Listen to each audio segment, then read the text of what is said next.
Chapter 1. A Road to Probably Not Nowhere. I jerked awake as if I woke up from a zombie dream. Like a leg being asleep, my whole body tingled. My head hurt. My bones hurt. My joints hurt. You get it. I rolled over, groaned, prompting a dizzy spell. Then the memories hit me. What the fuck? I was no longer dead. Now that I had a body, the delayed panic hit me like a truck. I screamed at the top of my lungs as my entire being shook with pain. All around me I heard barking and dragging. As my senses calmed down, I looked around to see bodies and gear being picked through by wolves. It seems when a dead body comes back to life and starts screaming, wolves who were previously happy eating their meal freak the fuck out. There were 4 wolves who ran back, and 2 more who lowered their heads and growled. As a former dog lover and avid Nature Channel aficionado, I had no idea what to do. I slowly stood up and looked around. I was encircled by confused and hungry wolves. Well, judging by the bodies around me, they didn't seem that hungry anymore. There were several busted wagons and crates were spilled about. Some bodies had armor and were filled with arrows. Others simply dressed in typical commoner garb. So it seems the wolves didn't kill everyone here. They were just scavenging. Do wolves scavenge like that? Maybe I didn't watch enough Nature Channel. As I didn't seem to be hostile, the wolves slowly started to drag bodies to the woods, away from the road. A road? I'm on a cleared road with packed dirt. That means civilization. And dead bodies, especially dead bodies with arrows in them, mean people. As we all know, wherever there are people, there is someone else nearby trying to ruin their day. While these thoughts ran through my head, I kept an eye on the 2 wolves watching me, standing vigil while their brethren dragged away their meal. Leaving them to their dinner, I slowly made my way toward a carriage with the doors open. I really hoped this wasn't a horrid sight with a princess that I was going to have to avenge. Dead bodies of people killed in a war I could handle, but some things I'm just not ready for. Peeking inside, I see 1 male in fancy clothes lying down in the middle, and 2 fancy-dressed women with what looked like sword-type stab wounds on their chests. Okay, good. Well, not good, but not as bad as it could have been. Yeah, that's what I figured dead bodies smelled like.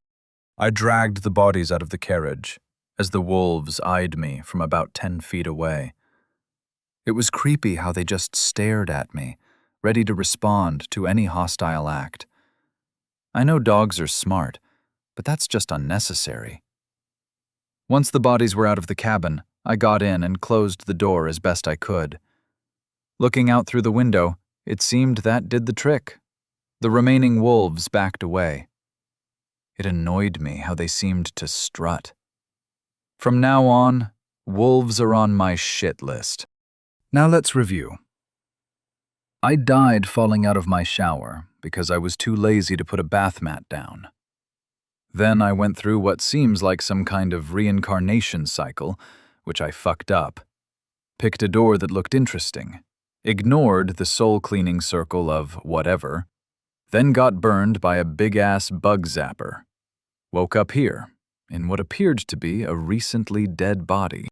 Crap, this body was dead. I looked down and tried to take stock of my condition. There are some bloody holes in my crappy commoner shirt, which smells like shit, by the way. It seems that the wounds scabbed over, so I'm not bleeding. Do I feel okay? Name unclaimed. Level 1. Race, human. Growth, 2%. Tier 1 condition, 87%. Age, 14. Center, 100%. Body, 0. Mind, 0. Soul, 0. Confluence, 10. Huh? I guess I was right about this being a leveling world. No name, Level 1, Tier 1, and I'm now a kid again. Growth, condition, and maybe Tier 1. I could make guesses about those. A bunch of stats, some of which I recognize. What the hell is confluence? Regardless, this means that I took some kid's dead body, but at least I'm alive. Let's be honest, he wasn't using it anymore anyway. Have I always been this blasé about death? I guess going to the other side solidified my belief in the afterlife, and my long-held belief that bodies are just window dressing like the good Buddhists believe. Or was it the Taoists? Oh my God, now that I don't have the internet, I will never know. It's weird that until just now it hadn't hit me that I was really in another world. In another body. Because I died. And how crappy a death it was. Spending a few minutes with my eyes closed and focusing on my breathing, I got myself back into a headspace where I could start figuring this out again. So if I'm in a world with a stat menu, then I should have a skills menu too, right? Skills. Active listening, 0.8. Adaptability, 1.5. Administration, 0.3. Advocacy, 0.4. Analysis, 2.1. Assertiveness, 1. Attention to detail, 2. Etc. Okay, so apparently it lists every damn type of skill a person could have. I looked through pages and pages of skills, all of which were below 10. I'm surprisingly good at charades. Huh. There needs to be some way to narrow this down to special skills or something. Oh, that was easy. Skills. None NA. Yeah, that's about right. As I stared at the empty skill menu, I thought about how simple my life used to be. Apparently, there didn't seem to be anything special about managing a cell phone store in a strip mall. Although my focus probably shouldn't be on my skills, but on why I'm not at 100% condition. I guess I'm a little sore. Also a little hungry. And I could use a shower. Wait, showers better exist here. I should take a look around and see what I can scavenge for myself. Maybe I can figure out what the hell happened here. It's been a few minutes. The wolves are probably eating or at least not around anymore. If the great Saint Murphy is here in this world, I'm gonna be pissed. Stepping out of the carriage, I almost stepped on the bodies I had pulled out earlier. Watching my feet as I stepped over them, I held in the cringe of disgust at the brutality. Looking around, there was a long line of carts and wagons, maybe 15 or 20. Some were broken. All of them had some damage. Arrows were lodged sporadically. There were ripped coverings, and blood was splattered across the sides. Each and every one of them seemed to be looted. I could see footprints and drag marks leading off into the forest. Also, the bodies were all facing up. Once I realized that, I froze. They must have all been searched for valuables. Upwards of 100 people, all dead and systematically cleared of valuables. I couldn't seem to wrap my head around the absolutely clinical barbarity. The bodies weren't disfigured or cruelly treated. All of the horror seemed methodical. I walked through the massacre, but couldn't bring myself to really check for loot or anything. Somewhat in a daze, I stopped to look up into the cloudy sky and took some breaths to try to get myself into a clearer headspace. Perhaps I would have handled it better if I was in the army, or saw some tragedy in my life up until now. Unfortunately, my brain seemed to be treating this like it was one of those fantasy shows I used to stream. The bodies smelled, but they hadn't been there for long, so they weren't rotting. This is starting to catch up to me. I spent a few minutes building up to a panic attack.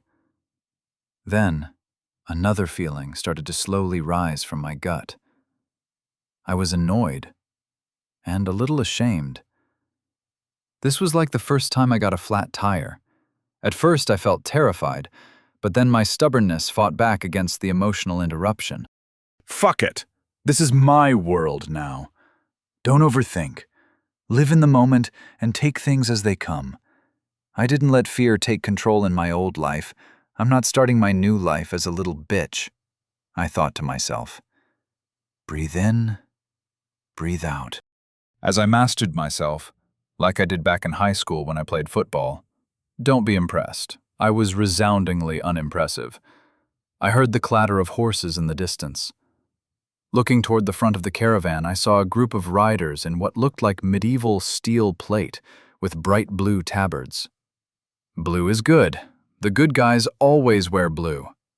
Now I just need a justifiable reason for being alive and surrounded by dead bodies while I have a shirt covered in holes and blood, but suspiciously without wounds. No problem. Good guys are always trusting. Chapter 2. Questions should have answers. The approaching soldiers rode 3 wide and went back pretty far. I guess there might have been 25 of them or more. They split along the sides of the wide, packed dirt road and continued in single columns at a trot down both sides of the caravan. They adeptly avoided bodies while both looking at the trees and the dead. The soldiers were speaking softly to each other, their horses and armor only adding to the prevailing cacophony. The noise was loud enough that I couldn't help my eyes from darting around while I calmly kept my hands out to the side, palms up, seeming as innocent as I could. Riding up to me, the lead 3 soldiers, knights, stopped within a few meters. Damn, those are some big-ass horses, I thought. Boy, what happened here? The leader demanded in a clear and deep voice. He sounded exactly like an annoyed cop that showed up at the aftermath of a bar fight. Apparently, this scene didn't shock him as much as it shocked me, and I thought the emotionally muted haze I had going on was bad. Ouch, what the hell was that? My head spiked in pain, making me wince. As quickly as the migraine came, it left. Probably a language download or something, I deduced through my extensive knowledge of this trope. I looked down and put on the most sincere grimace I could manage. This caravan was attacked while I was sleeping in one of the carts. I managed to hide from the looting while I heard them killing everyone. I don't know who did this. The noise was horrible. Screaming, crying, and shouting. It was fucking horrible. The moment I thought I was safe, I came out and switched shirts with one of the poor people killed. I was planning to pretend to be dead if they came back. Luckily, you all showed up. Thank you for being here. I tried to look relieved and still solemn. Nailed it. The troops had made a perimeter up and down the road. There were definitely more of them than I thought, at least 50 of them. Most of them were in chainmail and those metal conical helmets. Were those thick shirts called hauberks? I wondered. Looking around, about half of them had dismounted and started gathering the dead while searching the area. There were a few in fancier armor that were doing some sort of investigation on the arrows and tracks. It all seemed very professional, and not at all what I'd assume a simple Dark Ages investigation would look like. The leader opened the front of his helm by pushing it into the top of his helmet, as though that was totally normal. Okay, that was freaking cool. I have no idea how that works, I thought. His chin was sharp, defined like a can opener, and had a close-shaved beard. As he was on a horse, I had no idea how tall he was. Regardless, he looked intimidating as hell. I wondered if he would look as imposing if I weren't forced to look up at him. I caught the look in his piercing gray eyes. The answer was yes. I wouldn't match stares with that guy if I were behind a door and looking at him through a peephole while holding a bat. Realizing that somehow the 3 horses have turned a little to block off my escape routes and they were all staring at me, even the freaking horses, I involuntarily shrunk a little. Blackwood! How much of what he just said was a load of horse shit? The leader said as he stared at me blankly. Like a bolt of lightning, I realized my mistake. This is a world with magic and skills and whatnot. They probably have lie detector magic and intuition skills and other things I haven't even heard of. I realized I might be in some serious trouble. Sir, everything he said was a lie. But it was weird. My skill felt no deception. A child can lie better than him. It's like he purposefully wanted us to know, without a doubt, that he was full of shit. I don't get it. The man on the right said in a slightly younger voice, while still hidden behind his full helm. The man in charge just cocked his head slightly to the side and said, "Well, boy, what do you have to say for yourself?" I was so caught off guard by being called out so efficiently that I just stuttered for a few seconds. In a tight but slightly louder voice, the leader demanded, "Young man, you will answer any and all questions I put to you. Otherwise, I will take my wasted time out of your hide. Are there any gurs in these woods?" Confused, I stuttered, "Gurs? I don't know what those are, but I'm pretty sure, based on all the wounds to these people and the arrows, that this was a raid of some sort. They didn't seem to mess with any of the bodies, other than killing and robbing them. But that's really all I know." "Truth," said Blackwood. For the first time, the three exchanged glances, freeing me from the icy stare of the leader. Silence stretched as they seemed to communicate without saying anything. My eyes kept bouncing back and forth between them as I rubbed my sweaty hands on my pants. What is that weird feeling in the air? It's like I can hear talking from far away outside a window. "You don't know who the Islangers are," the leader said to me, with a pensive furrow to his brow. No, sir. Or, my lord. I really need to shut up. I can feel myself sounding like an idiot. Why can't I have just said that I don't know anything and just got here? The internet always said to answer questions simply and only answer what you were asked. The man in charge didn't seem to blink. "I am Captain Angelton. Do you know where you are? And what is your name, son?" A name. I need a name. Magic might have some true name bullshit or something. Every book I've ever read went with some variation of gamer tag, so that's easy. "I'm Nero. Nero... Walker?" I could feel them confirming that I'm an idiot. I already knew that they could tell if I was lying. What the hell was the point of that? "All right, Nero. Where do you come from? How did you join the merchant train? And once again, do you know where you are?" the leader asked, this time with a full-on smile. He didn't even bother to ask Blackwood if I was lying. Before I was able to reply, Blackwood interrupted. "He's telling the truth, sir. His name really is Nero Walker." I sensed no lie, even though it's obvious he just made it up. Stunned, I just looked at him with my mouth open. "Okay, I guess that's my name now. Wait, stat sheet." I mentally opened my status page to see if my name shows up. Name, Nero Walker, level 1. Race, human growth, 26%. Tier 1, condition, 91%. Age, 14. Center, 100%. Body, 0. Mind, 0. Soul, 0. Confluence, 10. Opening in my mind, I realized that it wasn't a hologram or in my vision at all. The interface was purely in my mind, and I had no issue with it being open, aside from my attention being pulled to it. The moment I realized my growth had gone up, I thought, how the hell did I gain experience points? I sensed a list waiting in my mind. I opened it to see all my itemized gains.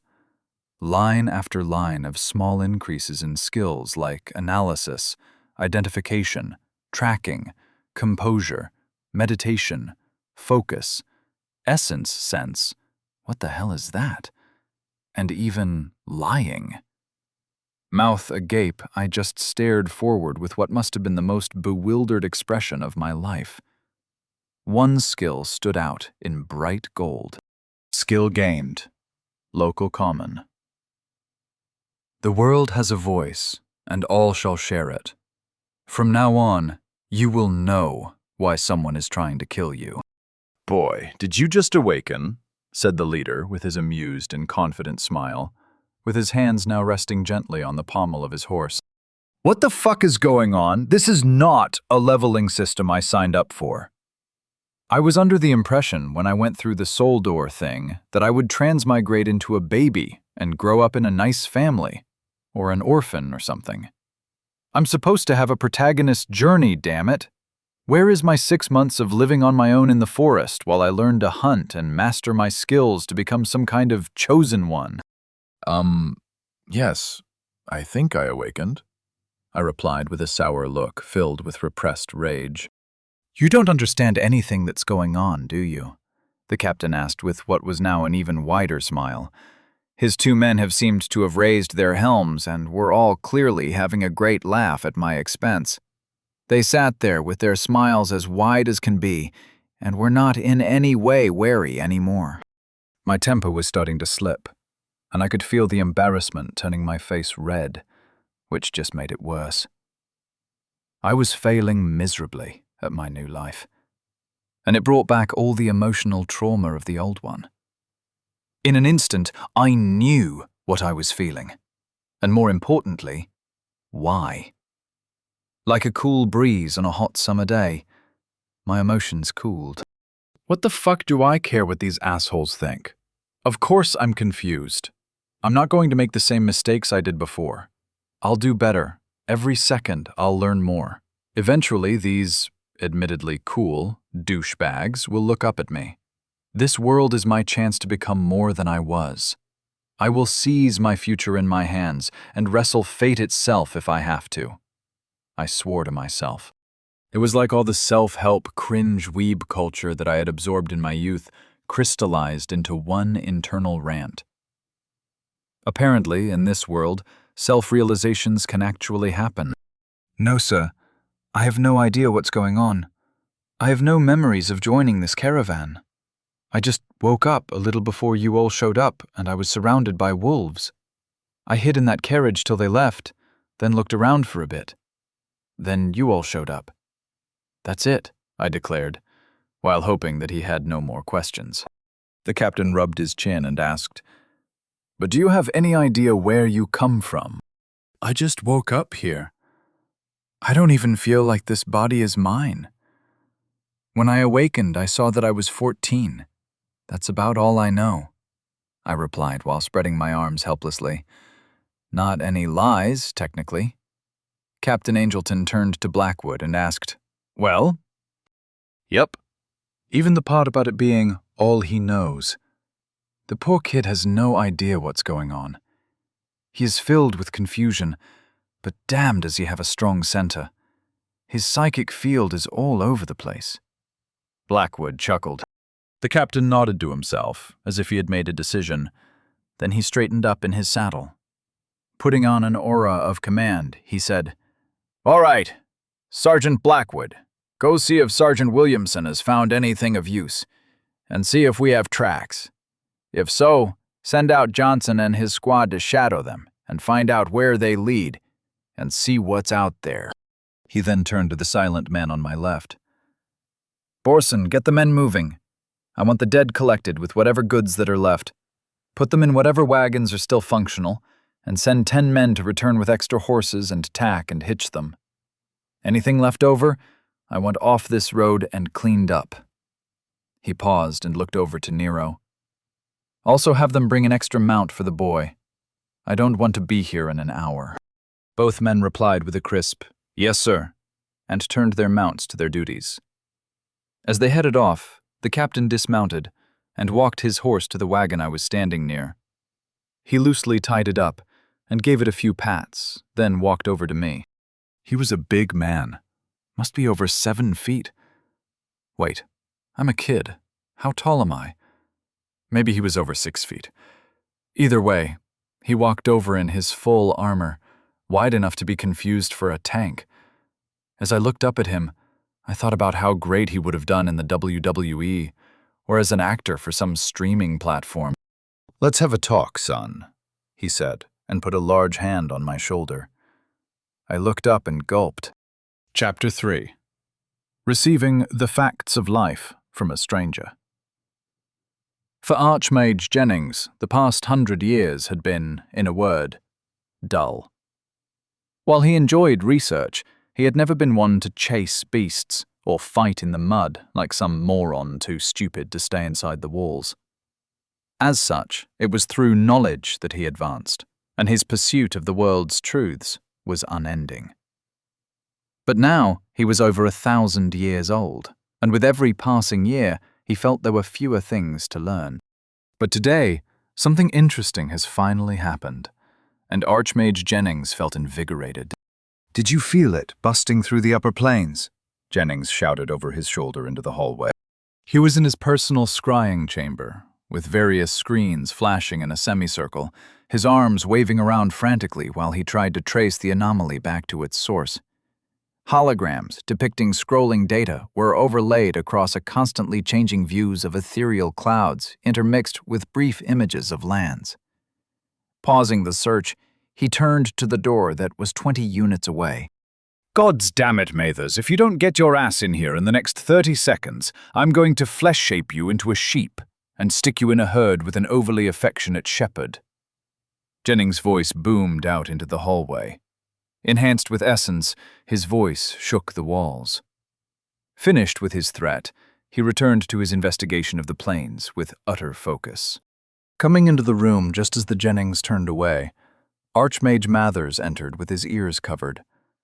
He was a spry 550 and had long been accustomed to Jennings' particular brand of wit. Slowing down from his quick walk, he smoothed his white beard and looked at what Jennings was doing. I'm here. Stop infusing essence into your insults and screaming them into the halls. People out there are working on projects that are actually useful. As it happens, I was working on how to increase the channel in the advanced targeted healing form. And besides, I don't want to have to sit through any more mandatory meetings on etiquette in the Mage Tower. Now what is it you are bellowing about? Mathers asked, his tone full of repressed rage. Appearing to have ignored everything Mathers had just said, Jennings continued to work while speaking over his shoulder. Good, you're here. Did you notice it? With a sigh, Mathers replied, Notice what? You call yourself a mage and didn't notice it? Jennings snorted. Jennings, if you don't get to the point in the very near future, I'm going to do something you won't like. Good one, replied Jennings. Now listen closely. There was an anomaly in the upper planes. It came through one of the reincarnation points. I'm not sure what it is. I sent you the trajectory information and probable area of incursion. I need you to locate it. I have to see if the anomaly caused more of the origin to be revealed. There's been a planar incursion. You found a planar incursion as it was happening, and your first thought is to track its source. Mathers clenched his fists as he yelled. Why didn't you just look at the damn thing? That will tell you where it's from. I don't care where it's from. I care what its journey has revealed. I've traced its journey to a reincarnation point. It's been on quite the adventure. Look here. He pointed to his display as a large bulb of light took up half the room. With this, I've already confirmed several theories on how the soul is reintroduced into the prime material plane. You go find the anomaly, and we'll deal with whatever it is. Mathers' eyes were wide, as nodded in astonishment. Of course. I'll let you know what I find. Walking away, he shook off his sense of wonder and focused on what was important. I'm sure a planar fiend or an extra-dimensional walker is simply not worth your time, he muttered to himself, while hurrying to his lab in order to find out the much more important details of this anomaly. The captain walked me over to the end of the cart, then gestured for me to hop up. I obliged, and suddenly started to feel like a kid getting ready to receive the facts of life by my stern-faced father. The captain started off his speech in a calm, quiet tone, while resting his hands on his belt. So since you remember nothing, I'm guessing you had some kind of trauma, or had a mental issue that was fixed by your awakening. Any of what I'm saying seem familiar? He asked. Nope. I don't seem to know anything about the world we live in. Do you mind giving me a general overview? Maybe some more information on awakenings? I replied. He paused and looked up. Honestly, I wish we had a wayfinder here for you, but I guess I can give you some general information. Seeing my look of confusion, he sighed and continued. Wayfinders are community servants that work at the center. Look, this is not what I'm good at. Every group of civilized people, from a village all the way to a city, have a place where the people pool their knowledge and help each other grow. The center is the core of our society. It has people that work for the community, and some of them are available to talk to and ask for advice. The wayfinders are guides that help people grow and find their path. Is that some kind of term for getting along with everyone or something? Like a homeowners association? I asked with a frown. The captain snorted. What? No. People grow through their experiences. The path is about how someone uses their confluence. It is about how well in tune your soul, mind, and body are. The better you control yourself, the better you can use your skills and abilities. And through use and reflection, you grow. Your center is directly related to how powerful you are, and how powerful you can become. Everyone wants to grow, and it's easier to grow the more centered you are. A light bulb turned on in my brain, and I held up my hand for him to pause.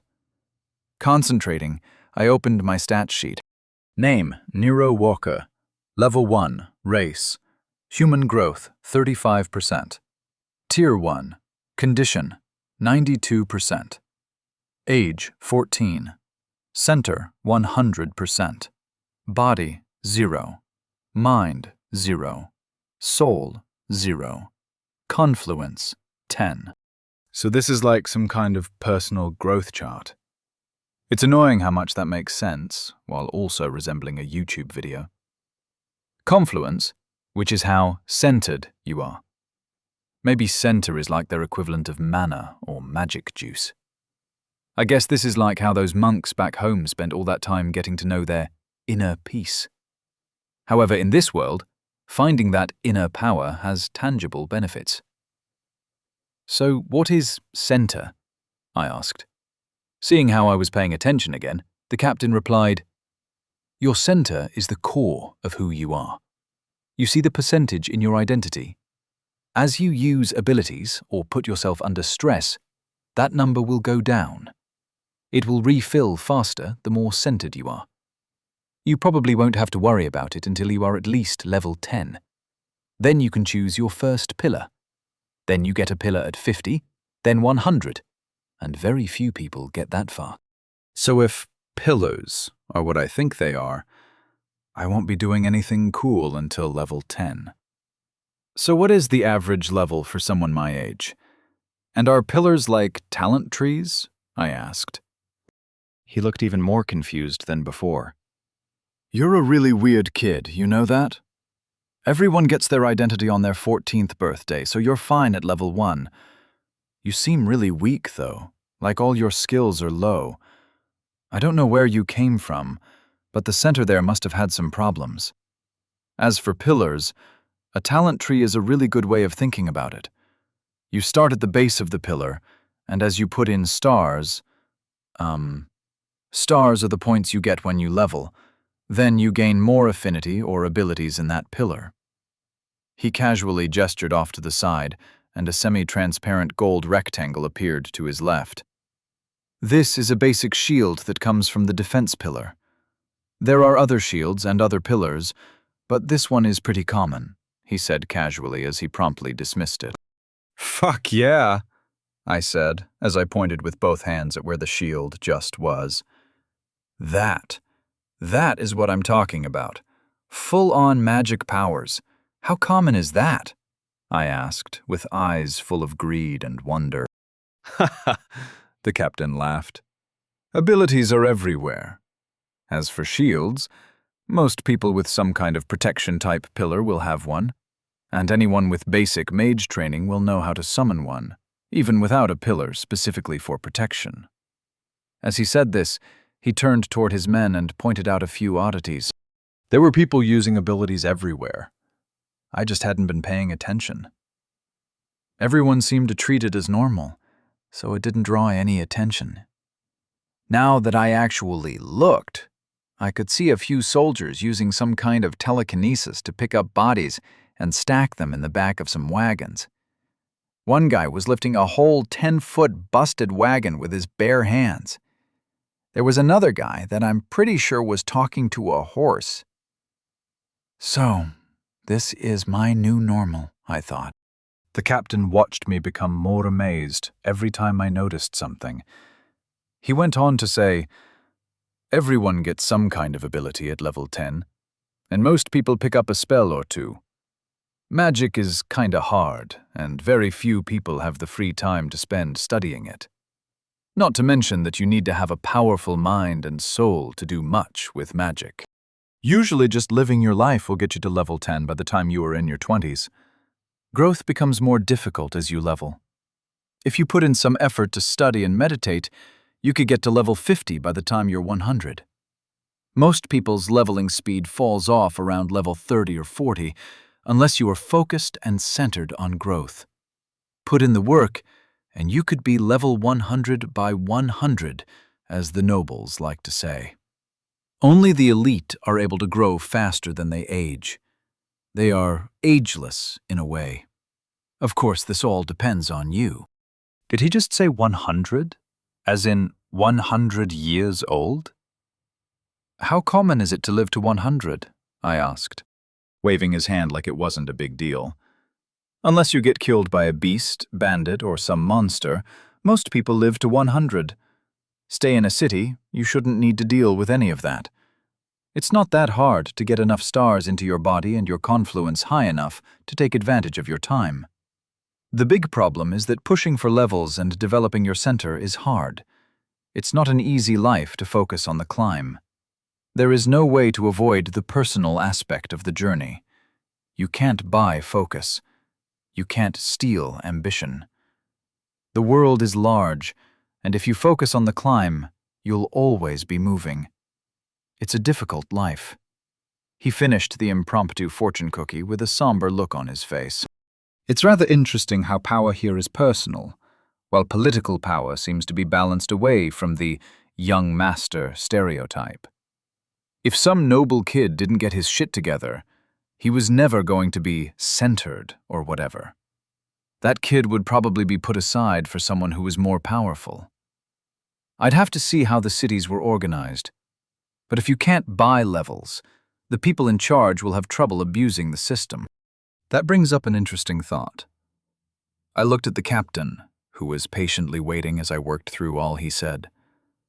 So what will happen to me? If I just awakened, I'm assuming I'm considered an adult. Are there any opportunities that I can take advantage of with absolutely zero skills and no history? I asked. Nodding, he said, "When we get to town, I'll have someone take you to the center. They'll know how to help you get your memories back, or at least point you in a direction. To be honest, I'm not really good at this type of helping people. Usually my men and I are the avenging and preventing part of helping people. The army isn't intended for community outreach. That make sense?" He seemed a little embarrassed to not have a better answer. However, this suited me just fine. "No problem, Cap. You've been a great help already.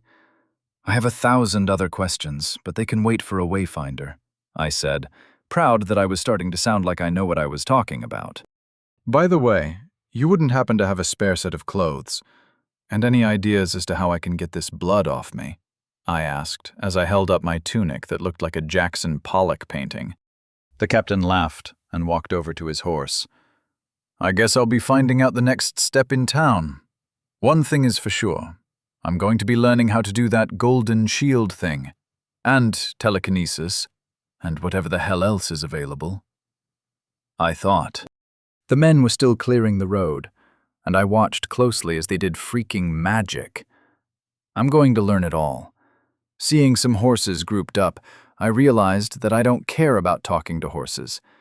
In fact, that one over there is eyeing me like I stole his apples. Just as I turned back toward the captain, I was hit in the face with a bundle of cloth. "Change into these, and most people can cast a basic cleaning spell on you," the captain said as he turned away and started doing soldierly things. I had no shame and stripped on the spot. Maybe I could find someone willing to teach me a cleaning spell. Chapter 4.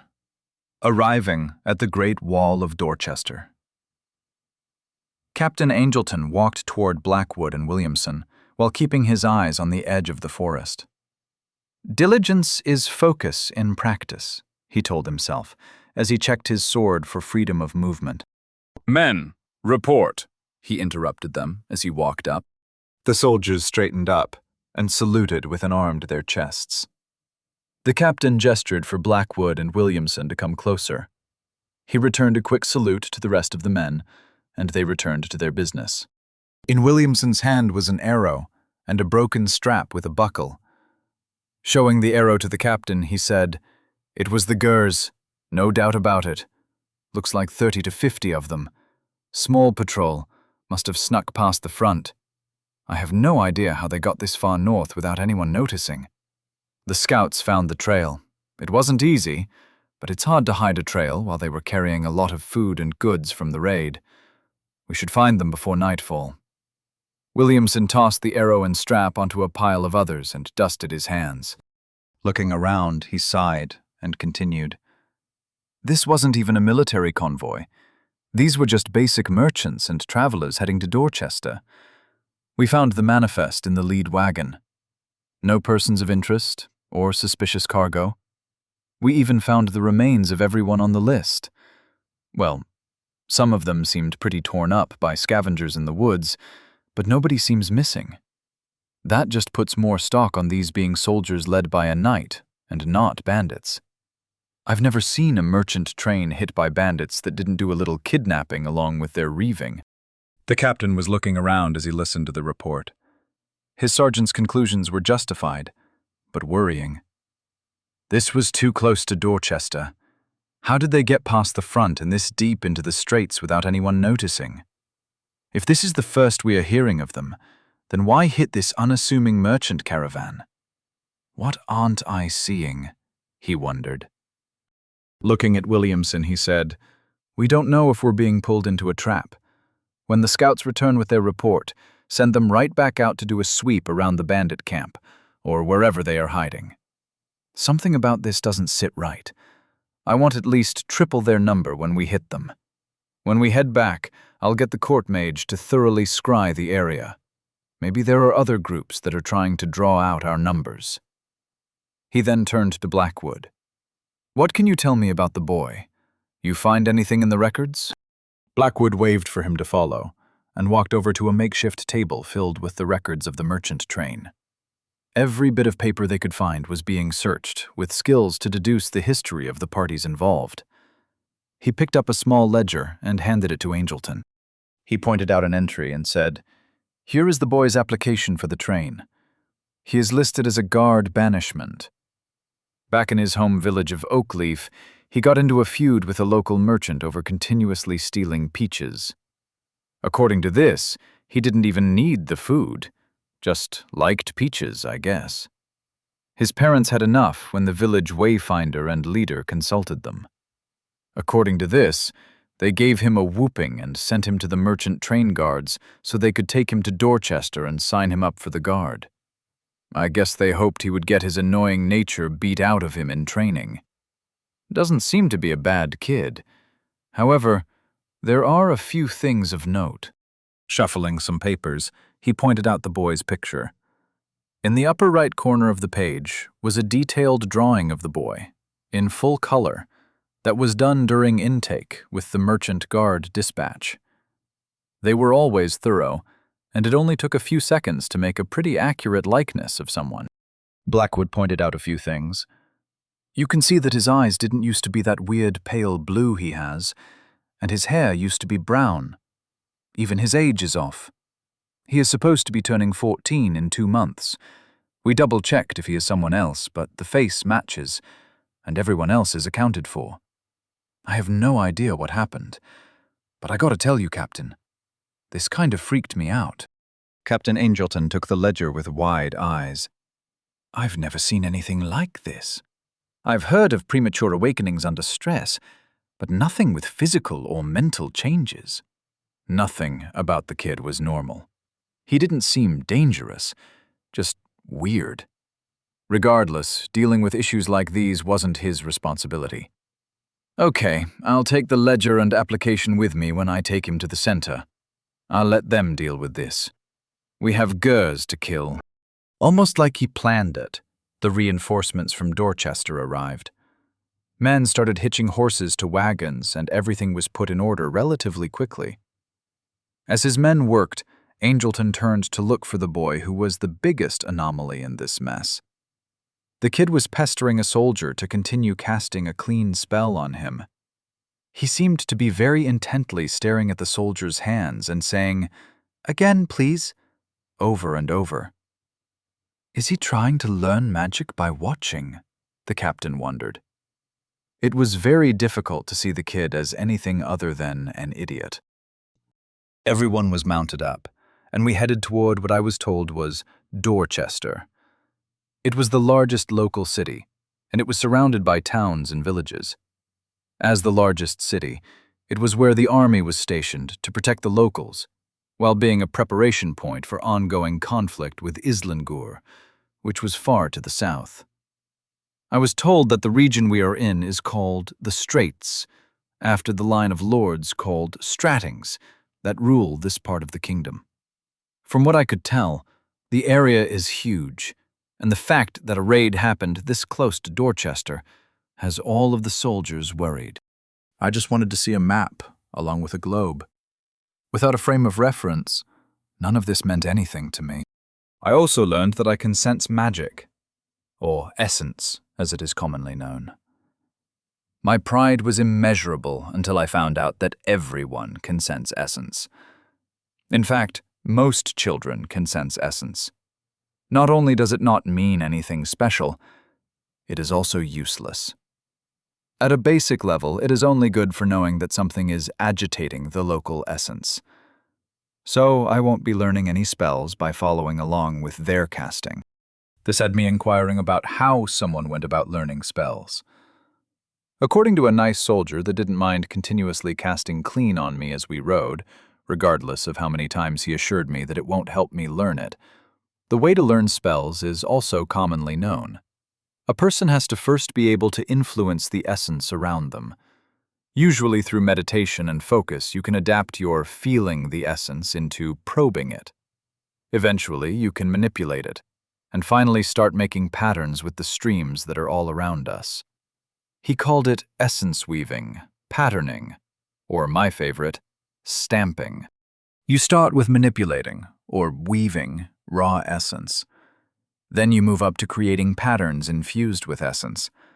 And when you are really familiar with the spell or pattern, you can stamp it into existence with your center. Stamping is the fastest way to cast a spell and the most powerful. It stresses your center like crazy, but you're directly influencing the world around you.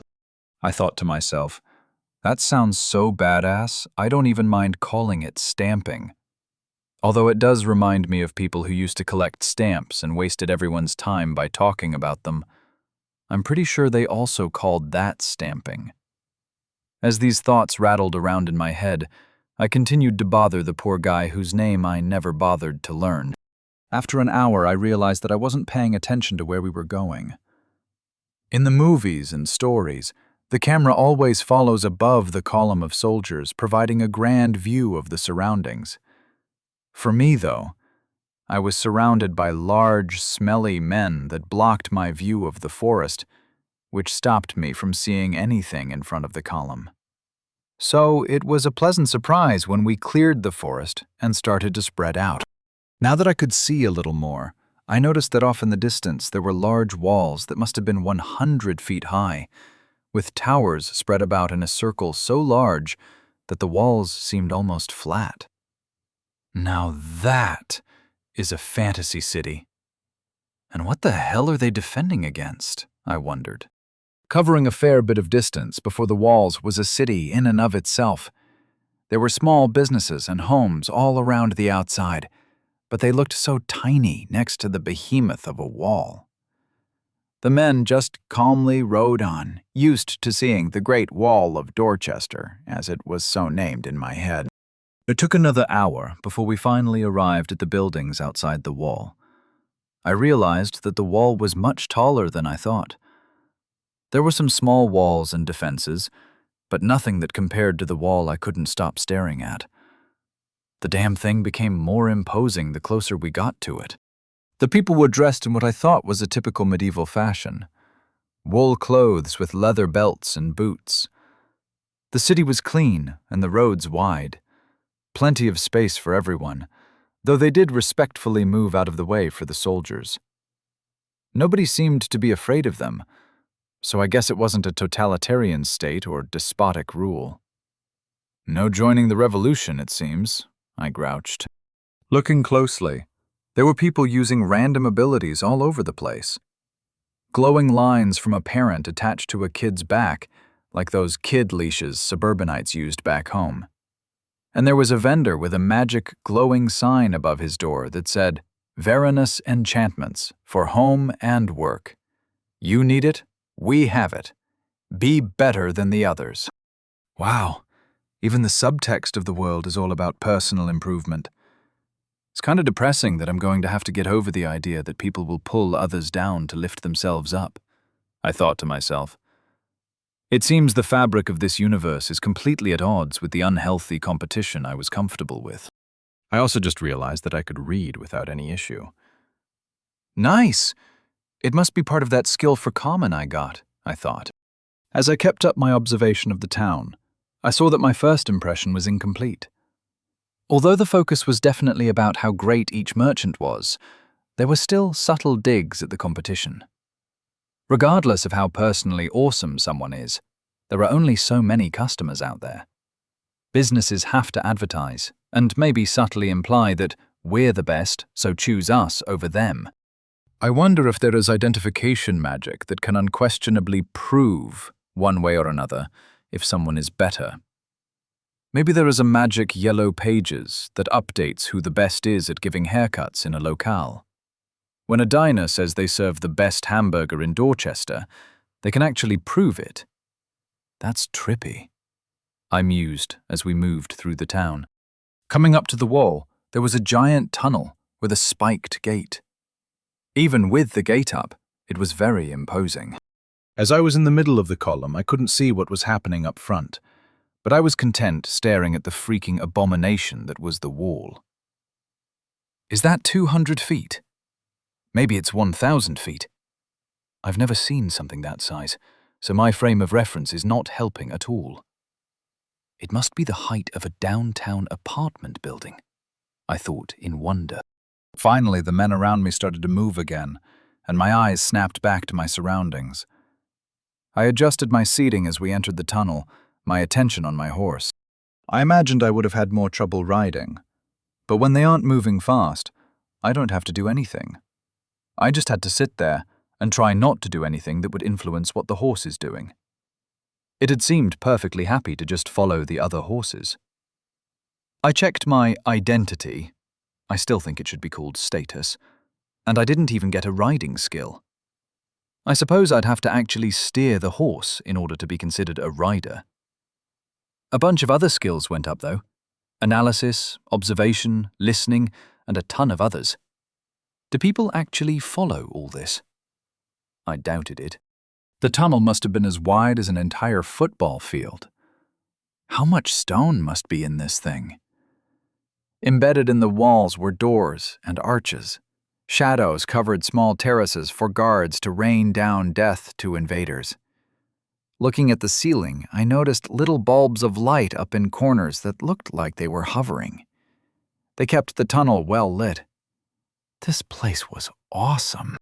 Through the opening on the other end, you could tell this was now the real city. Stone houses and roads, gutters with steel coverings, street lamps that were currently unlit, multi-story buildings with curtained windows, and those plant boxes hanging from the side. It was unreal to the point of being cliché. This is almost too fantasy-like. Where is the inconsistency that pulls the eye? There wasn't even a weird smell. What happened to the horse droppings?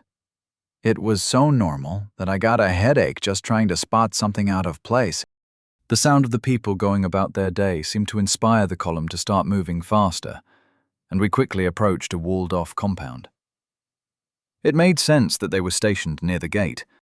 Like a bomb going off, everyone started to go in different directions. My travel companion, whose name I still don't know, told me to dismount, then immediately walked off with our horses, giving me nothing but a nod and a smile. So I just stood there, in the middle of all this activity, being completely ignored. It was impressive how no one seemed to be bothered by me just standing in the middle of everything. "All right, young Nero, come with me," I heard from behind me, causing me to jump a little. I turned to see Captain Angelton standing there, already changed out of his full plate, and now in chainmail and without a helm, his blonde military haircut now on display. He still had his blue tabard and sword with him, but he looked significantly more relaxed. Yet, I noted that he was still unnecessarily large. Once he saw that he had my attention, he immediately turned and walked away. I hastened to catch up to him as we walked out of the compound. The captain gave a nod to the gate guard. I tried to keep next to him, but I seemed to always be a step behind him. I got the distinct impression that he didn't want to talk to me anymore. His brow was furrowed, and he walked with purpose. He seemed to have a lot on his mind, and was just trying to get this last duty finished before he could move on to more important things. As we passed by a food stall, I realized that I hadn't eaten since my miraculous body snatch. So I said, "Hey Cap, you mind springing for some food? Maybe a soda or something? I haven't eaten all day, and it must be close to dinner time, eh?" With a smile on my lips and a hopeful look in my eye, I levered all my considerable charisma to bum some grub. With a small glance to his side down to me, he replied without breaking stride, "What the hell is a soda?" "Never mind, it doesn't matter. We'll be at the center soon, and they'll be serving dinner there. I'll introduce you to the inntaker, and they'll get you all set up. Don't worry, son. Oglavak takes care of her own." I really need a map. I thought I was in the kingdom of the Straits, sufficiently chastened to hurry up and be quiet. I followed the captain, admiring the buildings and people. Everyone seemed to have somewhere to be, just like back home.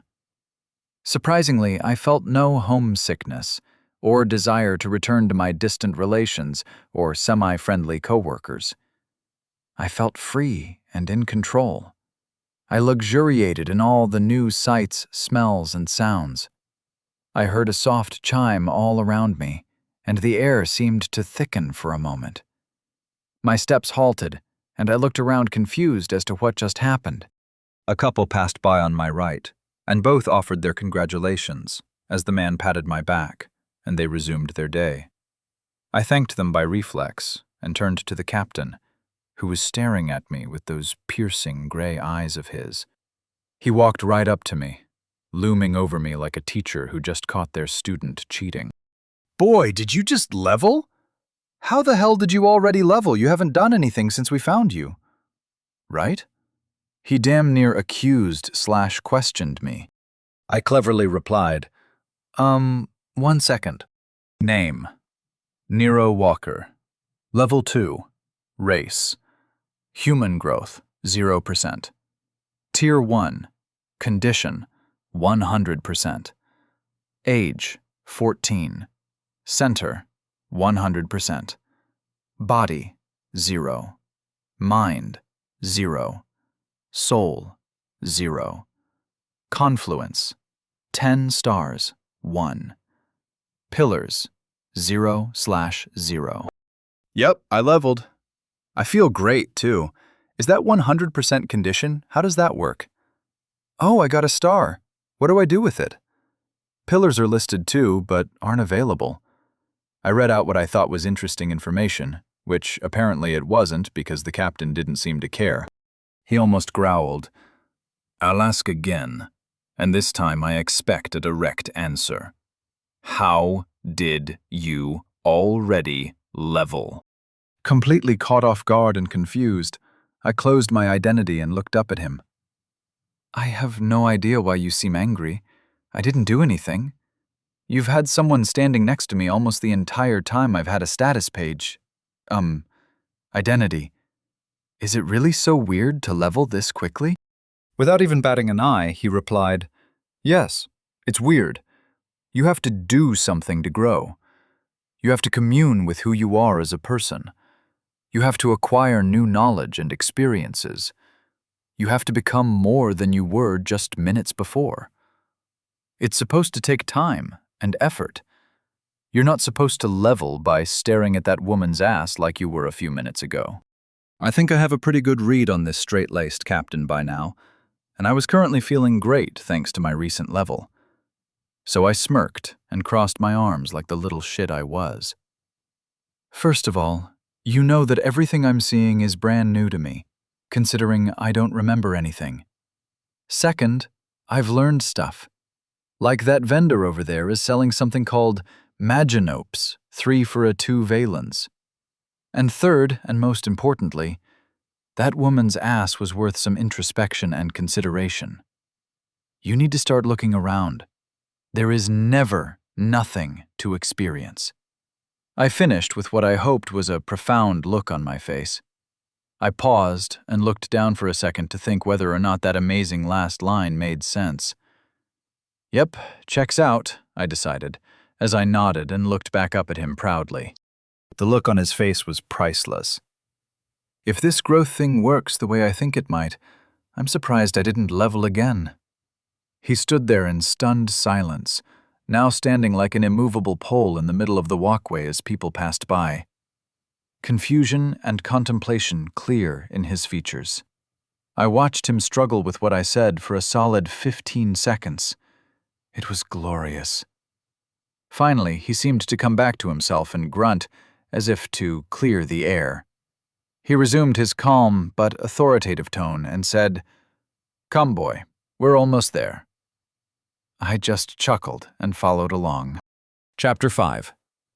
Paperwork is a multi-dimensional evil. The captain and I soon reached what looked like a large marble library with incredibly wide steps. The building had statues of what I assumed were important people lining the side in recessed alcoves. The building rose into the air for several stories, and the roof had crenellations that gave it a sense of grandeur. I whistled in appreciation as we walked up the stairs and through the large open doorway into what looked like the entry hall of a church or a library. People milled about, looking at paintings or talking softly in groups. There were people in fancy blue robes throughout the large hallway, interacting with people while looking all priestly. Those must be the wayfinders, I thought. Judging by the way this place looks like a church crossed with a college library, I should probably have had some insightful opinion. But to be honest, this is exactly what I expected.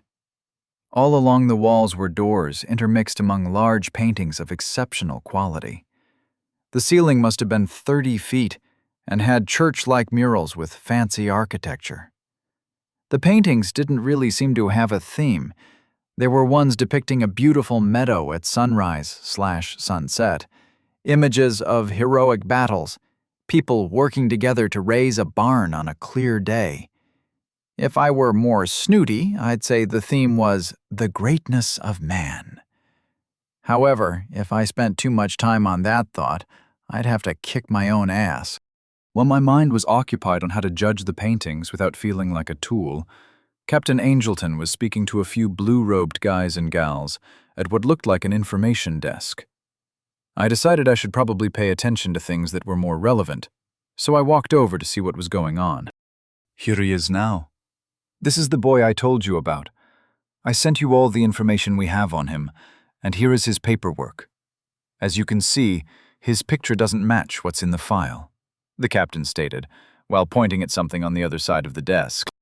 What picture? I asked. No one told me about a picture. I'm in a book? Evidently, they were ignoring me for the moment. The wayfinder just flipped through the paperwork and nodded with a thoughtful look on his face while rubbing his chin with his free hand. Interesting, he said. Leave the boy here. We'll take care of him. You have done your service, Captain, and it's up to the community from now on. The captain nodded, as if this was expected. He turned to me and looked down to meet my eyeline. The center will provide you with a path forward, as is their purpose. You can trust in them. It was good meeting you, young Nero. He started to turn, then paused. If you need anything from me, you can find me at the Gate 7 Army compound. I hope we meet again. You're an interesting kid. Weird, but interesting.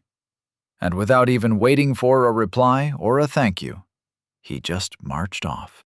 Surprised at the quick separation, I watched his wide back shrink in the distance. He is always marching with a straight back and squared shoulders, and seemingly leading with that amazing chin of his. What an odd dude, I thought. Turning back, I put the captain out of my mind and looked across the desk to the blue-robed guy. He was taller than me, which isn't saying much, and looked to be in his mid-30s. With a clean-shaven and scholarly look to him, it fit right in at a human resources department. It's like I could sense his inner desire to sort me into group so he could fill out paperwork on my behalf. So, Mr. Tipsman, let's take a walk and have a conversation about your future, he said, while seemingly annoyingly pleased with himself. He started to walk to his right, and I followed to meet him at the end of the desk. Well, this guy sucks, I thought.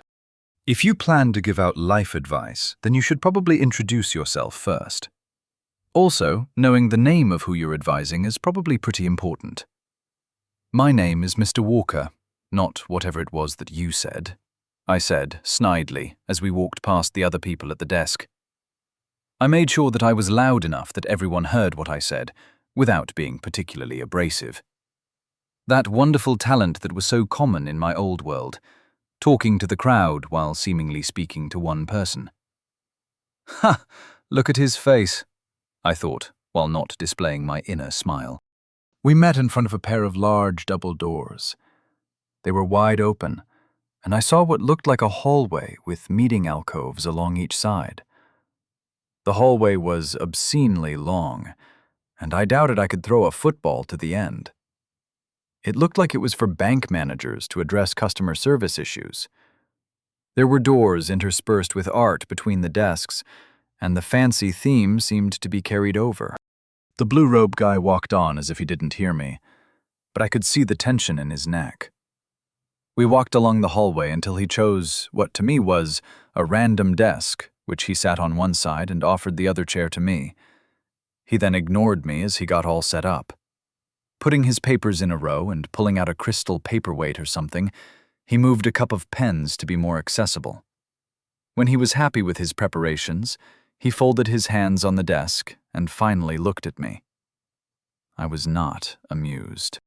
Mr. Tipsman, you were brought to us by Captain Angelton of the Dorchester 7th Gate Army Command, after finding you among a raided merchant train en route from Hillpenny. My records indicate that you were asked by the leader and wayfinder of Oakleaf, along with the consent of your parents, to be sent here to join the guard after being found stealing. Do you have anything of relevance to add? Asked the smug little prick, his condescending sneer proudly on display. So this is where the power plays in this society come in. Instead of being about how rich someone is, it's about your history and how personally powerful you are. Here, power is derived from knowledge and accomplishments. People are still assholes, they're just a different kind of asshole. It seems that in every universe there are people behind desks fucking with people seeking to resolve an issue. I leaned back in my chair and sighed, looking up at the ceiling as if begging for the strength to deal with incompetent people.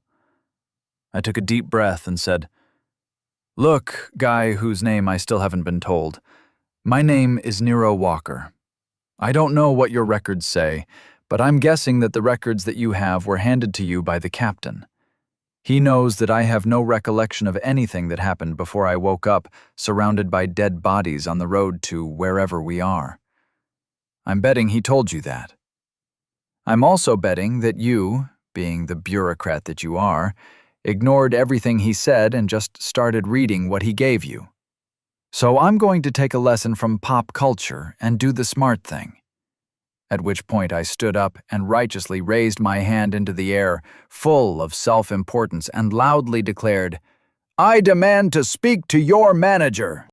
All of the quiet conversations at the many little desks seemed to come to a halt. I glanced around at a ton of confused faces. Ha! Never seen a blogger making a scene, have you? I thought. Fast walking from the back of the hallway was a tall woman and another man, both in impeccable blue robes. Maybe velvet?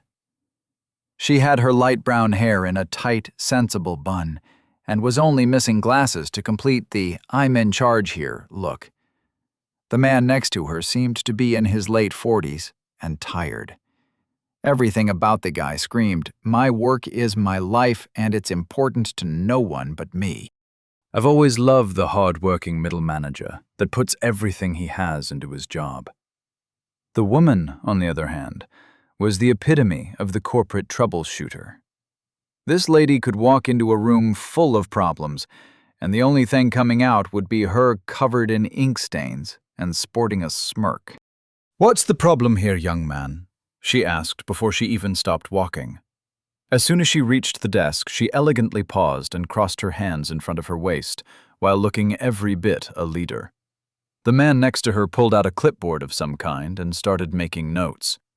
Meanwhile, the guy whose name I still don't know paled as all the blood left his face. "Mrs. Salvatore, there is no problem. This young man was brought in by a captain in the 7th from a merchant train. He has a history of troublemaking and is being sent to join to guard by his parents and local leaders. It's nothing I can't handle," guy whose name I still don't know said as he stood up and interjected before I could speak. She turned her head to him and raised one eyebrow. "I believe he asked to speak to your manager. Mr. Bennings, that would indicate that this situation is something that you cannot handle. Please sit down and let the young man speak."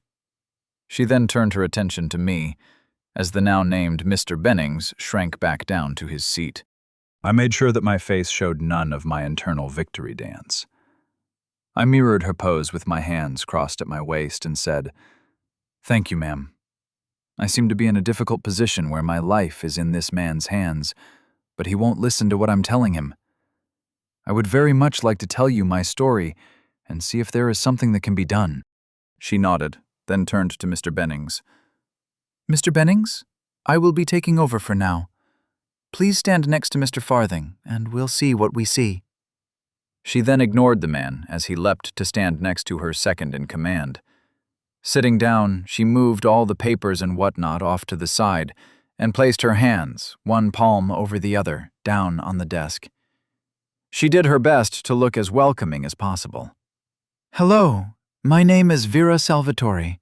I'm an intake specialist here at the Dorchester Center. How can I help you today?" She finished with a pleasant smile. I almost wanted to clap. It's always so amazing seeing someone who is actually good at what they do. It doesn't matter what it is. When someone, seemingly without effort, paints the corner of a wall without using painter's tape.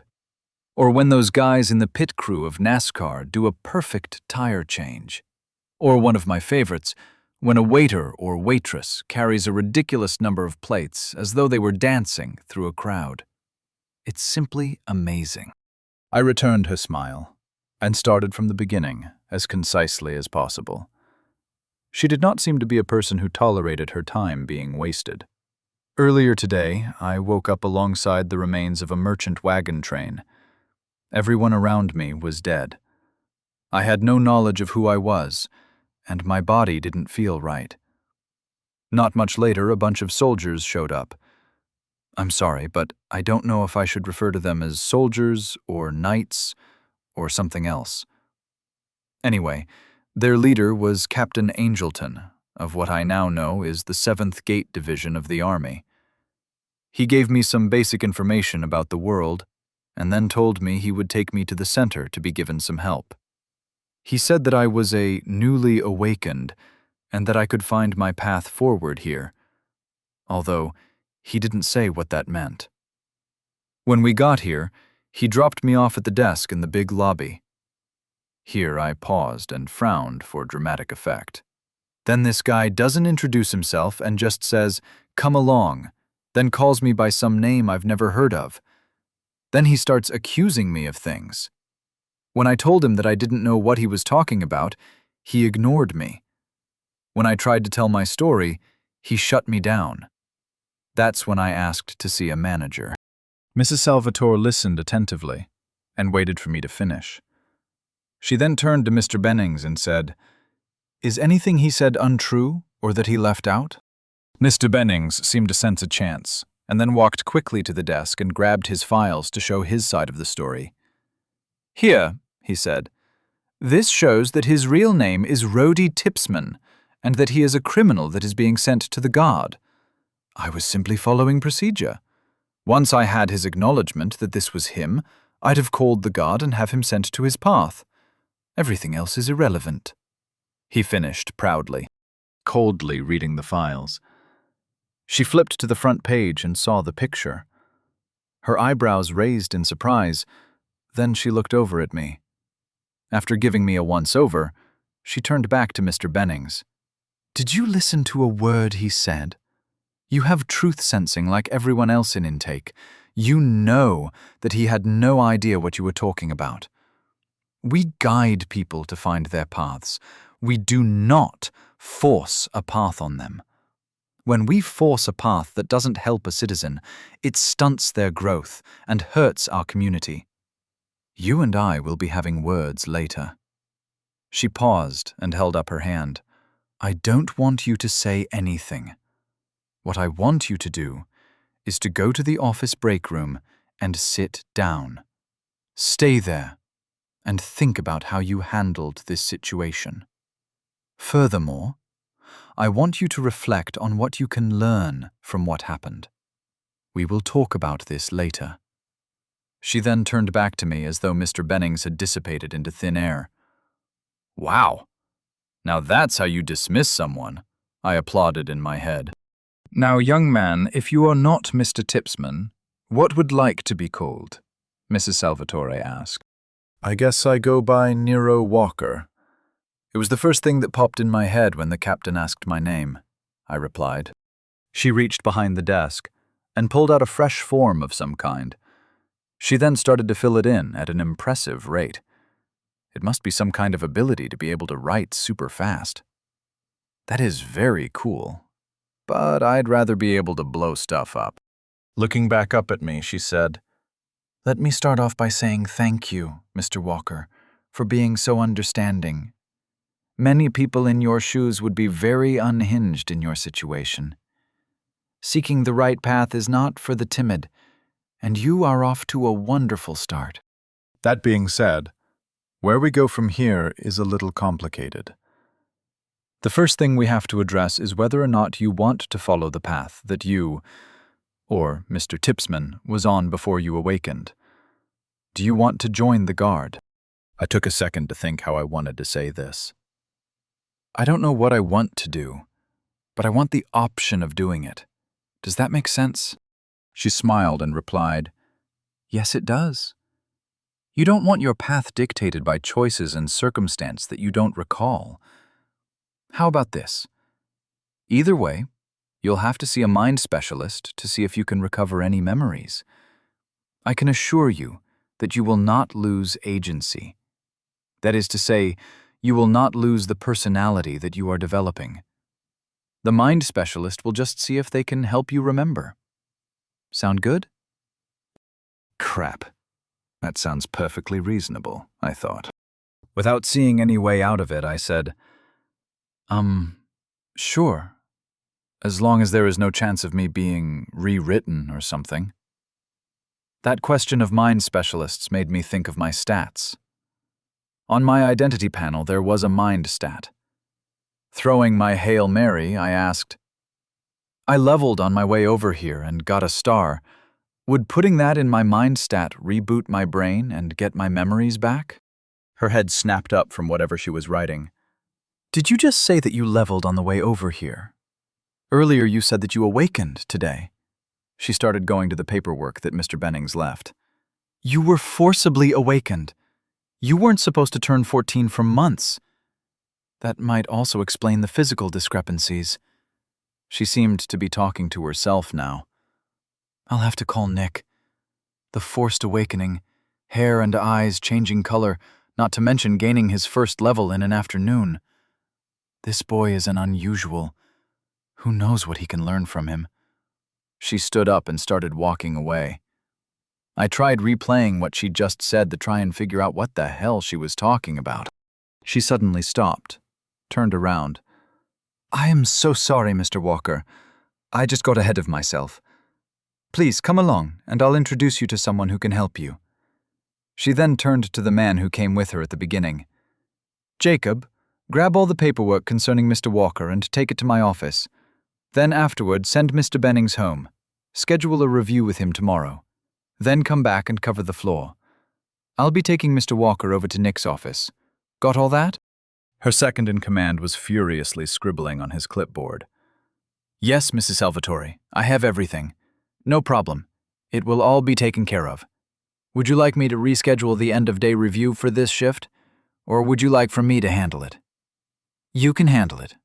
Thank you, Jacob, she replied. Jacob then turned back to the table and started collecting everything. What an intense dude, I thought. All right, Mr. Walker, follow me. We'll be going to see Nicholas Salvatore, the head of the research division of the Center for Dorchester. If there is something concerning the path, he'll know about it, she said. I noticed the name and asked, Any relation to you, Mrs. Salvatore? She proudly replied, Yes, of course. He's my husband. We've been together almost 50 years. As she looked at most 35, I realized that I had no idea how old anyone here was. I'm going to have to start policing my preconceptions. I thought of her as a young go-getter headed for upper management. With this new information, I realized that she already is management. And also, she is apparently part of a power couple in the center. She must have some serious clout around here, I thought. Chapter 6. Seeing is believing in yourself. Captain Angelton walked into the conference room, trying to focus. He couldn't get that kid's words out of his head. There is never nothing to experience. Has he been ignoring things he should be paying attention to? Almost like the world was proving a point, he nearly jumped when Sergeant Borson interrupted his thoughts. Sir, are you all right? You have the same look Blackwood does when he's trying to figure out if I made fun of him. Yes, I'm fine, he said, firmly putting the kid into the back of his mind for the moment. He walked up to the table and focused on the matter at hand. The sergeants noticed his demeanor, and all 6 of them came to attention in their chairs. What do we know? Captain Angelton asked. Sergeant Williamson spoke up. We received long-range communications from the scouts. They tracked the raiders to a valley not far from where the caravan was hit, he said as he waved his hand over the desk, and a hologram depicting the area came into being. He continued speaking, as small details started populating the image. There are around 100 of them. No camp followers or other signs of them digging in. The camp looks temporary. The scouts are still doing an in-depth search of the area, but all signs point to the camp being isolated. Do the majors have anything? The captain asked, while examining the image. Sergeant Tailing replied, Nothing useful. They thoroughly scryed the area and can clearly see the camp. The records say that the place was empty 2 days ago. No reports or indications as to where the raiders came from. They say that there isn't anything else out there, but I am leery of taking their word for it. All right, I have orders to see these raiders dealt with. Captain Angelton stood up to his full height. We have 540 men between us, and we will maintain contact with command in case we need reinforcements. Let's kick this hornet's nest and see if we get stung. The men all stood and saluted. Yes, sir, was heard in unison. Nodding to his men, the captain walked out first. Let's go see what this is all about, he thought. While walking through the halls, I couldn't help but wonder who pays for all this. Just when I was about to ask, Mrs. Salvatore stopped and turned toward a door that looked suspiciously like an elevator. The elevator door opening confirmed its purpose, and we stepped in. She pressed 5, and we started going up. The ride was smooth, and I didn't hear any gears or mechanical type sounds of any kind. Magic for the win, I said to myself, while admiring the glowing panel with buttons. The doors opened to a hallway with a desk and receptionist. A young lady was standing over a circular desk and speaking to a young man who was sitting down and taking notes. The young woman was looking down at a pad of paper while reading off food orders. The situation was so very normal that it could have been something I saw happening back home. In fact, it was so familiar that I felt nostalgic for a moment. Mrs. Salvatore and I just stood there listening to them go back and forth. Where the woman would state a food order, then the man would ask for clarification, and they'd continue on, only to repeat their pattern over and over again. It seemed that patience isn't one of Mrs. Salvatore's virtues, as she coughed loudly. Both the young woman and the receptionist paused their skit to look at us. Judy, in the future, just hand him the paper with the orders. Better yet, just make a simple form and make it available for everyone on the center hub for this floor. Everyone who wants their lunch ordered can print out the form themselves. Then they can fill out said form with their order and turn it in here at the desk.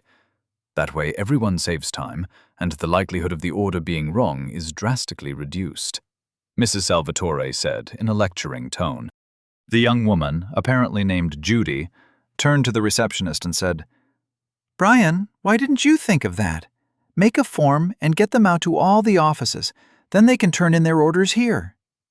She turned and said, "Thank you, Vera. That was a lovely idea." She gave us a nod and a smile, then started to walk off. I could almost see the steam coming from Mrs. Vera Salvatore's head. As amusing as it was, I liked the lady, so I figured I'd fire a shot of my own. "Excuse me? Judy, was it? You might want to leave the paper with the rest of the lunch orders for tomorrow. That way Brian doesn't have to collect the ones you haven't read at him," I said with my own smile. Mrs. Salvatore, standing next to me, radiated a sugar-won't-melt-in-my-mouth aura as she watched Judy return to deliver her paper. Dropping it off, Judy said, "Thank you, young man." This time her smile was a little strained when she walked off. Brian took the paper and placed it off to the side, then turned to us with a bright smile. "What can I do for you, Mrs. Salvatore?" "Please call Mr. Salvatore and ask him if he is available," she said sweetly. "Sure thing," he replied. He reached up and touched a small circle on his temple that I didn't notice. It lit up a pale blue. I was expecting him to start talking, but instead he just sat there and started shuffling his papers. The light on his temple went out, and he looked up and said, "He's currently in Lab 1. He says he's all yours and that you should stop picking on Judy. She has enough self-confidence issues without your beauty and intelligence adding to them." Mrs. Salvatore rolled her eyes and started walking down the hall. "Right. Thanks, Brian. Good luck tomorrow. Come along, Mr. Walker," she said. I followed while chuckling at the amazing fantasy office politics skit I just witnessed. I'm hoping that Nick turns out to be a bumbling goofball that is constantly inventing things that don't work. There is just something amusing about a head of research being someone who constantly researches things that don't work. I think that's why everyone likes mad scientists. Wait, a scientist wouldn't get very far in this world if that were true. Son of a bitch. He's going to be competent, isn't he? I thought to myself. Looking over at his wife, I tried to imagine what kind of man would be with such an exacting woman for 50 years. Before long, we were at a metal door with no handles. We just stood in front of it for about 5 seconds, with nothing happening. I was just about to say something when Mrs. Salvatore audibly sniffed. Then the doors opened with a slide. Magic automated doors. Nice, I thought, while watching the doors disappear into the wall. The room was huge. It had segmented areas that looked like they were for spell testing and were able to be sealed off. There were books everywhere, along with tables and chairs. At the back of the room, was a thin man of about 6 feet, with meticulously trimmed hair and a very stylish light red robe. Do only intake people wear blue? The army wore blue too. What does red mean? I wondered. The man was staring at what looked like a hologram of a tree without leaves, while arguing with himself in muttered tones. "Nick!" she half shouted.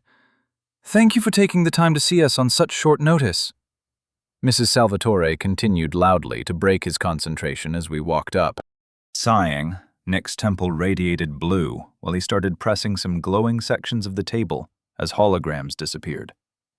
He then turned around with a sardonic smile and said, "Lose the management voice, Vera. I love you to death, but you know I hate that." She smiled as she walked up and said, "That is exactly why I do it. You always tell me you love me along with your complaints. Now come here. I want you to meet Mr. Walker." Nick walked up and I put my hand out for a shake. He just stared at me with a confused look on his face. "No handshakes here. Got it?" I reminded myself, as I lowered my hand and offered a smile instead. Taking it in stride, Mrs. Salvatore said, "Mr. Nero Walker here awakened today under unusual circumstances. He was found by the army at the site of a merchant train raid. He was supposed to turn 14 in 3 months. When he woke up there, he had no memories of the raid or anything having to do with his past. He even has a new name on his identity. In addition, this is what he used to look like." She then raised her hand, and a picture of my file appeared in front of us. As this was the first time I'd seen this, I was extremely interested. Leaning forward, I took a good look at myself while trying to ignore the fact that she held a freaking hologram in her hand. I was a thinnish young man with average looks, tan skin, and mud-brown eyes and hair. The look on my face was that of a typical teenage angst-ridden mouth-breather.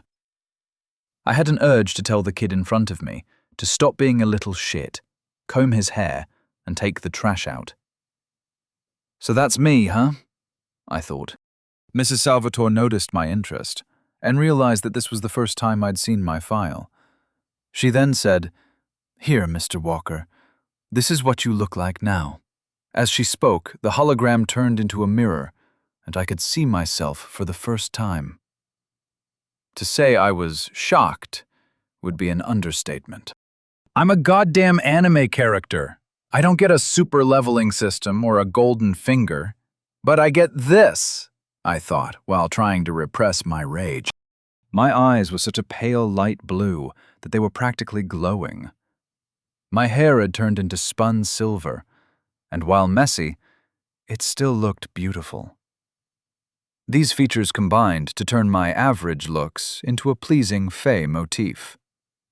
As I watched myself grimace, I realized getting worked up over it was pointless, and moving forward was my only option. I took a deep breath, closed my eyes, and let my preconceptions about what I'll see when I open my eyes just disappear.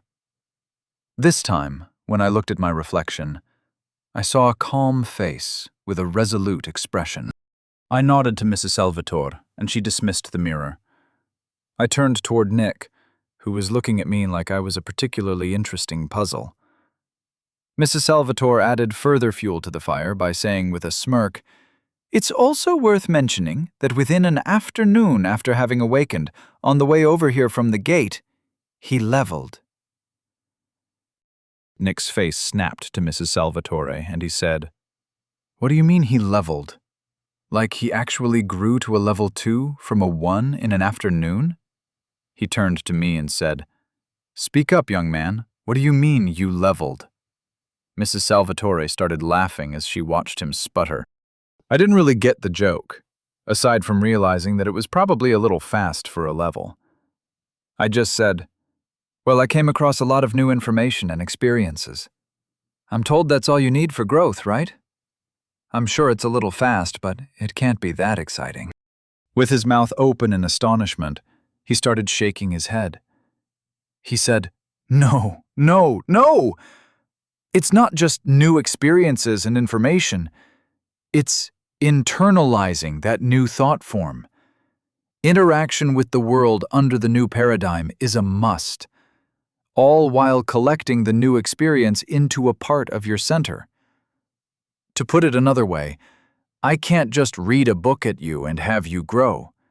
You have to learn it, understand it, put it in a frame of reference to your past, and incorporate it into your future.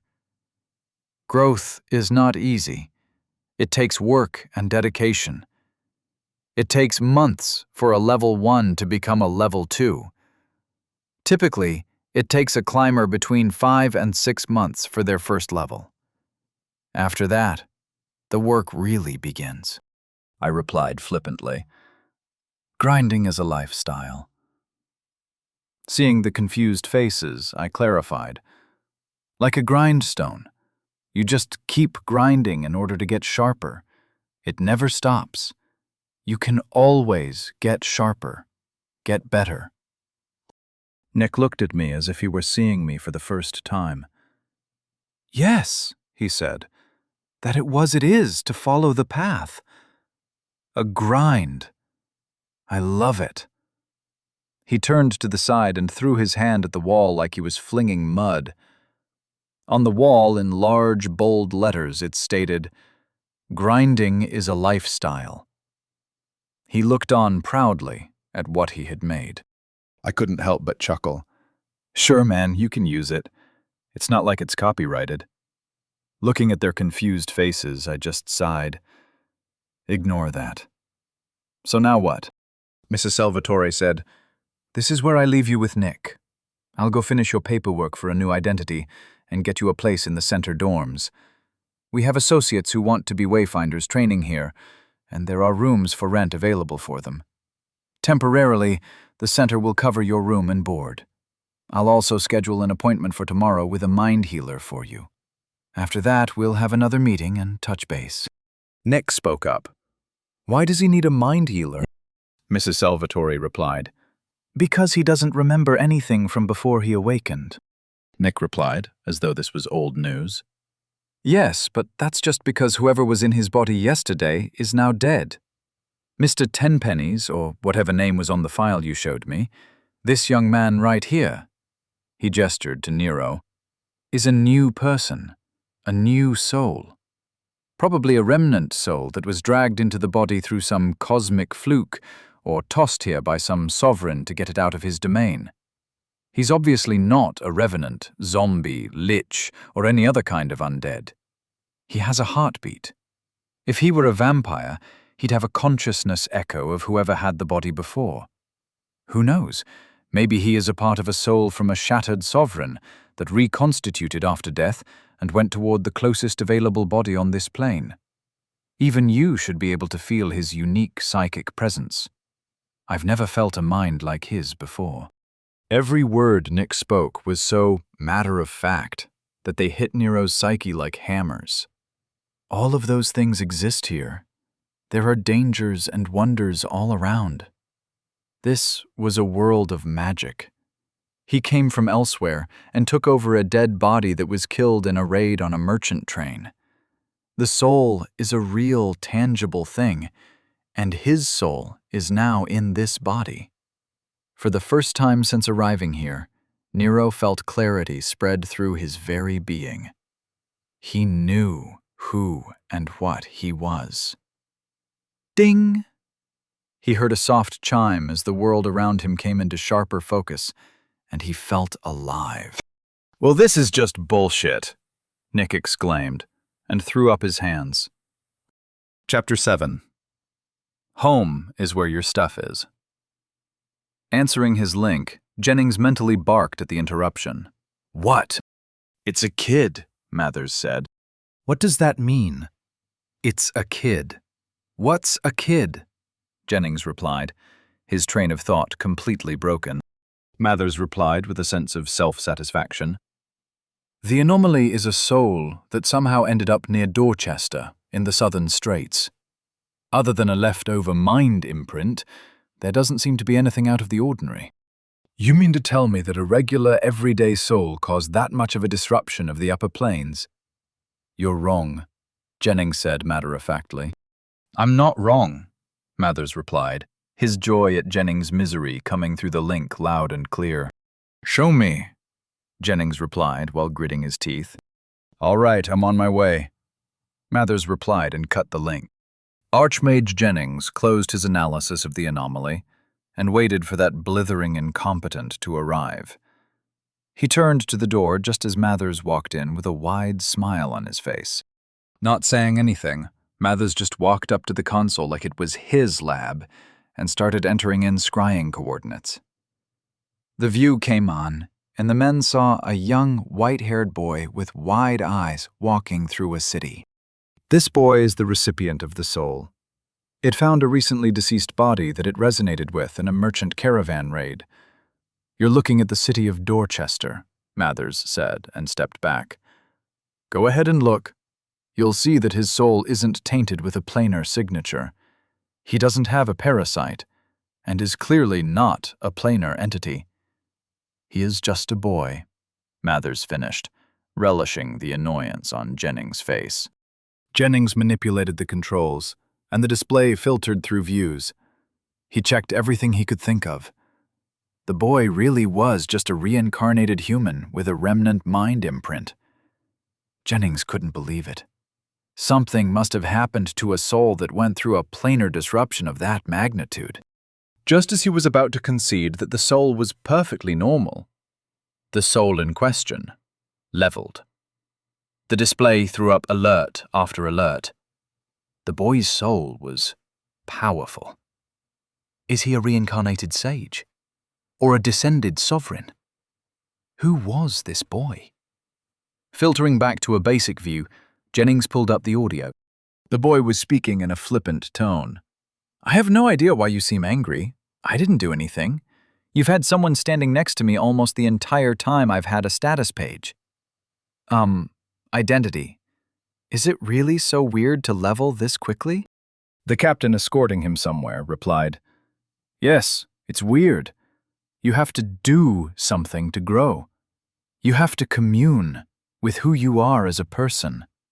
You have to acquire new knowledge and experiences. You have to become more than you were just minutes before. It's supposed to take time and effort. You're not supposed to level by staring at that woman's ass like you were a few minutes ago. The boy smiled like he had pulled a prank. First of all, you know that everything I'm seeing is brand new to me, considering I don't remember anything. Second, I've learned stuff. Like that vendor over there is selling something called Maginopes, 3 for a 2 valens. And third, and most importantly, that woman's ass was worth some introspection and consideration. You need to start looking around. There is never nothing to experience, the boy said with a smirk. Jennings waved and the image went silent, but kept playing. What a clever little shit, he thought. That totally normal soul just leveled after a few hours of being here. Did you see how innately powerful he is? Jennings said, while bouncing around while smiling. I was standing right next to you. This is unprecedented. We need to analyze this data in detail. I'll call the council. Let me know what happens, Mathers said as he ran off. Jennings nodded and conjured a chair to sit down and watch the boy. What an incredibly great day this was turning out to be. As he watched the boy, he had a thought. Opening a connection to Mathers, he said, When you come back, don't forget to bring snacks. No. Mrs. Salvatore closed the door behind them, sealing them off from a furious Nick. Nero could hear him swearing that this is not how a path is formed, and where the hell did he put his copy of something or another? Nero couldn't help but chuckle. He knew that this was a serious development, but seeing someone who was previously so in control completely lose it was hilarious. It reminded him of when a doctor came storming into his store because she couldn't get into her phone. Somehow, her cute little 5-year-old daughter had gotten hold of the mom's iPhone, and while they were shopping, she took the opportunity to change the password. The little kid stood next to her mom and told her, without fear of reprisal, that the phone could be unlocked for the price of 1 giant cookie. The completely together professional woman was flabbergasted when I told her that we can't unlock her phone without a complete reset, or she could recover her data from the iCloud if she had it set up. For a good 30 seconds, she just focused on breathing while staring at me. I empathized with her plight, but god damn, that was hard not to laugh at. Then, from the mouth of that little treasure, a sing-song voice could be heard loudly declaring, "One neat giant cookie for me." It eventually all worked out, but it remains one of my fondest memories. Much like how the sight of Nick cursing while flipping through charts in a book will also one day be looked upon with delight. Well, let's let him rest up a bit. I'll talk to him later tonight. For now, let's get you settled in the dorms, Mrs. Salvatore said as she guided me toward the elevators. As we passed through the very large hallways of the research center, she filled me in on her updated plan. The new plan still had me staying with the new associates in the dorms, which can be reached only by going through the ground floor and then through the courtyard behind the center hall, which I surmised was the fancy entry hallway that I saw when the captain brought me in. She told me that she would take care of contacting the family of Mr. Tipsman and passing on the sad news of the caravan attack. Apparently, they would be fine, she said, as they had 12 kids in total. Since dying on the road was not unheard of, they can take comfort that the other 11 were still alive and well. I tried to wrap my head around the idea that the parents were unlikely to be crushed by the news of this body's previous host dying. Unfortunately, I found my powers of imagination did not meet the challenge, and I found the situation utterly baffling. Seeing my trouble, Mrs. Salvatore offered words of encouragement, which were, "Everyone has a personal journey to stand victorious against the troubles that assault us every day. A parent's job is to arm their children as best they can, but they can't forget that those children have a journey of their own. Bad things happen, and to focus on them is to ignore all the opportunities for growth that are all around us, every day."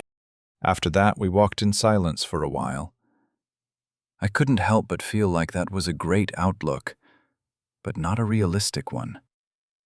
I'm thinking most people here just bury their troubles under platitudes rather than face their issues, because that is what this society demands of them. Everyone being their best self sounds great until people have to live in a world which exists longer than a meeting with their local self-help guru. For about 3 seconds, I thought about contacting the parents myself, until I realized that absolutely no good would come from that. I'd be a constant reminder of the son they'd lost. It's best I never stepped foot in Oakleaf, or whatever that town's name was. Eventually, we reached the dorms after walking through the large courtyard, which was more like a quad at a university. Stepping through the doors, I saw a veritable herd of people, from teens to young adults, and even some people who looked like they were in their late 20s. It's going to take a long time before I can make any kind of accurate guess as to what people's actual ages are here. In fact, the lady at the counter could be 100 for all I know, as she looked maybe 45. Regardless, she was a very attractive and fit black woman who wore her hair in a braid so tight that it pulled her face taut. Her hawk-like gaze locked in on us the moment we entered into her domain. She wore a burgundy robe without sleeves that looked like one of those cool battle robes. Yet her most striking feature was her arms. They looked thick, not huge, but thick and carved from marble. Mrs. Salvatore introduced us. "Ms. Kathleen Averett, let me introduce Mr. Nero Walker, a new addition to our center. His circumstances are unique, and I will ping you a full report later tonight concerning his history. It is not secret, but is not for common gossip." Ms. Averett raised an intrigued eyebrow, but otherwise said nothing. Mrs. Salvatore continued, "He will be staying here with the associates. However, he will most likely be spending the next few mornings with Mr. Salvatore." At that, Mrs. Salvatore turned to look at me like I was supposed to say something. I returned Not finding my answer pleasing, she leaned forward a little, blatantly evaluating me from feet to forehead, seemingly finding only disappointment. She locked her gaze to my eyes and said, "You don't look like you've trained a day in your life. How have you been spending your time, boy?" She interrupted my response by holding up one hand. "Don't answer that. I don't care."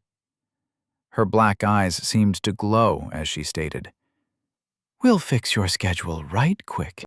She then gestured without breaking eye contact to a wide hallway.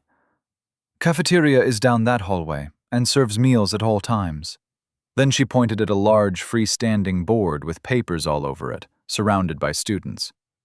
"That is the center class hub. Even if you are not taking associate training, you will be taking combat classes at least 3 times a week.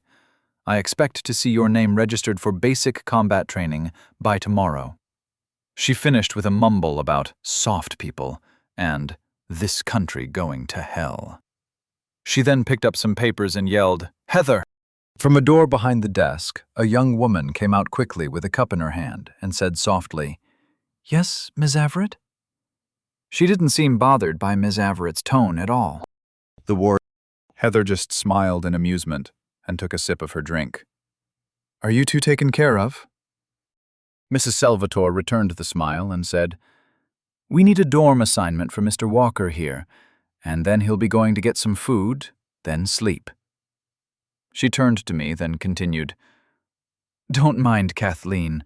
She comes from an army family from the northern reaches.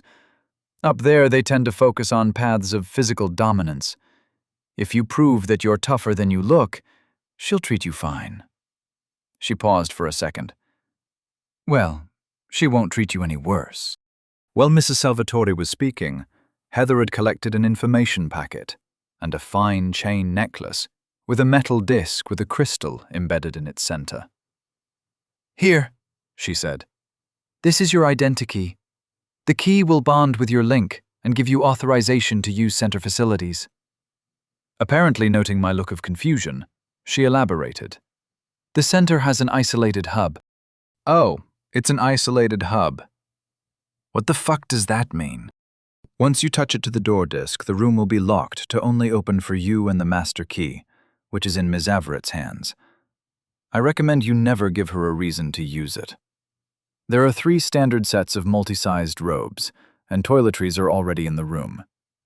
The communal rooms are listed on the map, along with the game rooms and the physical library. As long as you are within the center and you have your identikey on you, you can access the library through your link. Now, if you have any questions, this desk is always manned. Welcome to Center's Rest, Dorchester, and may you find your path wide and safe."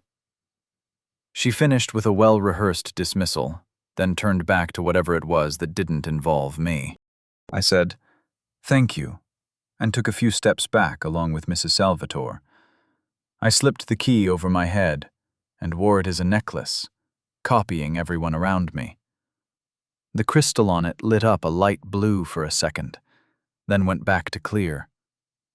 I then turned to my current benefactor and smiled. "I am so very glad that I met you, Mrs. Salvatore. My day could have gone a lot worse had I not requested to see a manager." She chuckled. "The pleasure was all mine, Mr. Walker. I'll be seeing you tomorrow afternoon. Nick will be in his office waiting for you at 7. Just go to the same floor we met him on earlier. That's floor 5, if you weren't paying attention." She waited for my nod before continuing. "I'll have more information on your options when we meet later in the day. Nick will give you all the details. Do you have any last questions before I leave you to explore?" "I have 1,000, but I guess I can wait for tomorrow. I'll be at Nick's after breakfast.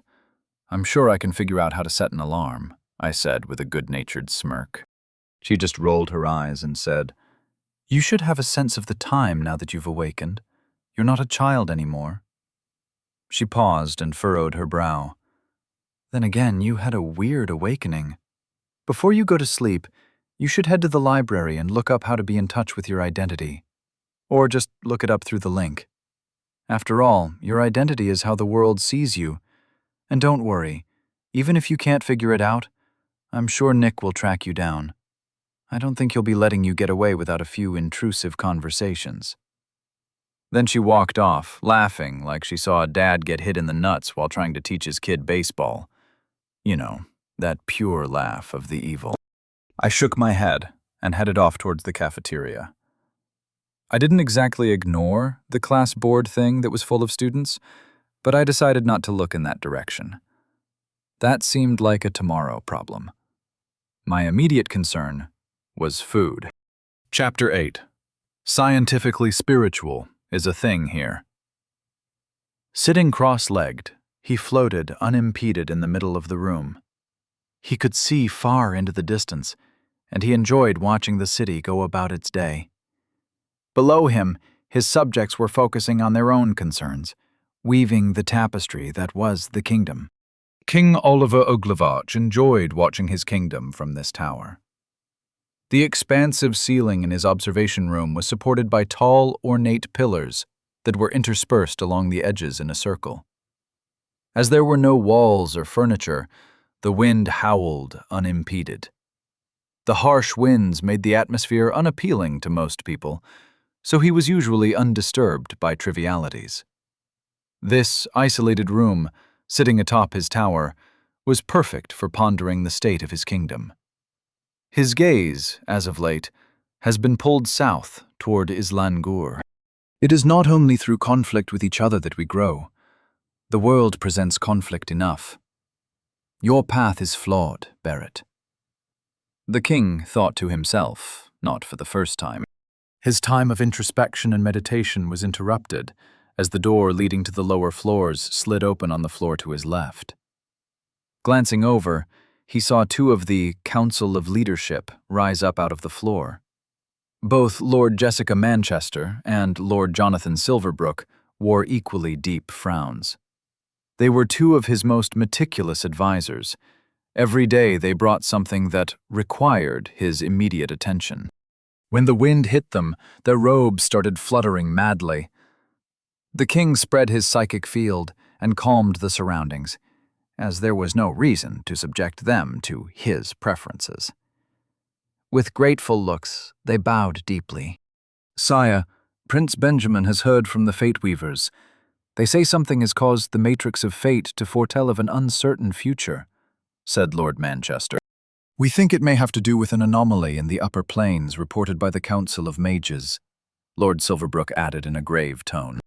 The king nodded and descended from his seat in the air. As his feet touched the ground, he summoned a robe to cover his bare chest. On his brow sat a thin crown, holding down his slicked black hair. His bright blue eyes met theirs, and he gave them a look of exasperation. "Don't let Ben's belief that fate-weaving is infallible infect you. You both know the term fate-weaving is nothing but tradition. In fact, fate-weaving is an oxymoron. Fate-weavers don't weave anything. What they said just means that the variables the Matrix was monitoring changed. It doesn't necessarily spell disaster.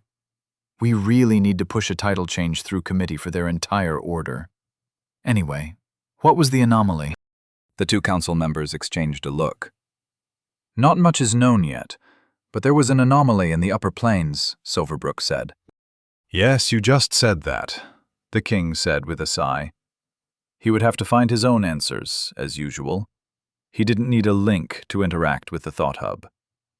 "Give me a moment, I'm reading the report now," he said, as he looked off into the distance, crossing his arms as he mentally read everything that has been uploaded by anyone in his kingdom investigating the anomaly. "They don't know anything about it. Wait, Archmage Mathers just located it." The king's eyes locked onto the Tower of Mages in the distance. "It's just an extra-dimensional soul. It's possible that the new soul's path will affect some of our projections, but I doubt it will amount to much. Tell Ben to stop jumping at fate's shadow, and in the future try to wait until you actually have something to worry about before you jump to conclusions," the king said sagely, and the wind returned. Taking the hint, the councillors returned through the floor as the king resumed his meditation session.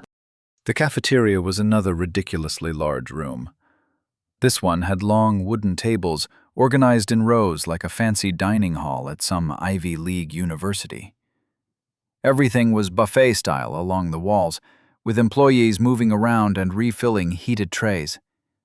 The place wasn't filled to capacity, but it seemed like this was a busy time of day. I couldn't help but think back to what Mrs. Salvatore said. I'm supposed to have an internal clock? My identity is how the world sees me? I found it annoying how everyone just keeps referencing things that I'm supposed to know. For instance, what was the link that she casually threw into conversation? Questions like these are going to keep coming up, considering that I'm in an entirely different world. I need to find the local version of Wikipedia, I thought. I stood near the entrance, looking around like a tourist. People were forced to move around me to get to where they wanted to go. As I was starting to cause a backup, a waiter wearing green robes and an apron made his way through the crowd. When he saw he had my attention, he said, "Excuse me, you need help finding something? Or are you looking for your group?" "It's my first time here. Do I just grab anything?" "Can I charge it to my room with this?" I asked, while holding up the token that Heather gave me at the front desk. With a puzzled look, he said, "The Center's Rest cafeteria doesn't charge for food. Your identikey is just so your link can join the local hub. Didn't you pay attention during your introduction?" Not wanting to get into it, or go through my whole story again, I replied, "I'm just a special case, don't worry about it." I waved it off and started to head toward the buffet. "Thanks for the help. Have a great day." For me, the novelty of a new world is already starting to dim. I could already tell that the people here were going to annoy me just as much as they did back home. Probably even more so than back home, considering all their self-help bullshit. I wondered if I could exploit that somehow. Maybe I could market some motivational posters or encouraging t-shirts. "I'm the change that I need," or "Today is the first day of the rest of my life," and other such sayings that were totally common back home, but were probably considered clever and impressive here. Speaking of money, what the hell was going on with the economy here? How is all this free? Who pays for the center? Weren't those market fruits 2 for a Valen or something? At least the food looked normal, with some odd exceptions. I saw some sliced ham, but the guy behind the counter was definitely not cutting it off a cooked pig. The guy was expertly removing slices of meat off a 6-foot-long tube of a torso. Both ends were cleanly sliced, and the whole thing was roughly cylindrical. I couldn't see any joints. Was it some kind of snake? Fuck it, it looks like ham. I'm calling it tube ham, I decided. I put a plate together, grabbed a pitcher of what I hoped was some kind of coffee, and threw a cup in my mouth. After collecting my meal, I found a seat as far away from anyone as possible. It was time to read the introduction packet and get some answers. While eating my meal, which was pretty good, I started reading. I made sure to begin from page 1 of the Welcome to the Center indoctrination packet. The cover had a picture of center associates working together and pointing at things. All of them were happy and good-looking. It could be the welcome packet for any corporation, university, or even a cult, I guess. I didn't skip the introduction because I figured there was information that everyone already knew. I'll need to be careful not to drink the Kool-Aid. However, this coffee is really good, I noted. There was a lot of information that I pieced together from context. Like, the center is a part of the government of Dorchester. Every city or town has a version of the center. It manages civil functions like healthcare and education. Okay, so it's a government healthcare education system. Is this whole place like Norway? Norway was like this, right? I tried to remember. They offered classes on everything. I noticed that it was like a community center and Ivy League University combined. While flipping through the class pages, I saw everything from accounting to monster hunting. Cool. They have pottery and beginning painting classes. I heard that it was pretty easy to score there, I thought to myself as I smiled at the idea of my future adventures with the hot housewives of the local community center. The introductions to the different branches were very interesting. Branches were like colleges back home. For example, branch of politics, branch of mathematics, branch of engineering, etc. The whole, if you're interested in pursuing a career in law, the branch of politics is essential to a strong foundation. Here at Centre Dorchester, we have a strong curriculum designed to help you reach your potential. Classes are available to all those who have completed blah blah blah. There are satellite schools for children up to the age of 14. After the kids awaken, they are considered adults in the eyes of the law and are allowed to choose where to go to secondary education. Basic secondary education usually lasts for up to 10 years, and then kids go out and get a job. It seems signing up for military service is really common. There are lots of mentions of monsters and dungeons, but I can't seem to find any information about them. It seems like the knowledge is so common that no one bothered to include it. The economics section didn't help much either. Class descriptions talked about how to do accounting, mostly. There were some interesting classes on appraising monster parts and dungeon town development. Is the kingdom expanding to find dungeons? Or do dungeons just show up? I wondered. Reminding myself to get some paper to write out questions for Nick, I continued my perusal. There was a really interesting section on the center's association with the guards and the army. It seemed guards are the equivalent of the police. They are locally supported and under the purview of the regional lords. It seems that in this world, the term city lord refers to whoever is in charge of a city, regardless if it's a man or a woman. How progressive, I thought, while chuckling. I could just imagine people being for or against it for tons of reasons. One side complaining that lord is a masculine name, and a woman in charge should be called lady. The other side saying that calling someone a lady is inheriting a bias. Oh, there is a class on lording, I noted with excitement. Unfortunately, the class required a noble claim slot for potential ruling. The description was disappointing as well. It covered the standard departments and how to address staffing concerns. I was hoping it was more spicy than just being a fancy version of a management class. In fact, everything in this world was very literal. When they talked about their center, they meant the actual center of themselves, as in the metaphysical place that powers their abilities. That brings up a good point.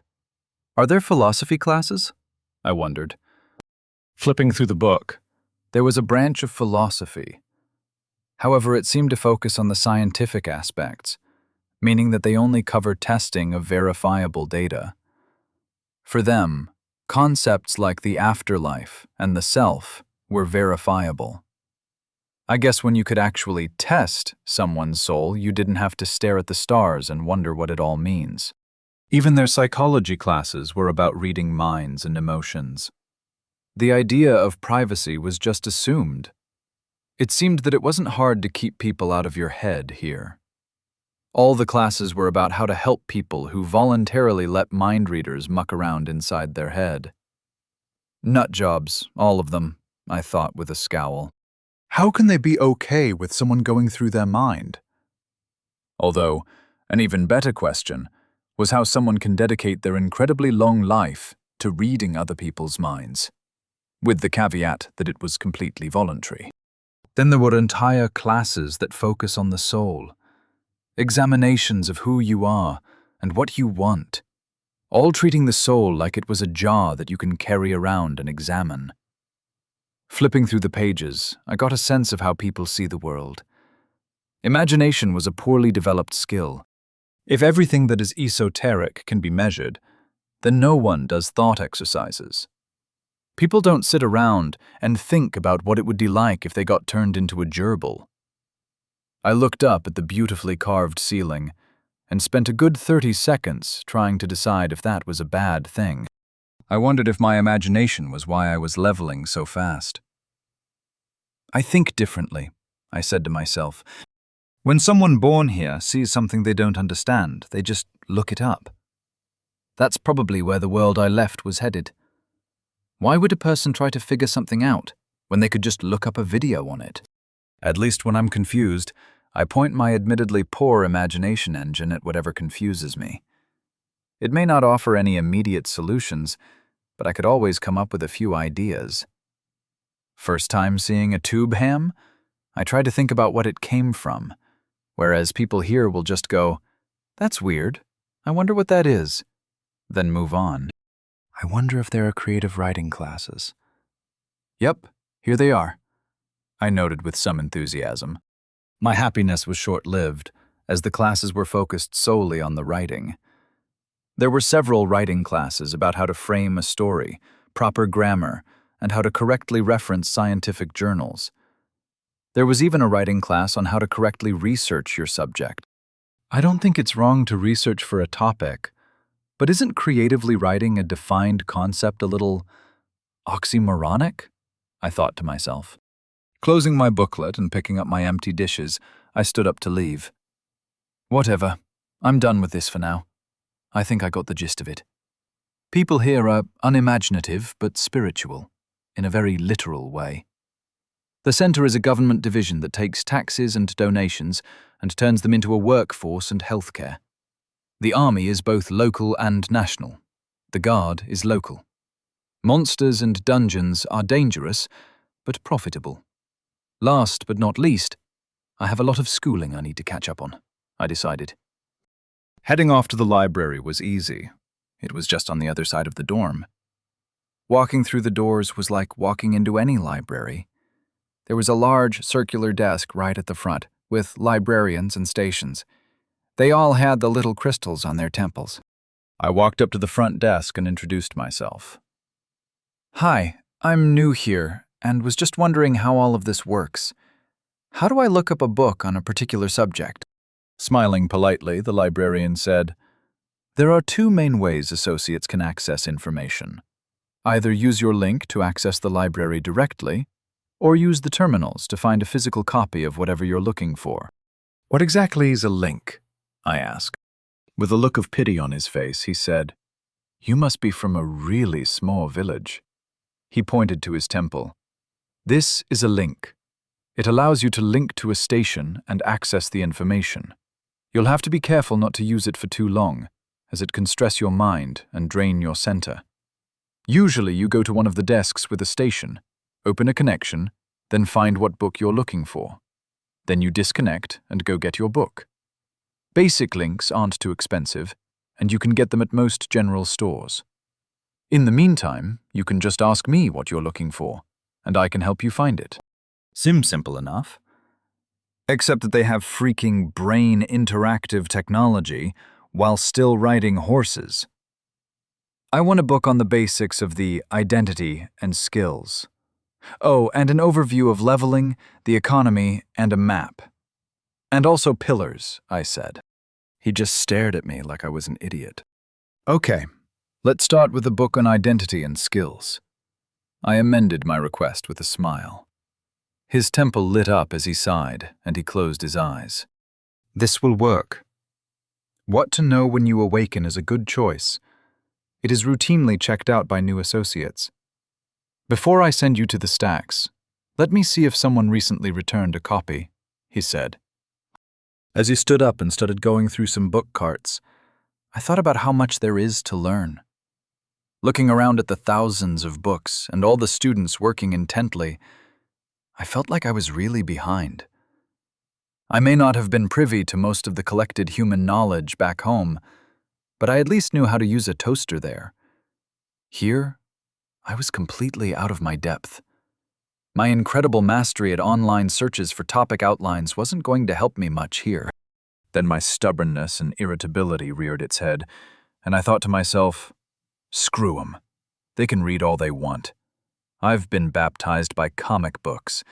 Anime and fantasy culture are my pedigree. I got this. The overly polite librarian returned with a thick book and interrupted my mental pep talk, saying, "Here you go. This covers the basics of what you need to know, now that you've awakened." Seeing his customer service smile, I couldn't stop myself from responding with a sarcastic, "Yeah, I can read the title, thanks. Pausing to rein in my temper, I tried taking the edge off my cutting remark by adding a charming grin. Can I take this with me? I asked lightly.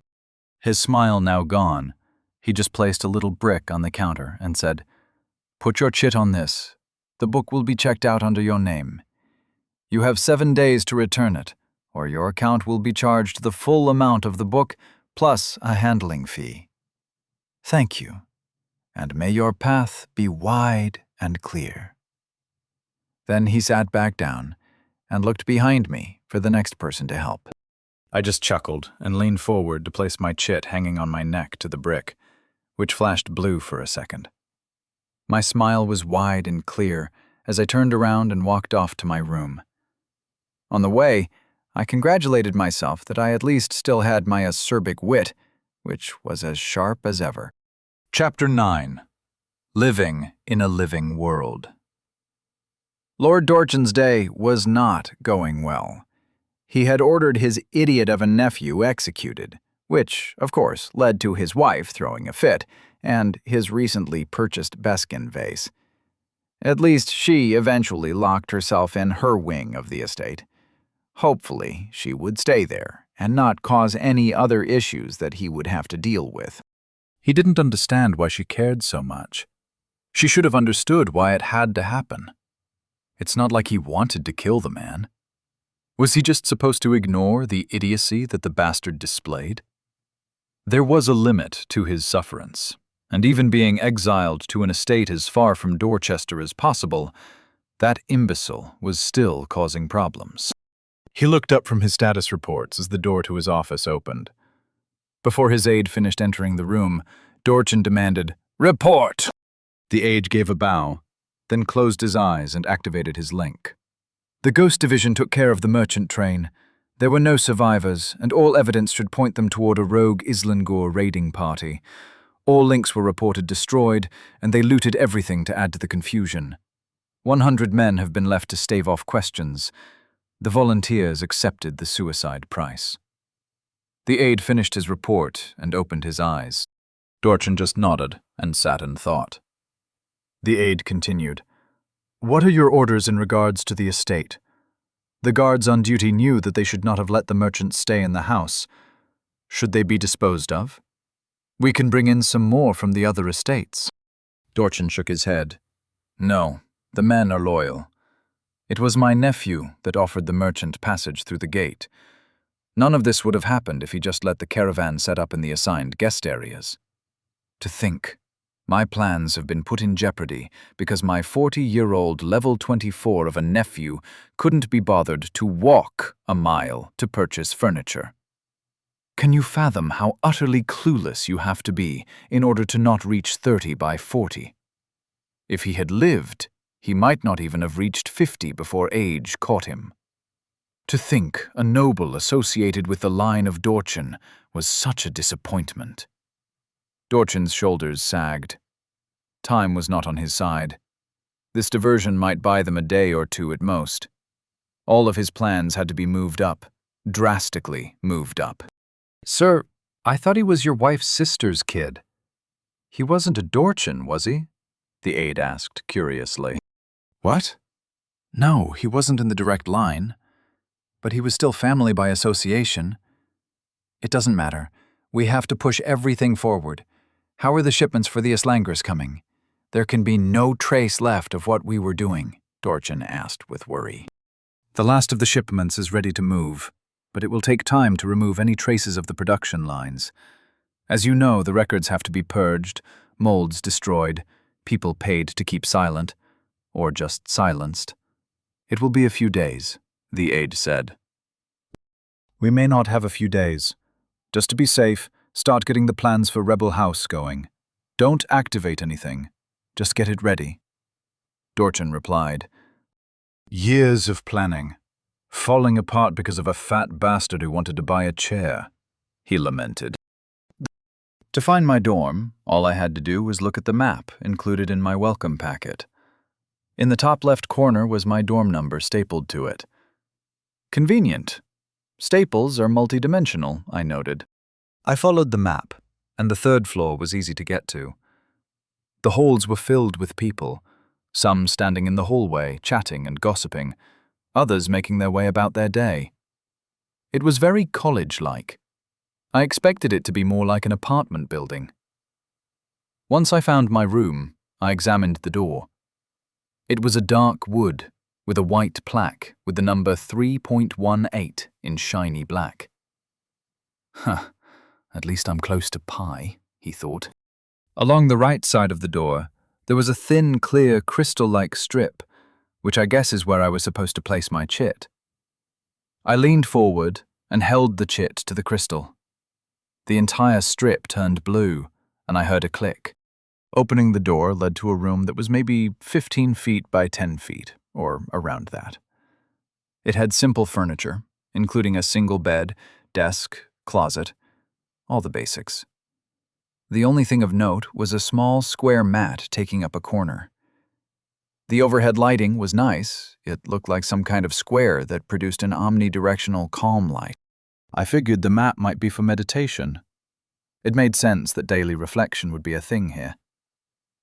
In the closet, there were 3 neatly folded sets of clothes, underwear included. The robes were a muted beige color. There was even a cute diagram explaining how to wear them. Maybe whatever job or duty I signed up for in the future will earn me a cool color. But for now, standard beige will have to do. Should I return this shirt to Captain Angelton? I'll wash it and keep it as a spare, I decided. Maybe he'll swing by sometime to check on me.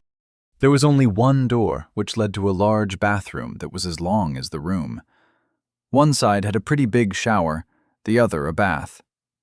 I bet some study was done on bath time reflecting being good for personal development. The sink had a small reusable box filled with a toothbrush and other sundries. The toilet looked like what I was used to, so no surprises there. Now that I've had some food, it looked like my digestion has been kick-started. Time to christen my kingdom, I thought, as I went to do my business. After I took care of my personal needs, I took a shower and tossed my clothes in a basket by the bathroom door. My boots were tossed at the closet. Wearing just a towel, I didn't feel like putting on a robe, so I went to peruse my book while air-drying. I noticed that the room had a window behind some curtains, which was nice. Okay, let's learn about identity. Is there an index listing for clock? I wondered. There in fact was a listing in the index for the clock. It was under time sense. I saw that it was in the 3rd chapter, so I figured I'd get to it when I get to it. The prologue was all drivel about how being an awakened is the start of your journey. Who you are is represented by your identity in a simple and easy-to-reference format. Learning to feel and understand your identity is a lifelong commitment and an important part of your growth. All I really took away from the introduction was that it seems when you awaken, you are deepening your connection to the essence of the world, and your identity is how the world sees you. The skills themselves are representations of your individual progress to mastering skills that exist for everyone and are carried on the essence. I think I remember an Eastern religion having something like that. Wait, I remember this, I thought with excitement. There was an anime that I used to watch that referenced the Akashic record. I remember looking it up to see what religion it came from. I found out that it wasn't from anything old, if I remember correctly. The concept actually came from some new religion from the 1800s. They said it came from something else, but it didn't. It boiled down to something like, the sum of all knowledge is recorded in the ether and can be accessed by people with high spirituality. I was so pissed at the time. I went looking for a deep, ancient revelation, and all I found was a relatively recent bunch of boring occultists. I was so amused that I took a break to examine my chit. Yup, it's still just a small piece of metal with a crystal in the middle. With a shrug, I returned to my reading. Eventually, I ended up getting through a big chunk of the book. probably due to the fact that I tended to gloss over the interpretations and opinions of experts. I noticed that people here suck at extrapolating information. From what I had questions, damn it. Can you only learn along prescribed paths? What happens if you learn incorrectly? What if you learn a crappy way to fold your laundry? Does practice matter? At least they had all of the proven facts listed clearly, with references in the back of the book to famous studies. The section on leveling speeds was almost useless. While there were people who leveled extremely fast, getting to level 100 by 100 was very unlikely. The chart in the book said a fast leveling speed could get a person to level 100 by the age of 1,000, whereas the average leveling speed would put the level 100 age at 50,121 years old, which was impossible according to the book. Someone could live to over 500, but their level would have to rise pretty quickly and keep rising quickly. The term they used was age creep. From the bunches of charts and curves, the time between levels continues to rise, but the rate of aging stays the same. So, while a person slows their aging significantly during their early levels, as the time between levels rises, eventually the person in question begins aging faster than they are leveling. Once age creep has overtaken leveling speed, people begin to visually age. So anyone who looks over 30 has been caught by age creep. By the end of the chapter, I was completely confused. The charts showed that a person who leveled to 100 by 1,000 was considered fast. 100 by 75 was considered very fast. 100 by 50,000 would be average, and slow wasn't even calculated to 100. The life expectancy charts were also confusing. The faster you leveled, the slower you aged. That made sense in theory, but seeing the numbers made it confusing. For a very fast leveler, a person could take 1.39 years for their final level, while for an average leveler, it was 4,555.6 years. Worse still, your leveling speed is not set. It varies as you go about your life. Every chart made sure to stress that these were observed averages and were not to be considered factual. The subject was depressing, but also interesting, especially as there was a note that at level 100, age creep is reset and you are reborn or something. The book didn't elaborate. It just made the statement so that the charts in the book weren't used for Tier 2 age creep calculations. Eventually, I decided that I wasn't going to understand it, so I'd just have to rely on a mirror to tell me how old I looked. It worked for Hollywood, it will work for me, I thought. When I moved on to a new subject, I was both relieved and hopeful. Unfortunately, the section on traits was equally depressing, but in a completely different way. I was damn near heartbroken when I read the section on traits that you can acquire from mastering skills.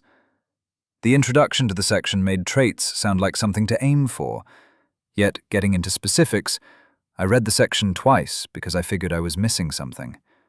I even checked my identity for traits, and it turns out that I already had two. Unique birth. You came to this world by facing the fires of reincarnation, rather than being ushered into a new life. Your soul is stronger for the experience. New sight. Essence is new to you. Before you were blind, but now you can see. Variations in the world's essence flow are easier to notice. My golden finger is apparently just stating what already happened to me. The traits I got don't seem to really do anything. Looking through the possible traits you could earn, all I could think was, traits suck. For example, if you got a specific set of 25 essence skills above level 50, you could gain the Essence Focused. Although it sounded great, the text read as Essence Focused. You have immersed yourself in the essence of the world. You are able to stress your center more than before. Well, that's fucking useless. No percentage increase to magic damage? How about an increase in my mana pool or something? I thought to myself. There was an entire chapter on traits and how to gain them. Not one of them looked particularly useful. I'll get them as I practice stuff. Considering my skills are like under 10, this isn't something I need to worry about, I decided. Near the end of the most useless book I had ever read, I did find something interesting. I learned that your identity didn't receive information from the world. It was actually you who was receiving information. The world had an actual consciousness that had been born from all the sentient species that used this floating rock as a home. The world's information was all around, and as a person interacted with it, the resulting conversation was interpreted by the mind as a person's identity. Just by being part of the world, a person receives a language download from the ambient essence. Not to mention that anyone can ask the world what time it is, with nothing but a thought. Languages and times both updated in real time by region, but it seemed the mental translation was automatic. It was amazing.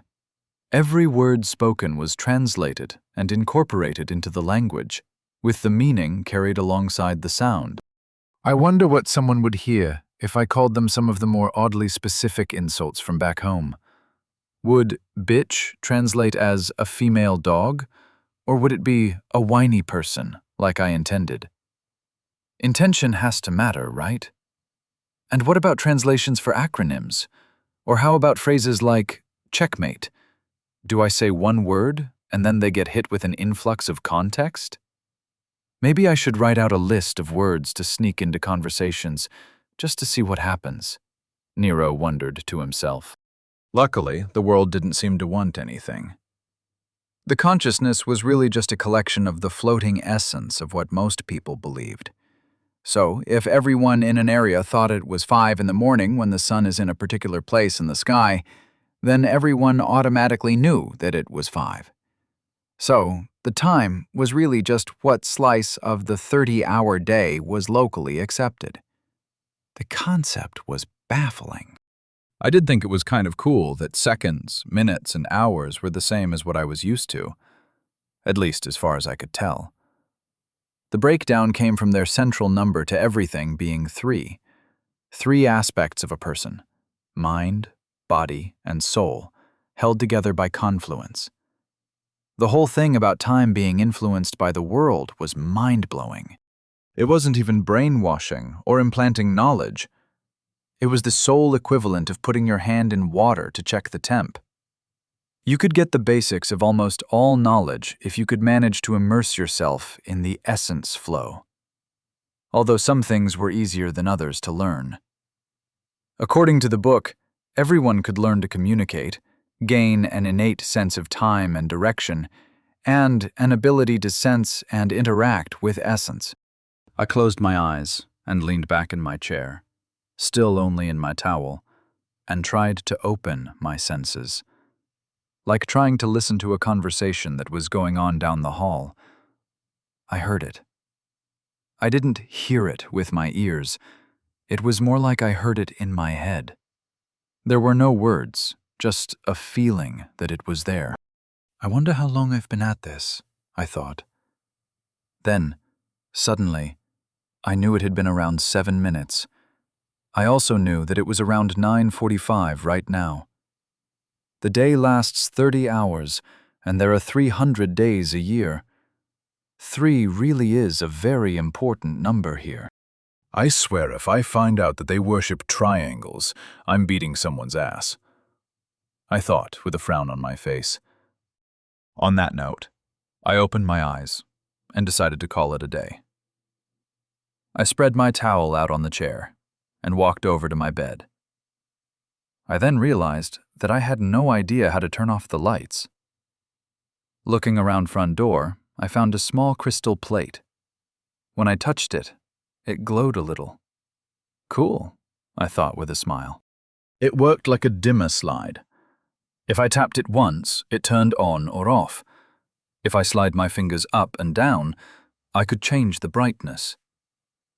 Learn something new every day, I thought. That would be a great t-shirt idea for this world. Taking a look around the room, I couldn't find an alarm clock. Without any better ideas, I figured I'd check the welcome packet before I went downstairs to the front desk. I really don't want to get dressed just to go ask for how to set an alarm, I thought, as I flipped to the section on room amenities. Apparently, the default room alarm goes off at 6. The alarm can be personalized and changed by accessing the room station through the link. Well, 6 should work. I don't have to be at Nick's until... Did Mrs. Salvatore tell me what time I was supposed to be at Nick's? I wondered. Whatever. I'll get there when I get there. I thought while putting tomorrow's problems in tomorrow's inbox for future Nero to deal with. As I laid down and tried to shut off my brain, my mind went over my first day in this weird world. Last night I was in another world. I died this morning, then took a ride on the Afterlife Express, then I stole a body. Now I'm at a learning institution called The Center. And despite sounding like a haven for supervillains, the Center isn't evil. Instead, it's filled with New Age spiritualists on personal journeys of self-discovery and growth. In fact, the only evil I've seen since I got here is the massacre that I woke up to. Wait a minute. If everyone here is so into personal development and whatnot, then why the hell is there a war going on? I wondered. Forcefully banishing the thoughts about complicated manners, I resumed my attempt to sleep. Sighing, I focused on things that I cared about as I slipped into Morpheus's embrace. That girl earlier in the market really did have a nice ass. That Heather was pretty cute too, but she's probably 50. Focus on the ass, I thought, as I drifted peacefully into sleep. Chapter 10. Introduction to the world at large. Very large. Waking up at 4, like she always did, Vera Salvatore was ready to meet the day like it was on purpose. Leaving her husband Nick in bed, she went to her personal training studio in the courtyard outside. After some light stretching, she did 30 minutes of martial training with her preferred weapon, the bow staff, and 30 minutes of intense unarmed forms. She then finished up her morning workout with some more stretching, this time focusing on extension. As she walked down the hall and into her bedroom, she saw Nick laying in bed like a lump. Every morning! I swear I'm going to poison his dinner one of these days. That man is a constant migraine. Come on, Vera, don't focus on the negative. You're better than that, and you love him. He is a great husband. He bought you that Castle & Sons hand-stitched pair of boots for your birthday, which he remembered. She walked right past him as her internal monologue ran in her head, simultaneously berating and praising her husband, like it did every morning. Meticulously groomed and ready, she took the time to double-check herself in the mirror. She nodded to her reflection with a smile. Walking back into the bedroom to check on Nick, she found him laying on his back with his mouth open, like a putz. She sighed and walked over to the overly large bed. Picking up a pillow, she used it to hit him in his stupid face. Smack! Get up, Nick. You have Mr. Walker coming in this morning, and you have to file a report on his status by 3 p.m. for the intake board. She didn't bother to stay and appreciate his resultant fight with her pillow. Walking downstairs, she felt much better. Starting the coffee maker with a wave of her hand, she sat down and activated her link. Joining the house system, she searched for any alerts or updates. Aside from a city-wide alert about the 100-man squad of Gurs that were killed last night, it was nothing important. She heard the chime for her coffee and got back up. She smoothed out her robes and collected her favorite mug from its place next to the sink. Memories of her visit to the Sanctum of Perseverance ran through her head like they always did, as she filled it with her artisan coffee blend.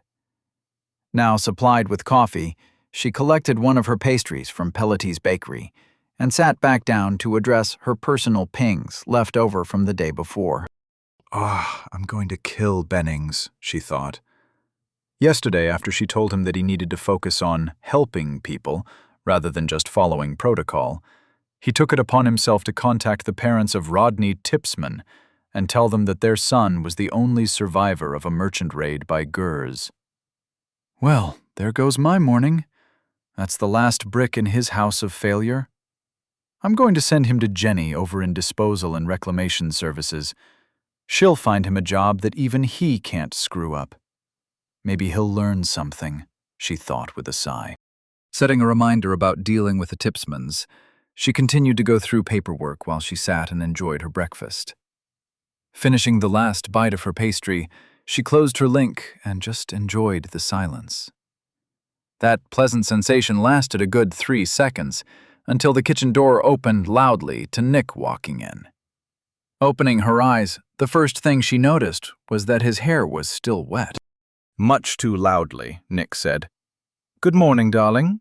That Nero kid is coming in at 7, right?" Without waiting for a response, he kept walking and waving his hands as pots and plates started flying out of cabinets.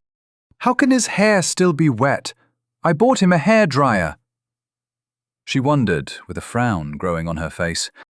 How great is it that some soul fused with a kid right near Dorchester? It could have happened anywhere. With all the Essence activity down there, it could have happened in the middle of the war in the South. Then that soul would have just been kicked right back out when they died again. It's so interesting. You know, I've gained a lot of growth from just talking to him. That kid is an experience engine. By the way, did Jonas ever get back to you about the non-military engine design that I submitted to the Travelers Board? What was I saying? Right. That kid Nero is something else. I really like that grindstone thing. It's Nick! She interrupted. Everything in the room stopped. Nick's breakfast was half made, and his toast was floating immobile in the air. She took a deep breath and said, "It's 6 in the morning. Calm down. Nero will be in your office at 7 a.m. Your report on him is due at 3.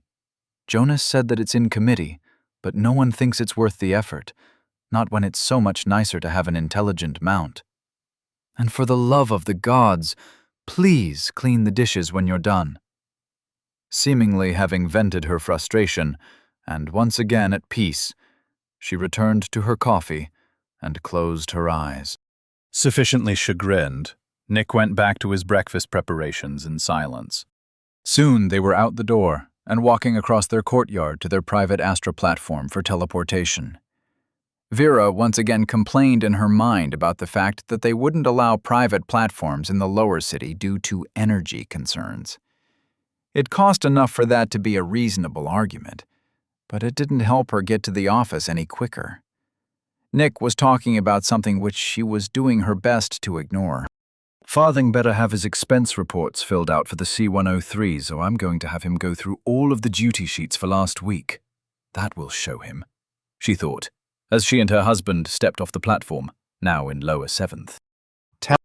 The alarm went off at 6, and I shot up in bed. Since I didn't have a link, I couldn't interact with my room station to turn off the alarm. That's number 1 on the list, then, I thought, as I stumbled around trying to figure out how to make the noise go away. Seemingly without me doing anything, the alarm turned off. Looking around the room, I couldn't figure out what happened. I was wide awake, and I realized my morning was starting off with an overwhelming feeling of unfinished business. This did not bode well for the rest of the day. Shaking off my tension, I tried to get control of the situation. I walked over to the desk, still naked, and sat down to start writing a list of what I needed to get done. 1. Ask the front desk about a link. If they don't have one, get one from Nick. 2. Breakfast. 3. Off to Nick's office. 4. Lunch. Reminding myself not to forget the map I was given, I made sure to place it next to my pad of paper. Finished with my anemic list, I ripped it off the pad of paper and placed it on top of my map.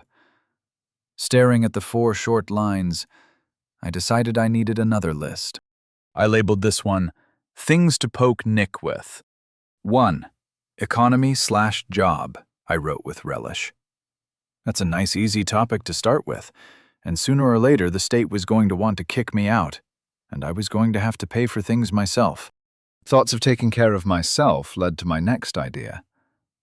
I grabbed my sad first list and added a 5. Sign up for combat classes. Combat seems to be a big part of life here, and maybe the basic class will have some magic, I thought with a smile.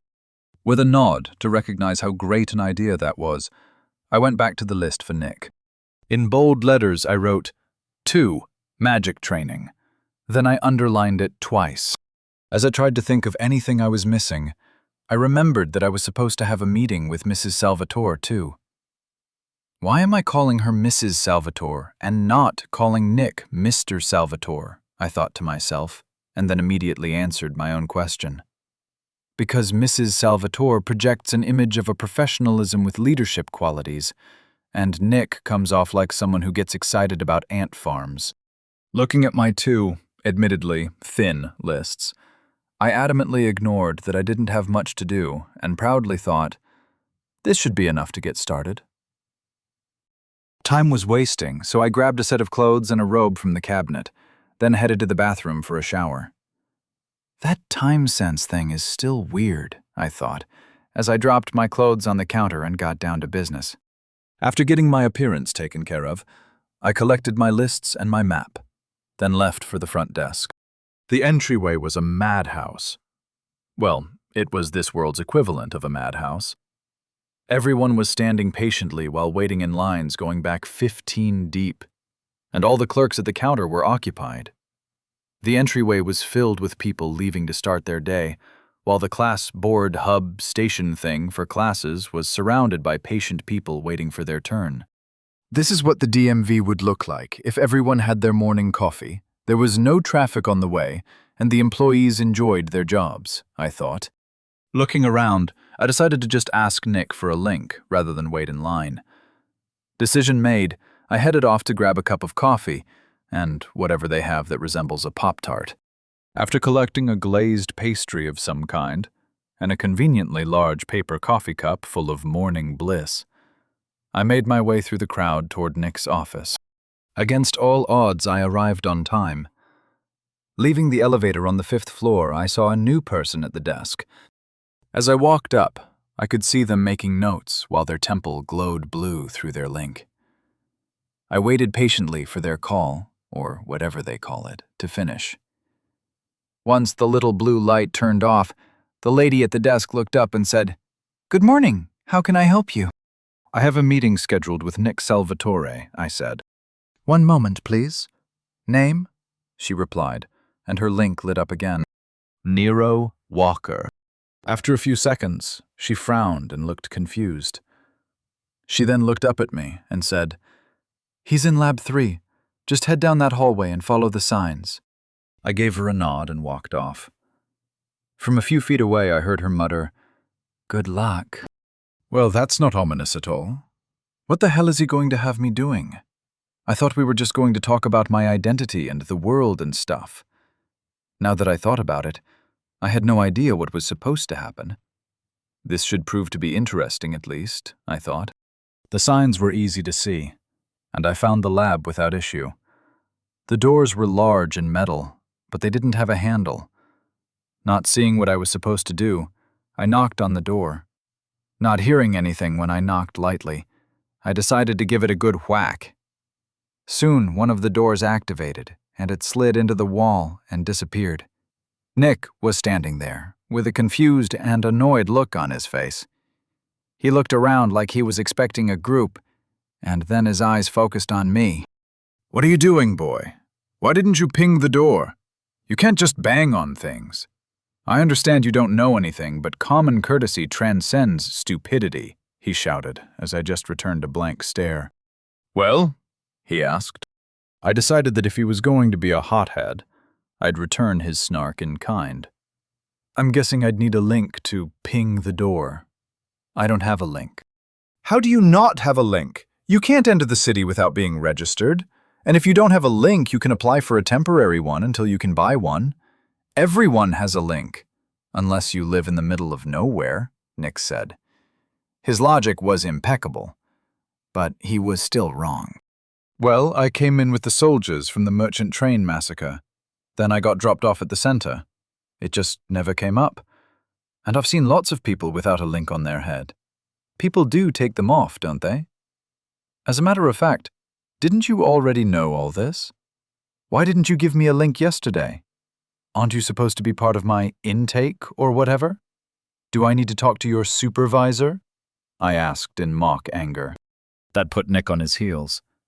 Seemingly stunned, he didn't seem to know how to respond. What?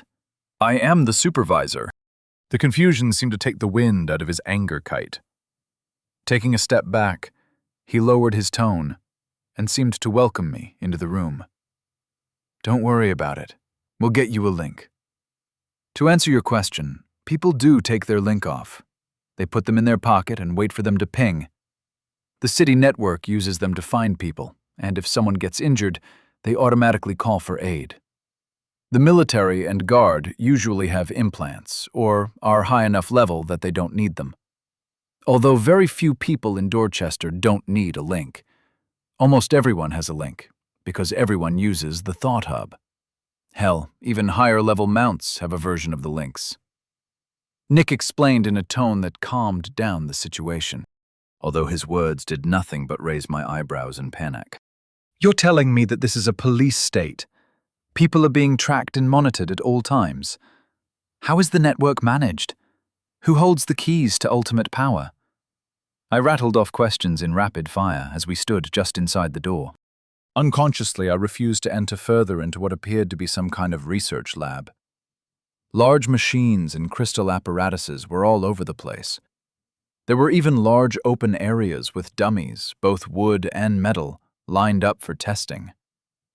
Although the walls were still wood and fancy-looking, this was definitely a domain of science.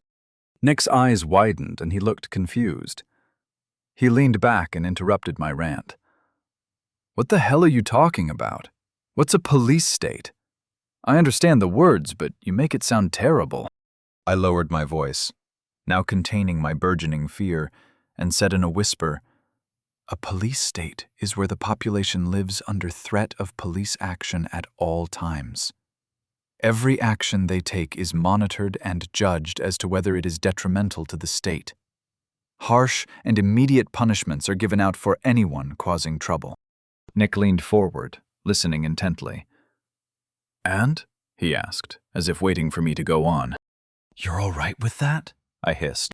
Nick gave me a look that I was increasingly becoming familiar with. It was his "you're an idiot" face. I'm too tired to talk to you without coffee. Just follow me and don't touch anything. He walked off, rubbing his forehead, and headed toward a kitchen station along the wall. I could hear him mumbling complaints about frames of reference and stupid assumptions.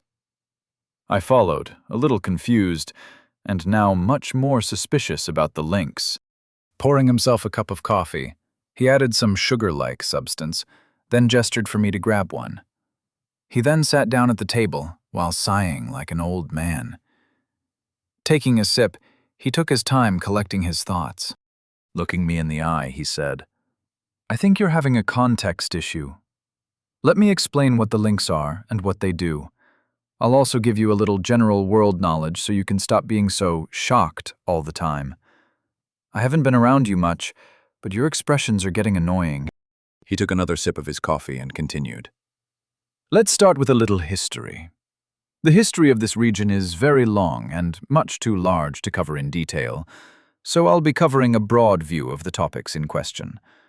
This way I can give you some general information from which you can draw your own conclusions.